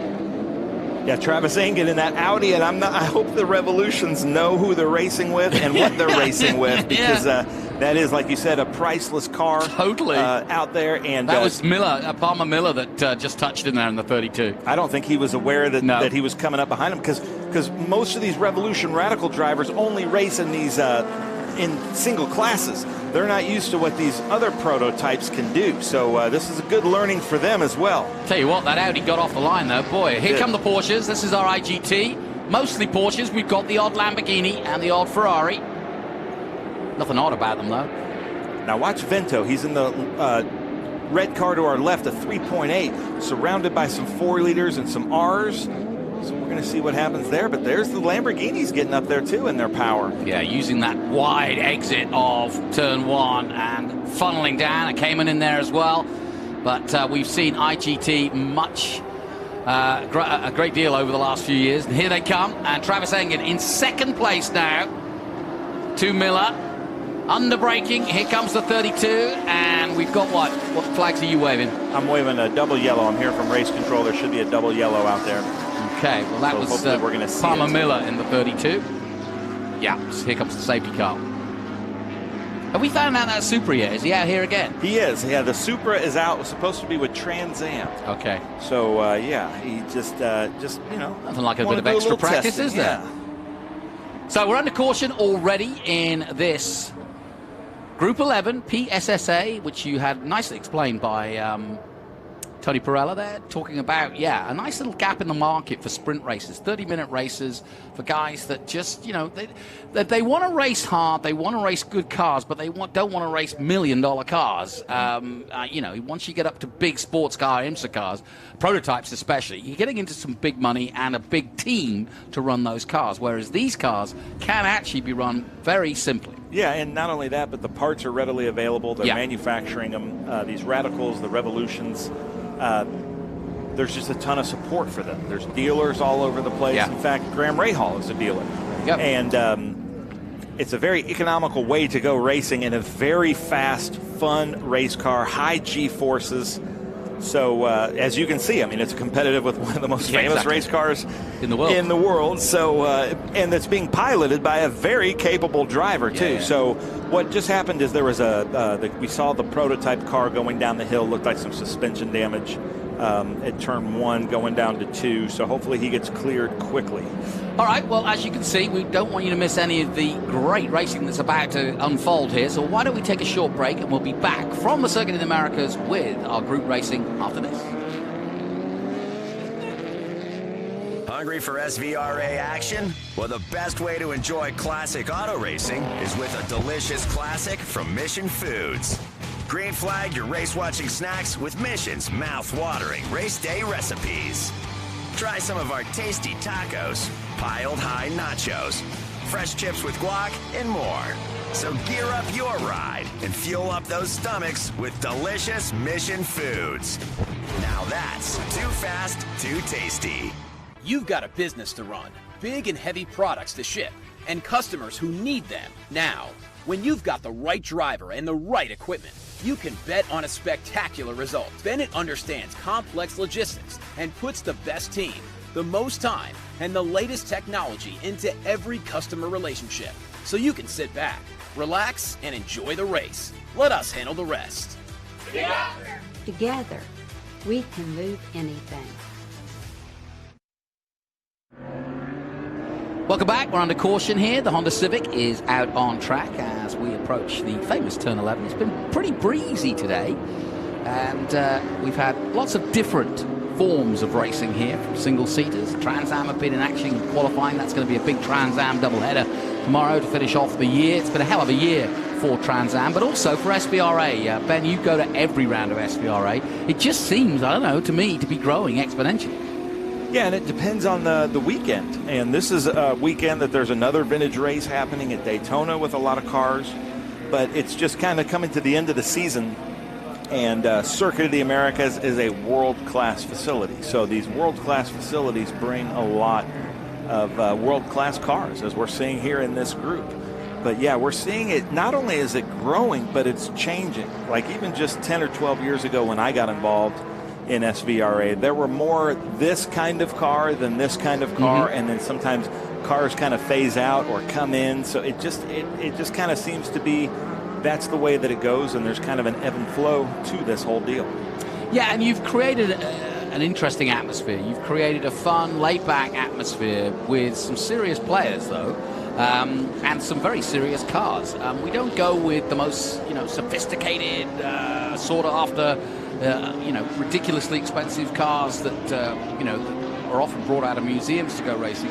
These are cars that are loved and cared and want to go racing, and the drivers that race them are either ex-racing drivers or who've raced all their lives, and then historic racing, vintage racing, is where they find themselves. And what's also interesting is it's now attracting young drivers to its series. So we get almost a family atmosphere, like you say, father and son, brothers, you name it.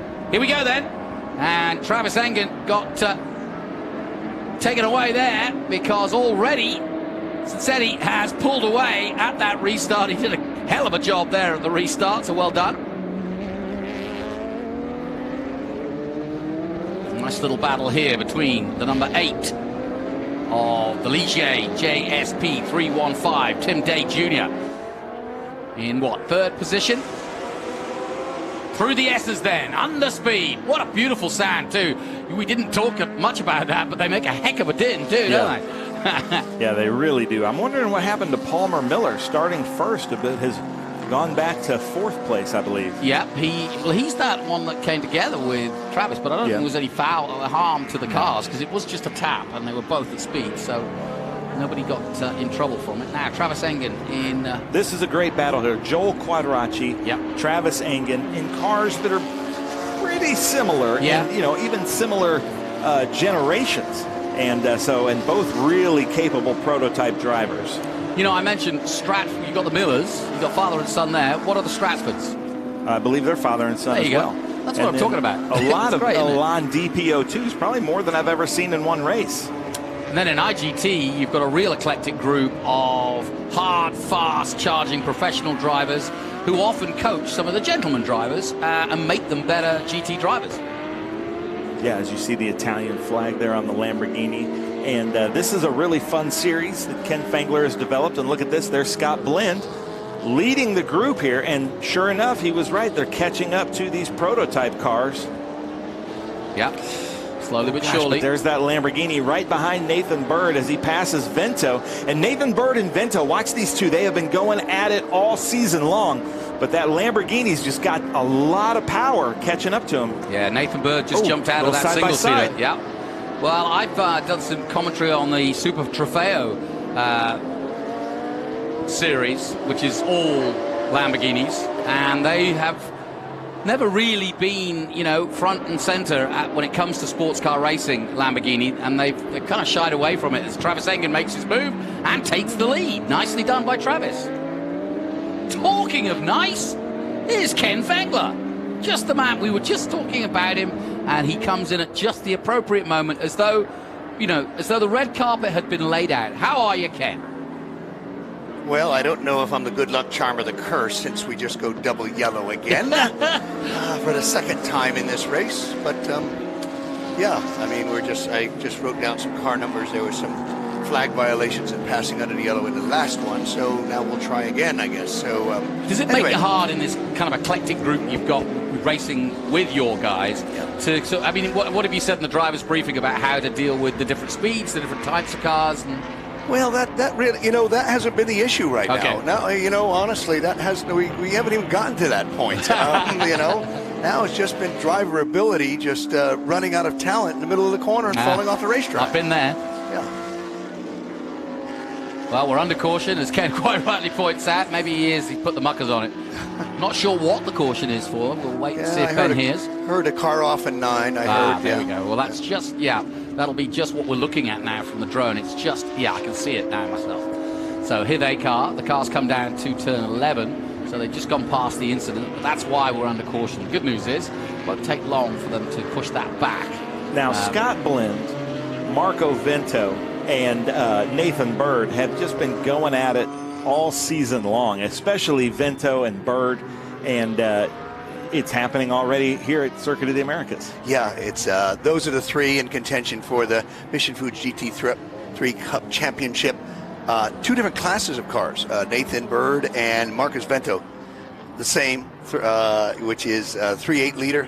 Scott, which has been the 4 liter, and he's been the class, and these guys have been top 5, top 7 all year long.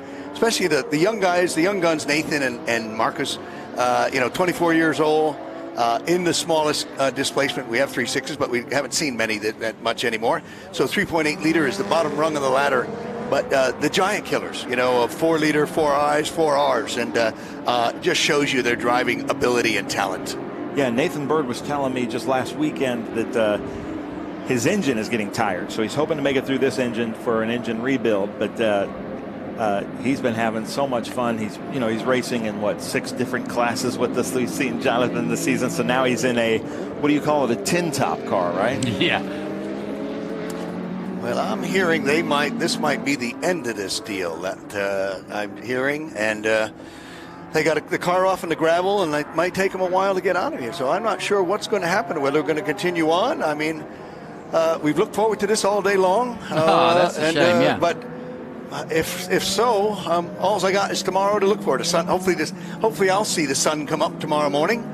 And at 8 o'clock tomorrow morning. It's not foggy. Yeah, the fog, I got to say, that was nasty this morning. And, that we have a 60-minute race, lots more time. You can see we've got 2 cars, we've got 2 trucks, recovery trucks, with the car that's strewn on the top of your picture right now. Under that yellow caution sign, you can see the flashing lights where the car has gone off at 9. And there's absolutely no way you can go racing. That is way too close. If you remember, Verstappen hit that, I think in Formula One, or somebody did, and bounced right across the track. It wasn't Verstappen, it was Alonso. And you do want to be on the outside of 9. Yeah. Well, I never would have thought that a Honda would win this race. He's won a few. He's got as more laps than anybody, I think, without any heroics, so to speak. I must say, Jim Rogers has been piloting that pace car very professionally. Well, the word hasn't gotten to the drivers, and it seems like they might. No, still caution knowing out. RC, he's going to try to get this thing back up and started. No doubt. They've been working all weekend long hard to get these guys laps, even in despite of some of the, let's say, less than stellar performances. I've asked you this before, but Ken, tell us more about how you get into IGT and who fits, who works for IGT. I know two professionals. I noticed Pipperman and Ryan Dial, 2 good professional drivers who, I was saying, some of these drivers come and help some of the guys become better drivers. But who gets to go in IGT? Why? Well, you know, it is as we say, a professional platform. It's for sportsman type of driving. The emphasis on sportsman driving, both in the paddock and on the racetrack. But, you know, we're very happy that these guys take the learning curve very seriously. They hire professionals. In the enduros, the pros have a chance to get in the car and drive.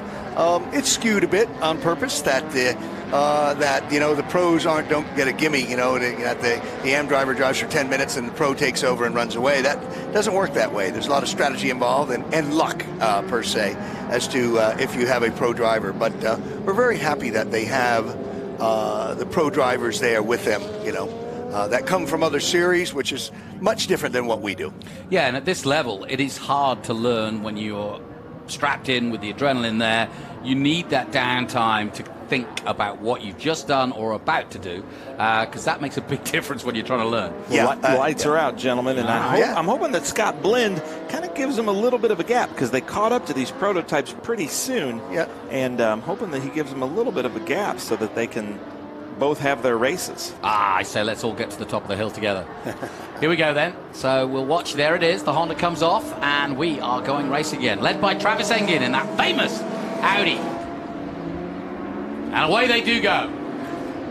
Let's see if we can get a few consecutive laps here. No, it's going to be final lap, I hate to tell you again. Joel Quadracci on the outside. Yeah, he's making there. his move. This could be, smoking. He's locked in What happened there? Just locked up, I think, on the dust as well. Sure did. Just saved Travis Engen's car as well. Yeah. Thankfully. And that's also given the race almost to Travis if he doesn't make a mistake, and he rarely does.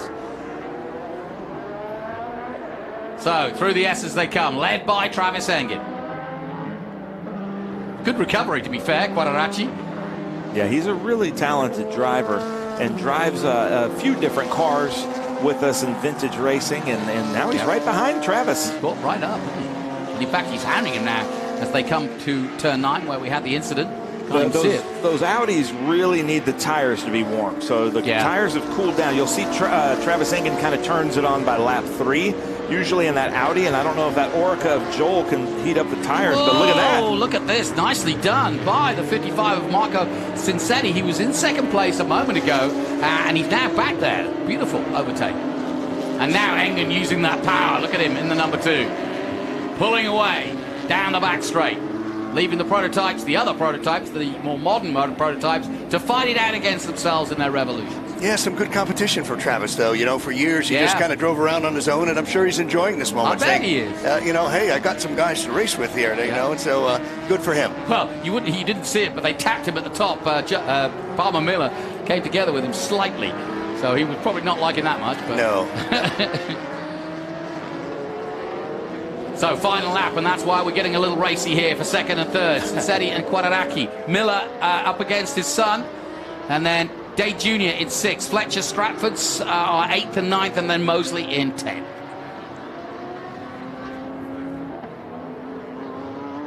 And it looks as though Travis Engen's going to hold on. Here he comes. It's going to be close, though. Quadracci's going to follow him to the line. They come to the checkered flag, and there it is. Travis Engen wins in the Audi R8 LMP from 2005. Oh, and a little bit of... that was way out there. Yeah, way out there. Well, I think he just basically outbraked himself. If he hadn't gone that wide out there, he look at this. Look at this. The Porsche's coming side by side for the line. Oh! And that was Nathan Bird, wasn't it? No, that's... Well, Nathan Bird took on the left. Gruber. Yeah, Gruber just behind got him. it together. Nathan. Nicely done. Scott Blend. Yeah, Bird, 13th overall. Mr. Gruber Wang second, and the other Lambo. Yeah. Marcus Vento.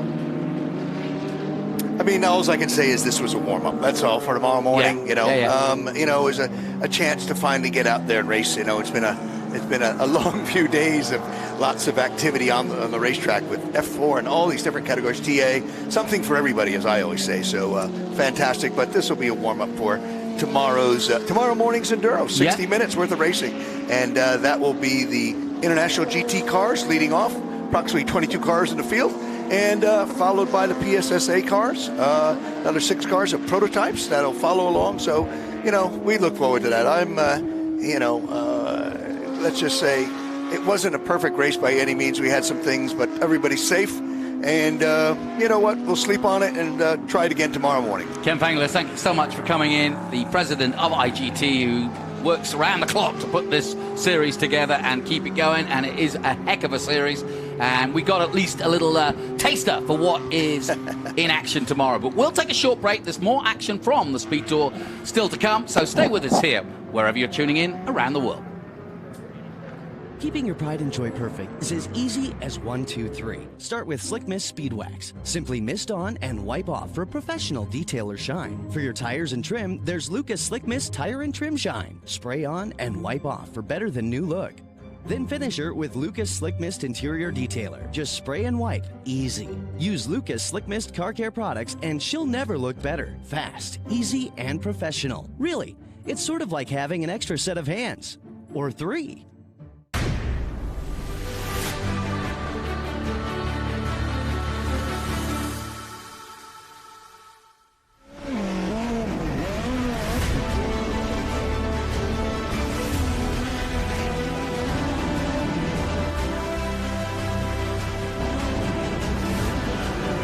But here comes the battle for the checkered flag. I believe it is Ryan Nix hitting the win.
Welcome back to the Circuit of the Americas. The famous S's, designed after the Beckett's Maggots complex at Silverstone.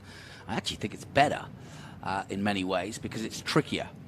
The Beckett's Maggots section is faster, and there's a little bit more room to go faster and therefore perhaps not make any mistakes. Here, it tightens in the middle. As we look downtown Austin to the left of the Google building, not actually full at the moment since the pandemic, but you can see by the amount of cranes, this city is going through the roof. It is growing exponentially, and it seems almost appropriate now that we have a Formula One circuit along the way, because Austin, when it was built 10 years ago, wasn't really ready for international motorsport. Now it seems just normal, especially with all the tech companies involved in motorsport these days, which are the new big money involved in motorsport. And, of course, SVRA has taken advantage of that. We've got this paddock full. We've got the support paddock full. And we've even got well, that's always full. But we've even got the car park in the grandstand or behind the grandstand full of SVRA cars being prepared. It's such a huge event. And spectators. Jesse Pinnell has been out there doing break-in records with our spectators as we look beautiful weather here at the Circuit of the Americas for the Mission Foods Austin SpeedTour. But another one of my favorite groups, Jonathan, Formula V's. For Volkswagen. The V is for Volkswagen. These are basically Volkswagen Beetle engines and front suspension pieces. There's Simon Hughes. Simon Hughes, oh, look at that on the pole. Very good. Simon Hughes, always one of our really fast drivers. You remember him at NOLA, having that really good finish there with us at NOLA. And this is kind of neat. Elliott Barron has kind of created a championship within a championship. You see the Corinthian Vintage Racing. That's the SVRA group out of Texas. A lot of these Formula V drivers, and what they'll do is they'll make a championship of Formula Vs with SVRA events, SVRA events, and any other events they can combine. And I believe this is their season closer here, and this should be pretty fun. So that's Burke Nash in the Zinc C. Simplicity the key. As you can see, simple suspension, simple wheels, simple bodywork. But many Formula One drivers, many of the best drivers in the world came. This is how they first got into racing. Look at the simple. Hey. Yeah, the torsion bar suspension. Love it. And you can see there. See, you could change a 9 to an 8. Yeah, that's what they're doing. Simple I too. like that. So this was just a simple way to go, and you can see here. So we've got a Lynx, Zinc, Formcar X, Kellison's, Caldwell's, Auto Dynamics, Pegasus, Zeitler, because some of these companies could be one-offs. Some of them could be really fancy cars. You can see there in that number 60, that's Devin Boucher, as you call it, but Devin Butcher in the Formcar X. This car was with us at Indianapolis. It is it's one of the older cars in the series. I believe it's a 63. I'll tell you. And a really funny story, fun car, great group to run with. There's 23 of them out there with us. This is kind of, they would consider this probably their home track now that their home track has closed. And just a lot of fun. We see there, that's John Williamson. It is a 63.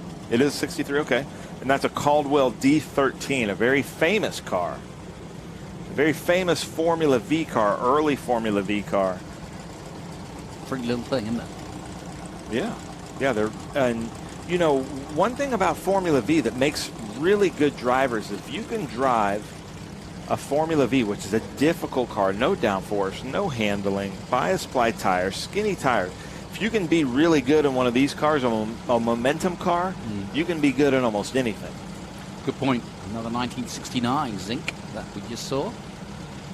We're getting some real, George doing a great job of giving us a real nice close insight while we've got the time, because they're clearing up, I think, a little bit of... Hey, George, if you don't mind, can you go back to that car, the number 60, the Formcar X, you were there, and show the steering wheel of that car, if you can hear me, because the last time he was at Indy with us, the tachometer was actually in the steering wheel. The number 60. Okay. Oh, but we've got 1 minute on the grid, so he might get run over if he does that. Don't do that George. to George. Trying to get you in trouble. Look at this view, though, and the flags. There's the Petunia. Are you able to get a shot of the steering wheel, George? Because the tack was on the steering wheel the last time that he was. Yeah, there it is. See that? The tachometer goes in the steering wheel like that. I've never seen that before. That's cool. Trouble is, when you turn the wheel to the right, what happens? I think the tack goes with it, but you know, you're only looking at the tack when you're not turning, right? Okay. I love the way it's number 60, but he actually put years old.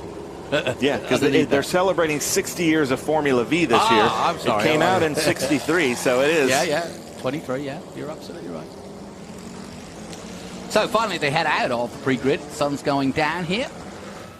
Well, let's go through. We've got Simon Hughes in first place, pole position in the number 9. Burke Nash second. Pierce Crone third. Devin Butcher fourth. And then it's Elliott O'Barron in the 113. We have a change of drivers. They can change at any time. There's like 6 of them that they just go in and out of. John Williamson is in the starting 6th. Mark Felson 7th. Cassandra Barron Fuller in 8th. Dave McDowell 9th, and then Hunter Barron in the number 23. So look for him to move up. Then we've got, how would you say that? Baron Schwartzlos? That was pretty good. Schwartzlos. All yeah. right. Or Schwartzlos, maybe. Timothy Little in 12th. Jason White 13th. Drew Fisher 14th. David McMasters, what a great name, 15th. John Stranad, I'd say. All right.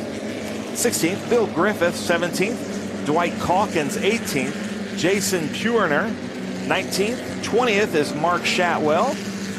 21st is Daryl Thornley. Scott Elife is 22nd. And Rob Schultz is 23rd. But let me go through the marks here. We've got a Formula V Lynx. We've got a Zinc. We've got Form Car X, Kellison, Caldwell, Auto Dynamics, Zeitler, Pegasus, Warrior, Scorpion, Auto Dynamics. See how cool is that? Yeah, there's a couple of cars, like you say, I obviously recognize the Lynx and the Mac 1s, but the Warrior I'm not familiar with. All cars between 68 and 72. And I'm sure you're wondering, but Shatwell is in a Scorpion Formula V. What do you reckon one would cost if you wanted to go racing? New, they were like the cheapest cars out there. Yeah, but now a race-ready turnkey car, you can buy some for under 10, but unless it's a really famous one, you're not paying more than $20,000 for one of these. Okay, that's pretty cool. Yeah, like I said, if you are interested in going racing, and I'll tell you what, they may not look like the most impressive, but if you sit in one of those and you go fast in one of those, you'll know you're racing. I can assure you. I've done a Formula First car, which is not that different, it's just a thrill of a lifetime. It's great fun. We're going to see if Shatwell can move up through the group. Starting back in 20th. Ooh, the number 55 right there, just going around Burke Nash. You notice that Simon Hughes is kind of getting heat in his tires, and Burke Nash has been just running a straight line. Now he's starting to get some heat in his tires. But man, coming into 1, watch for Butcher there in the number 60 to move up. I know that he's very fast, and Elliott O in the 113. Lights are out, Jonathan. Here we go. Jonathan, explain to the crowd this perfect group. The next complex they're coming through is called what? It's the McConaughey complex, because it's all right, and all right. Nice. I love it. Got a laugh from Jesse. That's all that matters. That's made my day. And most of these are Texans, so they're going to like that. Their former governor, or their future governor, Matthew McConaughey. He's not got there yet. All right. As they come in, the pace lights are off. This is all. I'm getting excited, you can tell. This is always one of my favorite groups. And some of my best friends in vintage racing are in this group. So let's have a good race here, ladies and gentlemen. Well, and as we go through, tell us about some of these guys, because I'm always interested in the kind of cats that do this kind of racing, because they're always interesting to know about. As you can see, the pace car coming off now, and we are 2 by 2 getting ready for the start. That means that Simon Hughes will decide when to accelerate away, and what he'll try to do is get away as quickly as he can. Because it is a long way up that hill. This is the second longest straight at the Circuit of the Americas. Come on, line up, people. 20 cars in all. Come on, people. Yep, bring it. And they're going to lose out if they're not careful, because it's a long run up that hill. But away we go then, and it's led by the pole man in the number 9 on the right-hand side of your screen. Simon Hughes, as they jostle for position. Good positioning by Brett Nash as he swings shots round and slingshots round into the lead. And that was almost inevitable, wasn't it? Yep. He had a great start there from the outside, which is the racing line. But, well, we've seen in earlier races that you can go from the inside and make it through. But he did. Nicely done then. Burt Nash, leads the way in the 55. Simon Hughes is not going to be excited. That number 9 there that the camera's following, not going to be excited about that start. But look for Devin Butcher in that car that's venting out a little bit of fuel here. I was just wondering what he was dropping there. Now, the body of that car usually sits higher, but they lowered the body to the car and giving it a little bit more aero, and it's a really fast car. Yeah, well, as you can see, we've got 2 distinct groups. We've got 4 now, a lead group of 4. Here it comes, over 10 and down towards 11. Big bump here, right in the middle of the braking point of 11. You'll see it right there.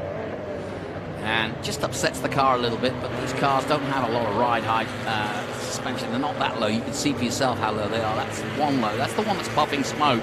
I don't think it's actually dropping anything. It's just puffing a little, maybe mixture change for that, but not dropping anything down on the road. But that top 4 now heading down the back straight. Yeah, speaking of dropping, I saw Shatwell dropping something on the corner coming out of 11, but he's still moving through pretty well as Simon Hughes comes up right behind Burt Nash. Into 12 they go then. And that lead continues. I love the yellow wheels. Perfect. The great thing about these cars back in the day when they raced them is you blow your engine at the racetrack, you go to a junkyard, and they've got stacks of VW Beetle engines or any of the parts. And now they're starting to get a little bit more rare.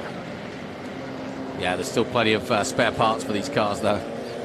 And you can figure it out, too. Yeah, air-cooled, easy to do. They're running the fan. That is a rule with the vintage Formula V that you do have to run the fan, the shroud. There's some certain parts that you have to be running here as they come around the McConaughey complex. But this looks like it's going to be a pretty close race. Let's see if Simon Hughes can get a good run. I know him to be a very fast driver off of here. And if he and Devin Butcher, who are kind of teammates, if they can work together, I think they can get around Nash. Well, that group of 4 has stayed together, but it's being caught by the second group. Here they come. Simon Hughes, good run off of 20, though. Look at that, right behind him. Now he's got a chance. Here we go. The draft is so important, Jonathan. Yeah, and Hughes, remember, pole position. He's going to want that back, and here he comes. Side by side, he's got the inside line as he'll get to the top of the hill. But as we saw last time out, Nash was able to slingshot round the race line and hold on to the lead. Through comes the 19, or the 18, Pierce Crone.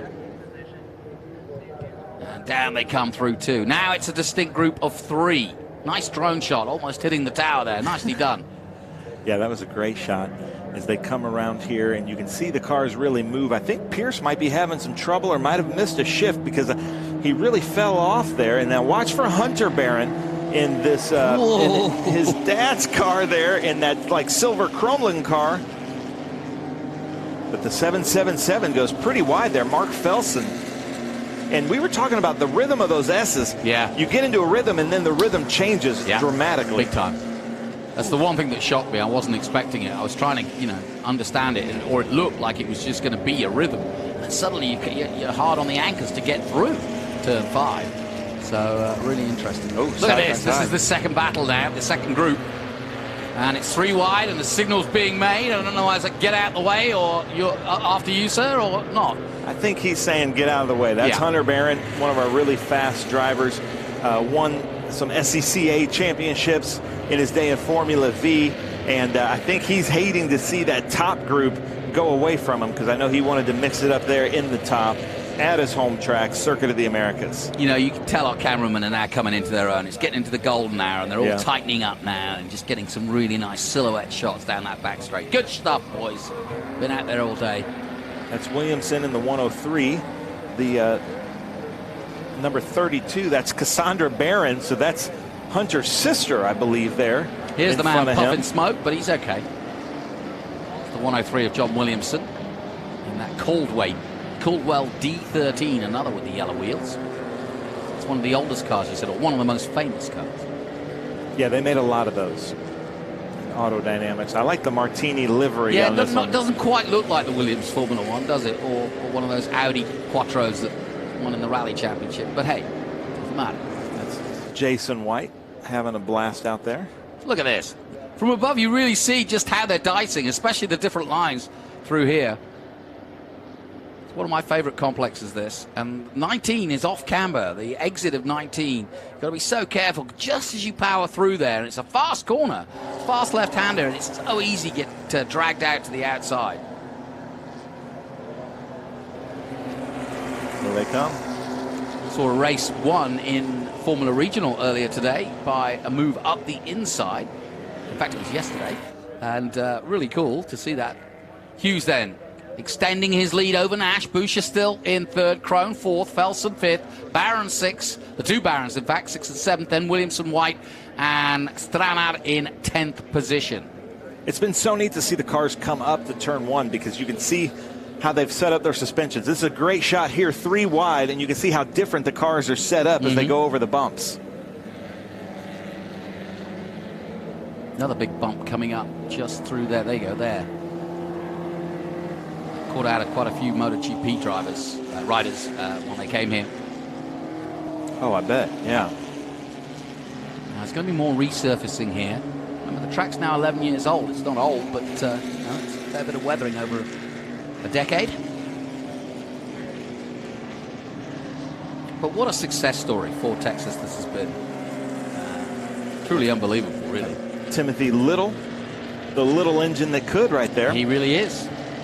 In a Lynx Formula V. Yeah, it's hard to pick what, I've always noticed in sort of Formula Ford, Formula V, it really doesn't matter what the bodywork is. These cars are so equally yoked in terms of competition. And it doesn't matter whether you have a 2021 car or a 1972 car. You can run them just as hard. Do you think you take our best Formula V drivers and then drop a Max Verstappen in one and just say, go at it with these guys? I would love to know how that would shake out.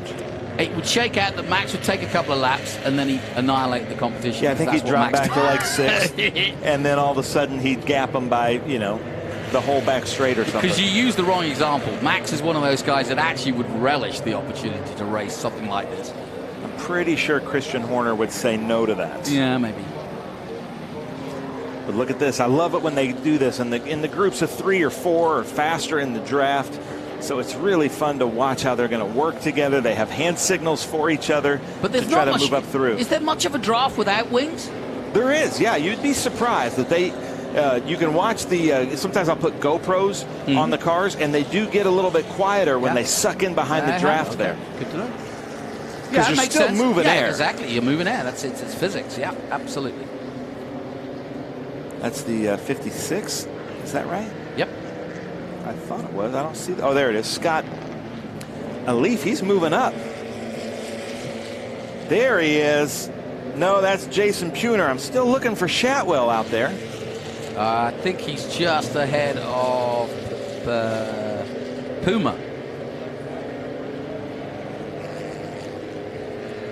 Because certainly Shatwell and Puma lined up together.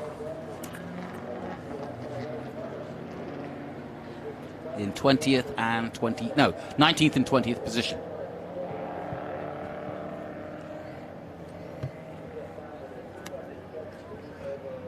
Gap from Hughes to Burke Nash, just 0.3, so it's a good battle at the front. We're trying to see all the battles, as we should, but you can see for yourself on the graphics, just 0.3 of a second. That's a close Formula V race. We've got side-by-side coming up into turn 1, and look at this. This is some good racing happening here. Yeah, it turned out to be a good race. That's Daryl Thornley in that, it says 19, right? And I'm showing 19, Daryl Thornley, but that's not gray. It's gray and yellow. Dwight Calkins in the Lynx B. You can really see him bouncing down the hill. Yeah, like I said, rudimentary cars, simple suspension, simple bodywork, simple engine. Couldn't get more simple. And easy, therefore, to maintain. And I think that's the key in motor racing. It's not the purchase price, it's the maintaining of, isn't it? Yeah, and the but then it's difficult to drive. Everything you said was kind of easy, but then difficult to drive. Difficult to drive fast. Yeah. And that makes for really good drivers. Here's the battle for the lead. This is the lead, yeah. Here we go. And I said it was 0.3, but you can see it's almost less than that now. Bucher right there as well. So the top three, you can throw a blanket over them. Excellent racing. And at the moment, it is Hughes who's managed to get back into the front, having lost the lead at the start. Yeah, but he hasn't been able to shake him off yet. That little battle has put Bucher kind of right behind him, too. So now any weird move that happens here, and now 4 wheels over the white line should be out of bounds. Just ask Devin Bucher about that. Yes, I was at the I was at your SVRA drivers briefing and getting all the rules and regulations read, but always interesting to lean in and hear what the race director is looking for and not looking for. We have different rules in different series this weekend. Course. Like I've just heard that the finish line for Trans Am is down there towards turn 1, which is good because we can get a drag race maybe if the ending is close. Oh, white flag is out. And we've got a 3-way battle for the last lap. Yeah, watch Bucher come up. Now, if we could stay with this shot with this group of cars, we can really see how much higher Burke Nash's car is than Hughes, and then Bucher's car is dragging on the ground like Lewis Hamilton. Well, here comes Simon Hughes on the inside. He's got the better line into the turn in. He just needs to maintain it, get the elbows out, and he's got it. Yeah, nicely done. It's not over yet, though. The next opportunity really is after the S's and coming into 11, because it's risky business taking or doing an overtake. It can be done. And it's going to be a surprise attack if you pull it off, but really just one race line through here. And if you take a gamble and try to go offline and make a move, it can end in tears and end with you going off in the marbles and slipping off the track. And of course, once you get to either side of the track, then you can hit the rumble strips and upset the car as well. Now the climb uphill through 7 and 8. And again, you can see just one line from above. It's obvious.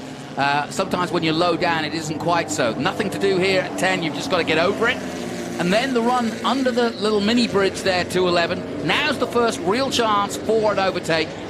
But it's a double-edged sword, because do you want to overtake here and then potentially get re-overtaken in the long run down to 12? Watch for these two to try to work together. Bucher's going to try to get right back in the draft to push both of them forward to give either one of them a chance at Hughes, as Hughes tries to snake out and break that air. I don't know what idiot put GoPros on those cars. They're slowing them down. I know.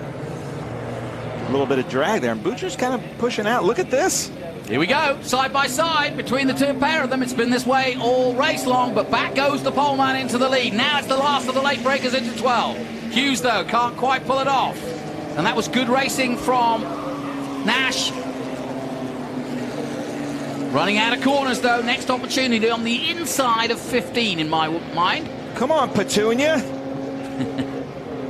Well, he's got a run on him. Here we go, through 13 and now 14. Coming up to 15. A double apex here.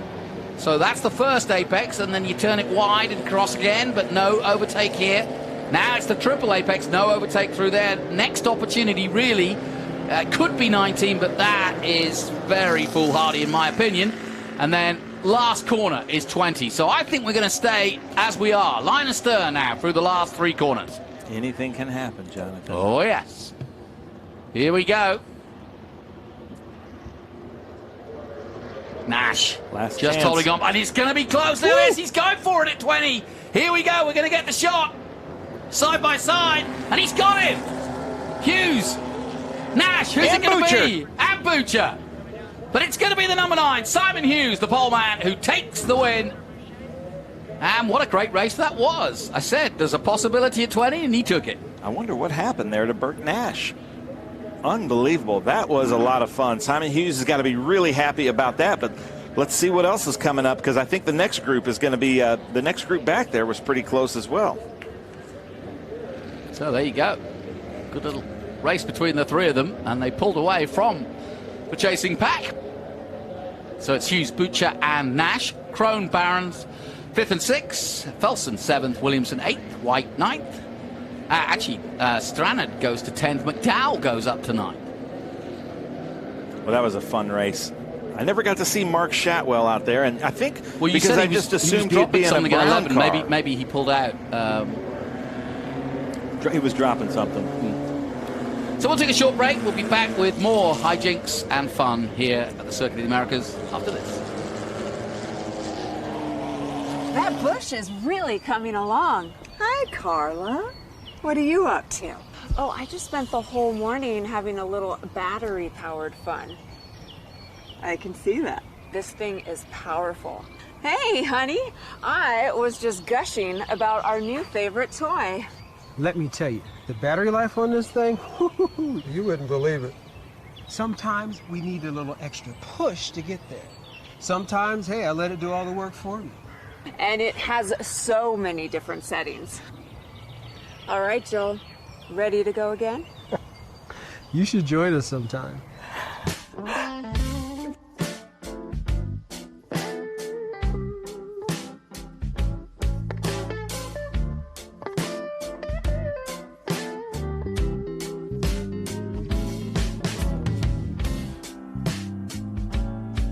I've got to get me one of those.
Big B, welcome back. And here we go. Ben Sissel, Jonathan Green, bringing the action from the Circuit of the Americas. And guess what state we're in?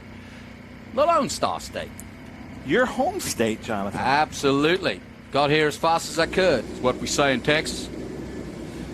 Well, ladies and gentlemen, I would say one of the best races, if not the best race we've ever captured, was here. Between these front three just a couple years ago, and now this they're is back, an honor, isn't all it? in the same cars. This is a real honor. Actually, Jeff Brabham. Matt Brabham is in a different car. He's in the yellow car. He was in a blue car then. But that's Tonis Casamets on the number 666, Brabham BT29. And to be able to beat two Brabhams in a Brabham for Casamets, that's a nice little red rag to a bull, isn't Tonis is a very good driver. Jeff Brabham, yes, the Jeff Brabham. Right there, we're looking at him. He's giving us a thumbs up right there. That's Jeff Brabham, ladies and gentlemen, a BT3531. IMSA winner, multiple, don't know. My Jeff Brabham heyday was that Nissan that he drove in, that was just the craziest car, early 90s, I believe, in IMSA. You know, Sir Jack would be so proud to see something like this. Oh, yeah. There's no question. You got to look at this car up close. I got to give it up for Ron Hornig because he really prepares some fabulous cars. And then there's Matt Brabham, Jeff Brabham's son, in a BT3526. A handy driver. He won't be doing the Trans Am race Brand new tomorrow, tires. So he's getting a bit of a fun run out. He won here, remember, in the last turn in Trans Am and TA over Ernie Francis Jr. And now they're fighting in Indy Lights. helmet. Look at that. Or his St. Pete helmet. I don't know. He's got the palm trees on. So this is our Group 2 here at the Mission Foods Austin SpeedTour as they go through the Customers Bank Mission Gate to get out on track. Liz is out there splitting. Group 2 is open wheel, basically bias ply tires, no ground effects, no ground force. This is truly drivers. These Formula B cars that you're seeing now, they've got the wider tires. That's kind of the easier way to see it. They're a little bit low-slung bodies, but the easiest way to tell is just the size of their tires. as we look. That should be Giroux there in the number 5'9". Yeah, that's Mark Giroux. Yeah, I recognize the helmet. He races a lot. He does, and he races a bunch of different cars with us with GMT. So is Travis Engen. Is he out there? Yes, he is, yeah. Okay. And then we've got Formula Fords that are going to be coming out. They look a lot like these Bs, except they've got skinnier tires. There's Engen there in that Chevron. Yeah, and we've got cars that go back to, what, 1967, and then a 2001 Van Diemen Formula Ford. So that's that's a good cross-section. And we've got some 2014, two McGowls from 2014, almost modern cars. Ethan Tovo and Jackson Tovo at the wheels of those. So it'll be quite interesting to see the history of these small cars. Class CF.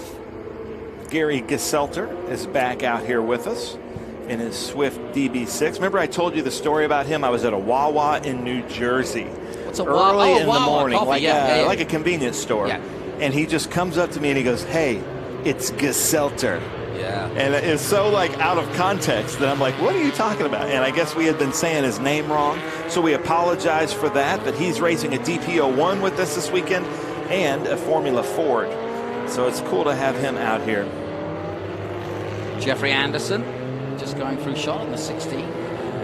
BT29. So we've got a bunch of Brabham machinery out there. Boy, I realize just how much still survives from those early days. So missing Kim Madrid out here. She was with us at St. Louis. No Mohawk. Just a couple weeks ago. But Bob Hatley is out here, and Roland Johnson kind of representing the, do I see Dan Cowdrey? Is Dan Cowdrey? Yeah, There's Dan cars Cowdrey's out here. There, yeah, Titan. I can't see him on the Mark list. 6, yeah, he's in the Titan Mark 6, number 38. Okay. Well, he is very fast. And he's in an actual vintage Formula Ford.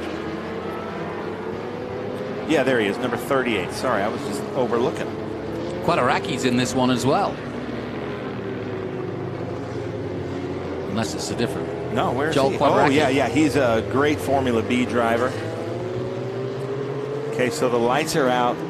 We've got some open wheels about to take turn 1. The sun is going down here at Circuit of the Americas for the Mission Foods Austin SpeedTour. That's Harlan Crow, Stuart Crow's son, going to head up the Formula Fords. But Jonathan, this is like what you love here. We've got open wheels here at Circuit of the Americas. Sun going down. I want to hear your best Jonathan Green announcing down into turn 2. I don't know about that. It's too late in the day.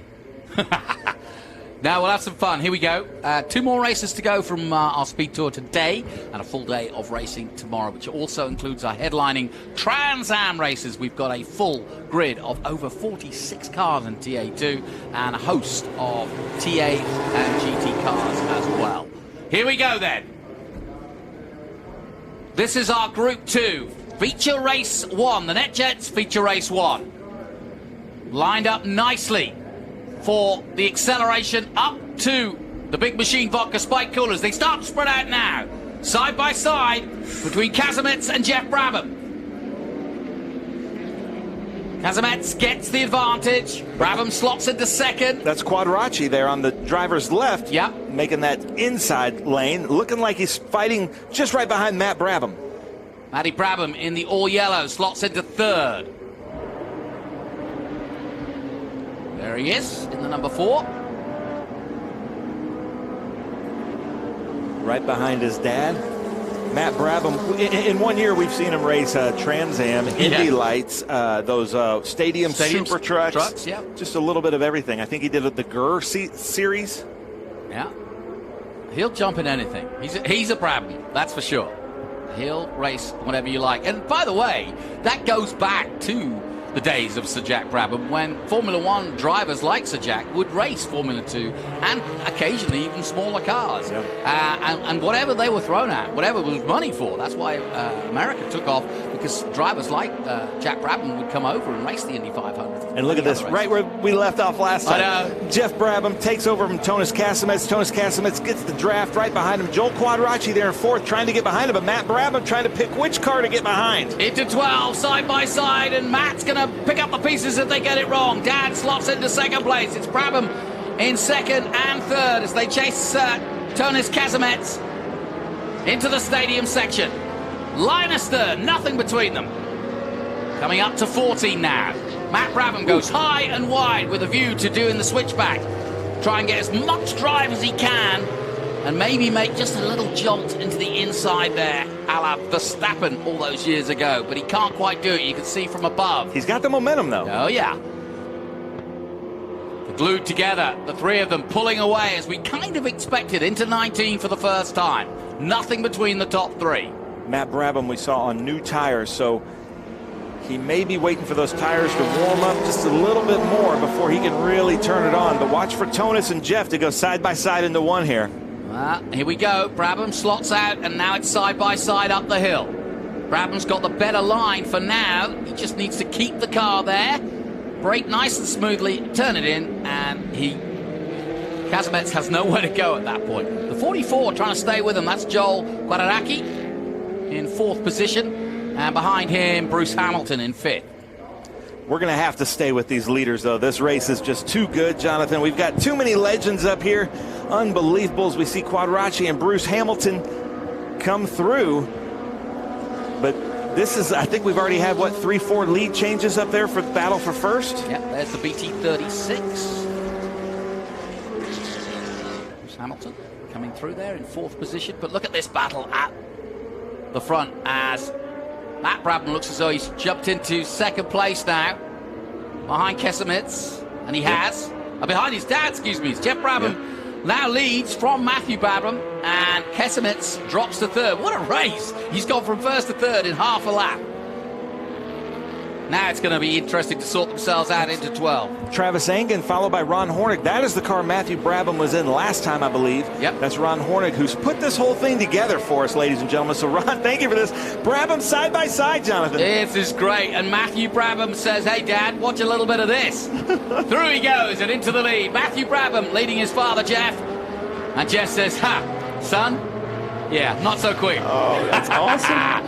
Into the lead they go, and they are putting on a show in great equipment and showing us what it takes to be a great racing driver. Kazimets, though, is not holding back, and he's going to join in this fun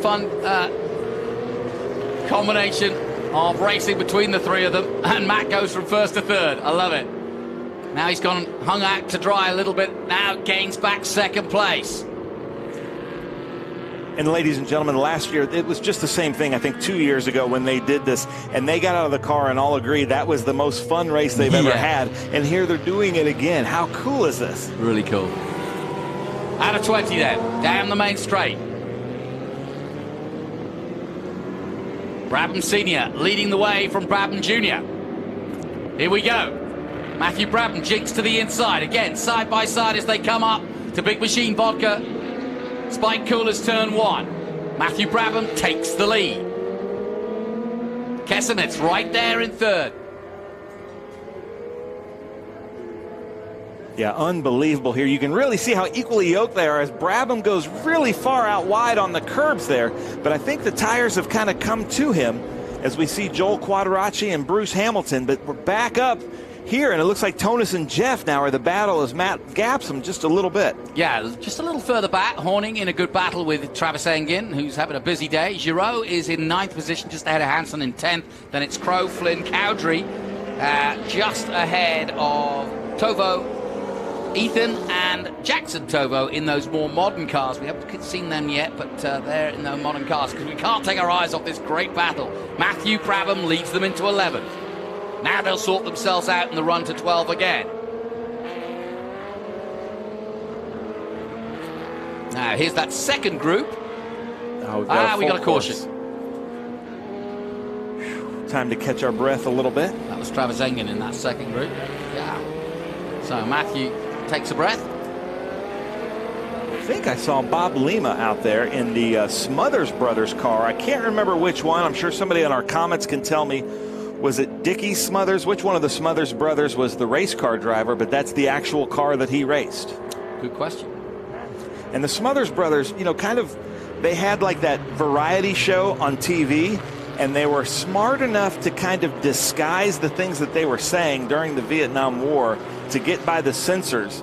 but everybody knew what they were talking about. Just really, really kind of highbrow comedy disguised as lowbrow comedy back in the late 60s, early 70s.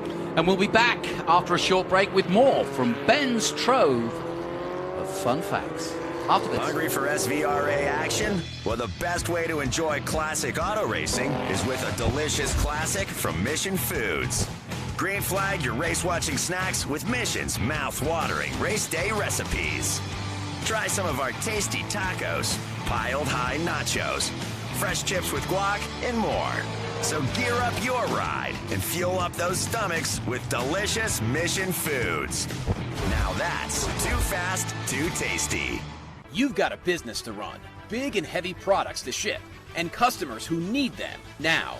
When you've got the right driver and the right equipment, you can bet on a spectacular result. Bennett understands complex logistics and puts the best team, the most time, and the latest technology into every customer relationship. So you can sit back, relax, and enjoy the race. Let us handle the rest. Together, we can move anything. Welcome back. We're under caution here, and just looking at the history of some of the BT35s, because that's what we've got out there. Built in 1971 for Formula Atlantic, of course, Formula B and Formula 3. So that's the sort of potted history of the guys at the front. You've got Jeff in a BT35-31 and Matt in a BT35-26. And Kesemets is in that BT20. Yeah, they are getting longer, yeah. We saw this last night. Once you hit the 6 o'clock hour, it starts to go down quick. And we are facing the west, and it is going down quick. And in these low Formula cars with the undulations that you've got here, it can be quite disorientating after a while. Wait, did we have a pass for the leaders in Formula Ford? Is Crow not the leader of the Fords? Maybe it's Hansen. Yeah, Ava Hansen is wow, yeah. Yeah, she is. She's leading. There you go. And I think we're going to be able to have a one-lap shootout.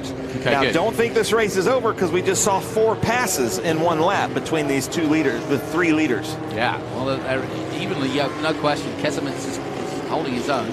But this might put Quadracci. We might have 4 or 5 cars in the back battle of this here. group. Mark Giraud in that BT29. Same as Kesemets. They're not putting heat in the tires. You know, they're not going back and forth. I'm wondering, maybe I just don't know enough. Maybe this class doesn't need to do that. I'm thinking that this could actually be the last lap. So they're not bothering because they're going to be brought in. But we'll see. But that could be the reason. Is no need to warm the tires up if you're not going to actually go for sprinting. So we'll find out in a moment. But I get the idea that this could be how we finish this one. Yeah. Which means that Matty Brabham beats Dad. That's bragging rights. So who's buying the stakes tonight then, Dad? Not the way Matt Brabham would have wanted to win it. He'll take it, though. He's a racing driver. Yeah. No, I know we've had a lot of fun, but it's a joy to be around the Brabhams. They are literally royalty from Australia. But they've made, all of the Brabhams have made America their home for racing, and they have taken a big chunk of the history of motor racing in the last 20, 30 years or so. And it continues. It's fantastic. When they were here in 2019, I made the mistake of calling Jeff Brabham a gentleman driver. Ooh. And the next morning, he kind of threatened me with my life. Yeah, So you don't want to mess with an Aussie. Yeah, have you ever been threatened by your childhood hero? It's quite an experience. Yeah. It was kind of neat. And he's such a great guy. I love talking to him. We have a lot of fun. Ron Hornig is putting together some kind of great, crazy surprise package for us next year that we're going to try to go back to an all Formula B class of racing. And that should be so much fun to watch. But it's really neat to see. Oh, no question. Now we'll see. Oh, you can see there at the last Matthew McConaughey. Yep. At turn 18, we've got a spillage and a clear up in action. So that is why we are going to finish under caution. No doubt about it. It's a shame because that was a good, fun little battle for a while. But as you say, they'll be back in action tomorrow morning. And that will be a cracking way to start the day. There is the checkered flag. We do take it under caution, which means Matthew Brabham wins in the 6A ahead of Jeff Brabham in the 83 Kesebets. The poleman takes third, Quararaki in fourth, Hamilton fifth, Horning in sixth, Engin in seventh, Reeder in eighth position, Giraud and Hansen rounding out the top 10. Let's see what happens here, father-son. Little probably thumbs down to each other. They wish they could have gotten, to race a little bit more. As long as the cars are okay. Yeah. I can't remember if you mentioned this, but remember you were talking to Jeff a couple years ago, and he had never really driven a Brabham before he started driving in vintage. Yeah, bizarre. So we've just seen some classic cars with some classic names driving them. The Brabhams are well and alive here at the Circuit of the Americas. We'll take a short break. More action coming up. We've got one more big race for you from Group 10. Stay with us. Hungry for SVRA action? Well, the best way to enjoy classic auto racing is with a delicious classic from Mission Foods. Green flag your race-watching snacks with Mission's mouth-watering race day recipes. Try some of our tasty tacos, piled high nachos, fresh chips with guac, and more. So gear up your ride and fuel up those stomachs with delicious Mission Foods. Now that's too fast, too tasty.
Welcome back. The sun's going down here. What a beautiful sight that is. And our drone pilots, we've got 7, I think, this weekend. And that's what it looks like anyway.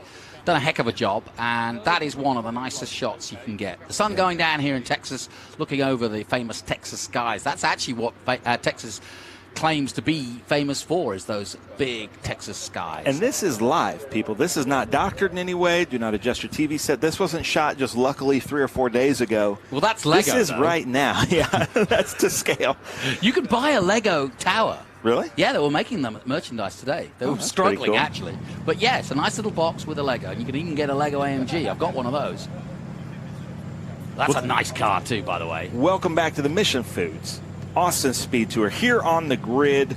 This is our Group 10, the last group of the day. We're having fun in the announcer's booth. We hope you're having fun watching this because this is some really cool cars. This gentleman was here with us at Sonoma this year, the Mission Foods Sonoma Speed Tour. I guess he likes the Mission Foods. I guess he likes the chips. Comes to the events with the chips. But that is Rich, how would you say that, Marziali? Yep, that's pretty good. In an AMG GT3, silver and red. It's a beautiful car. That, Mark Sandridge is not here, unfortunately. But that's Wyatt Dallenbach in that beautiful black Chevrolet Camaro. Wyatt new with us with John Cloud and his whole racing team. I'm not sure. No I should relation? know this. I think he is. Oh, sure. Because Wally's racing also with John Cloud. Yeah, that is makes he the sense. son? I think Jesse's given us the thumbs up that Wyatt is the son of Wally. Well, and this should be pretty fun. Chicken Express. He's got the tastiest chicken in the South. Well, Wyatt, I'm from the Show Me state of Missouri, so you're going to have to bring us some of that chicken before we can actually say that, because that sounds delicious, doesn't it? Yeah, don't you have a Walk of Fame there in St. Louis? I do. Yeah. So what is it? Is it concrete or? It's like is it a statue of you? No, it's just a star with my name on it. That's nice. Yeah, it's I pretty don't have neat. one of those. You should here in Austin, Texas. Yeah, you think? Look at that beautiful view.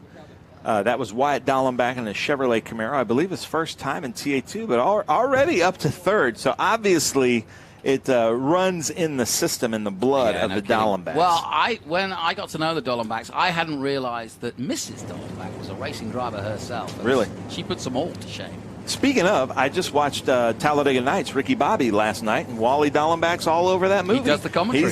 He's us in that movie. I know, yeah. Well, that I wouldn't put that. I wouldn't have put us in the same phrase as Wally Dallenbach's commentary. That's high praise. No, I don't think so. Now that should be Alan Cohen there. Yep. In the so we're missing some Porsche GT3 of Scott Blind and Tadath. Well, Blind has just been out, so that might be why. Yeah, and then I heard that Joey De Silva in that white Supra that cameoed in our Group 6-12 race earlier isn't going to make the grid today. Big field. Big field. Yeah, it is. We've got 33 cars. Now, Scott Borchetta is down in the number 22, but obviously Scott not taking part. We wish him well. Hopefully he gets back up and running. But again, just look at that marvelous machine. That Mercedes is just, especially in those colors. Yeah, truly a silver arrow. Yeah, no kidding. So through the Customers Bank and Mission Foods gate they go.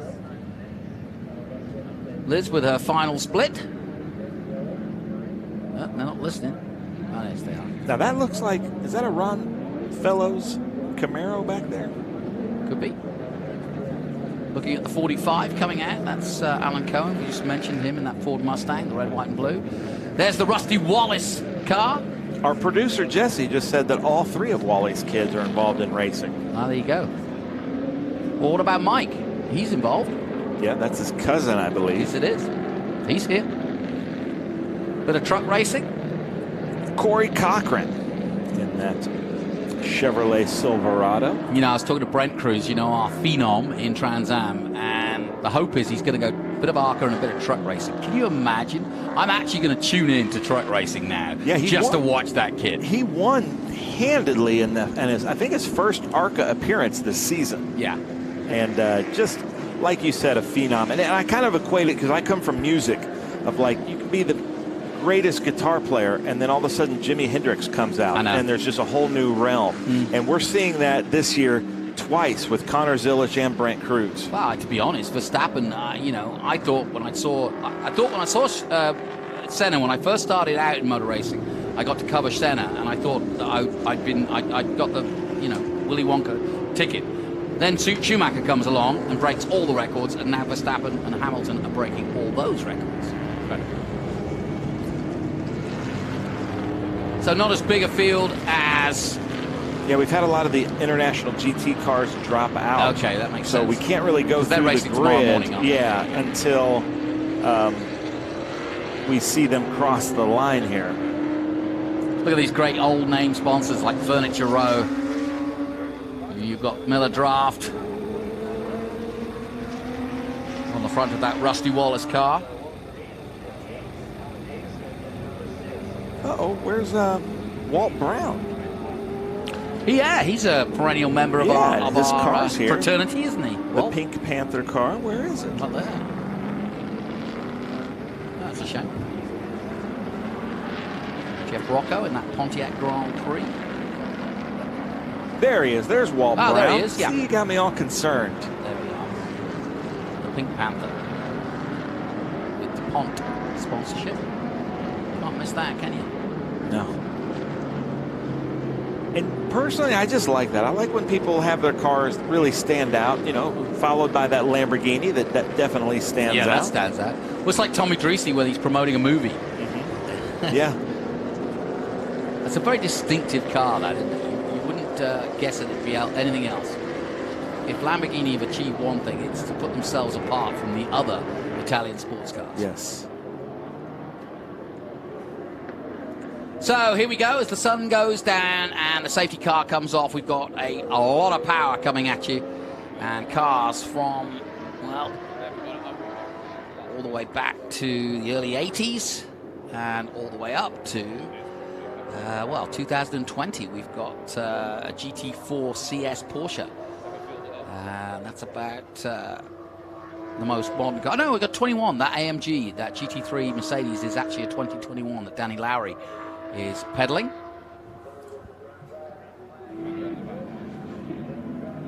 Here we go then. Lights on the Mercedes. Uh-oh. And, well, Furniture Row is going to the front row if he's not careful, because I think he got a bit of a jump start there through the big bump at the top or the middle of the corner there. But the 73 gets a great start ahead of the two. The truck's in the middle of it all.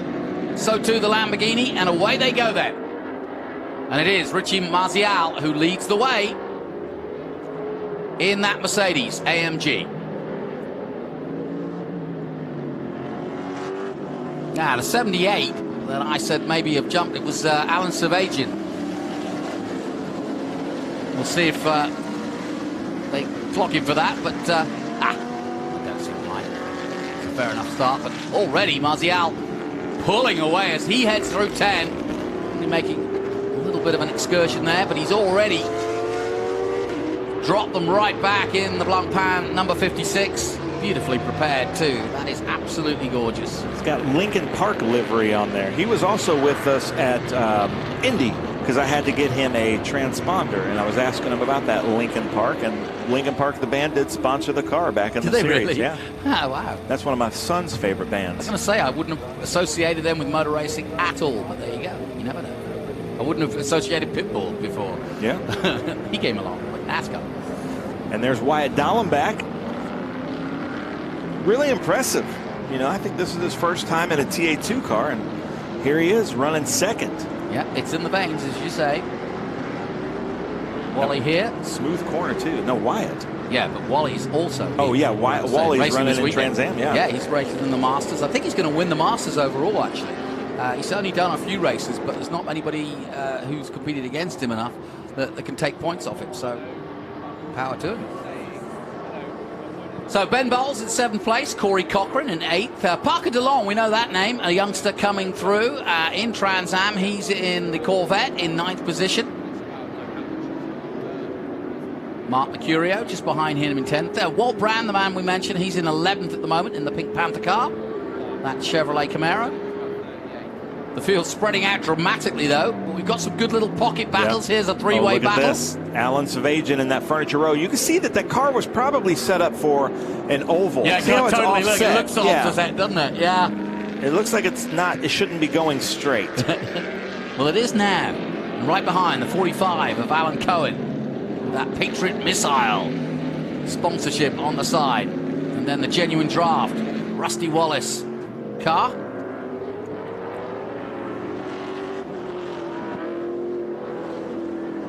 Bigger the field than I thought. Some 20 cars out there. I love the looks of that. I know we say this every time, but that is my era of NASCAR. Yeah, I know what you mean. When the cars look like the cars they're supposed to look like. Well, they are kind of now. The new gens, Yeah, at least the front and the rear resemble the Mustang and Camaro and Supra, but then don't talk about Supras. We've had one already. This is not a school bus. And then the Lamborghini. Look at the wing on that thing. It is a beautiful modern Lamborghini for sure. Just trying to look at what year that is. That's 76. I can't find them on my list. Hang on 1 second, I'll tell you. Bruce Ledoux. Ledous. Curio. He's raced with us quite a bit this year. That's a beautiful car. Really well prepared. Mark Mercurio and a Howe Camaro. Coming around the Mission Foods complex. Ben Bowles, TA2 Camaro, and then there's the 46. Walt Brown moving up to 11th now. Michael Zock and that Sunoco Camaro. Yeah, Walt Brown. One of my favorite drivers in vintage racing. He is just, and Jesse agrees, just such a nice guy. I believe he's in the Scottsdale, Arizona area. Usually comes out west. Usually does about 2, 3, 4 events with us a year. But just one of those people that you're just so happy to see in the paddock. Yeah. He usually runs with Arrow Lane and Chris Hines. Well, Dollingback is having a good outing, but he's some 14 seconds down on Marcial, the pole man, already. Savajian is in third, but it's a big spread out. The real battle is Cohen, Rocco, and Ledoux in the 76. Parker Long there in that red Corvette doing really well. Battling it out there with Walt Brown. Yep. Yeah, I saw Parker at our drivers meeting, and it kind of threw me aback in the SVRA drivers meeting because I know him to be in the Trans Am drivers meeting. That's right, yeah, and he's still making his way, learning his way through. He's just starting out, really. Now you can really see the sun is going down as it glistens off of the cars. This looks like we're shooting a movie right now in the golden hour. Yeah, it's almost 2 past the golden hour at the back of the circuit. But when you get down here, look, you see that last glint there off the top of 10. And then it gets cold real quick here. There's that house I was telling you about. Oh, yeah. The Alamo. That's amazing. Yeah, and he gets his cars all parked out there and he charges them $5 or whatever it is. I don't think you get many cocktails there. But... In comes the Mustang then, the 63. Man, that's a good currently in looking car. 12th. Yep. They had problems. I was actually at the pre-grid yesterday when they were going out for their first practice and they couldn't get it started. They had to roll it back and come back again. Finally, they got it going again. So I'm glad to see him out there, to be fair. Kevin Rich. Yep.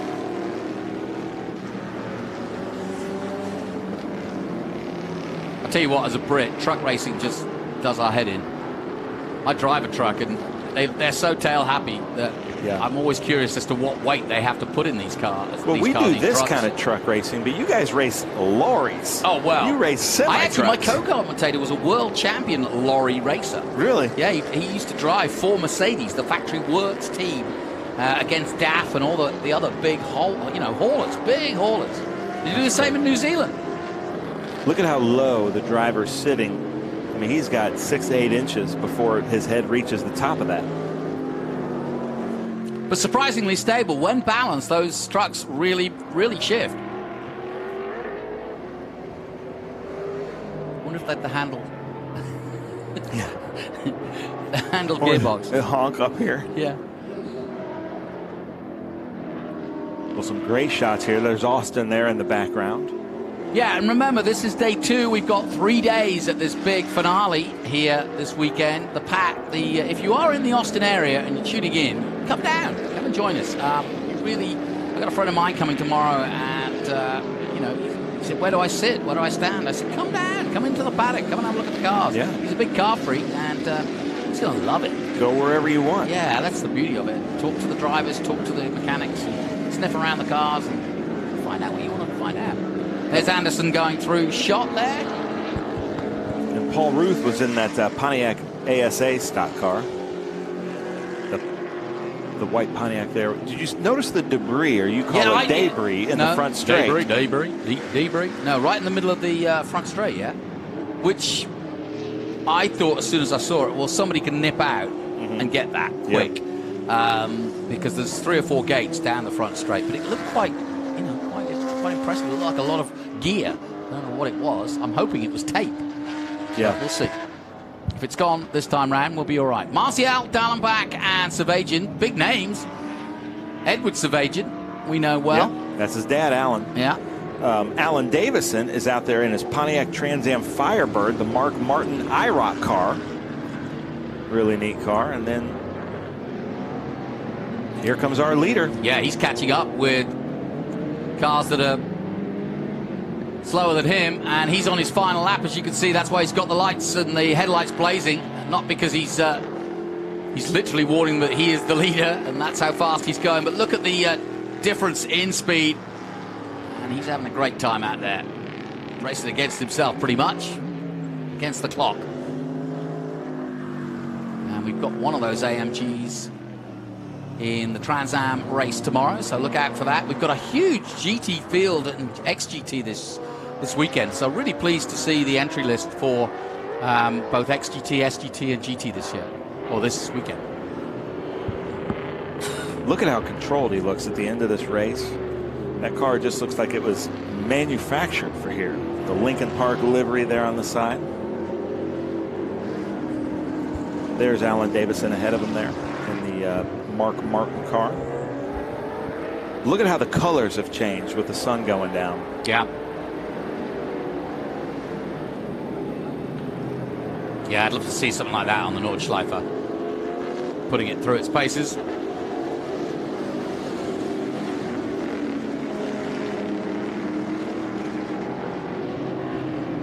Yeah, there's a local driver, Will Hardeman, who drives one of those too, learning his way, and Andy Suchek from the track for the motorsport, head of motorsport here at COTA, helping him out and giving him some pointers.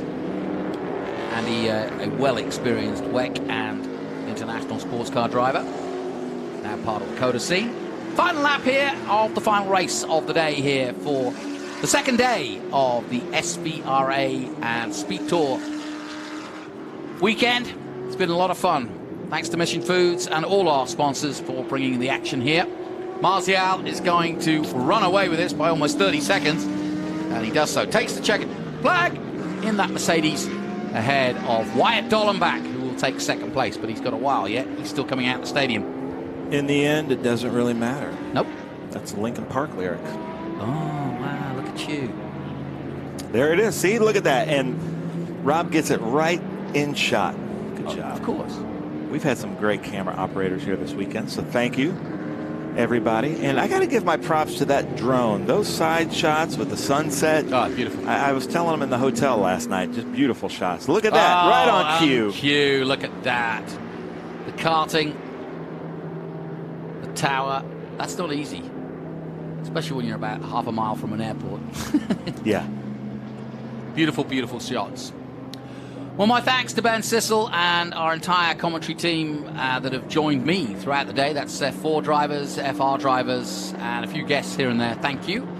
We'll be back again tomorrow morning, and we'll have more Group 2 action. Can't want to miss that as the Brabhams go head-to-head once again with Kesemets. We'll also have TA, the final hurrah of 2023 for both the TA and the TA2 Championship. Trans Am at its finest. Bumper record fields yet again. My thanks to Ben Sissel. I'm Jonathan Green. And from Greenlight and the rest of the crew here, that have put this action on for you. I hope you've enjoyed it, and join us tomorrow when we do it all again here at the Speed Tour from COTA. Good night. Okay, so pretend this is your race car. It's on the trailer, and you have an accident. Ouch! At least your truck's insurance will pay for another one? Yeah, not so fast. Standard insurance won't replace your race car, whether it's in the trailer, in the paddock, in the garage, or the repair shop. But at Hagerty, we can protect it for what it's really worth anytime it's off the track. No matter what or where you race, offer less than a set of race tires. Hagerty, let's drive together. Taking on the challenge, moving ahead. It's about going further, faster. At Customers Bank, we know that great things happen when you combine the best of technology with a deeply human touch. So we offer a wide range of personal, small business, and commercial banking solutions with outstanding personal service, giving you the edge you need to take on tomorrow.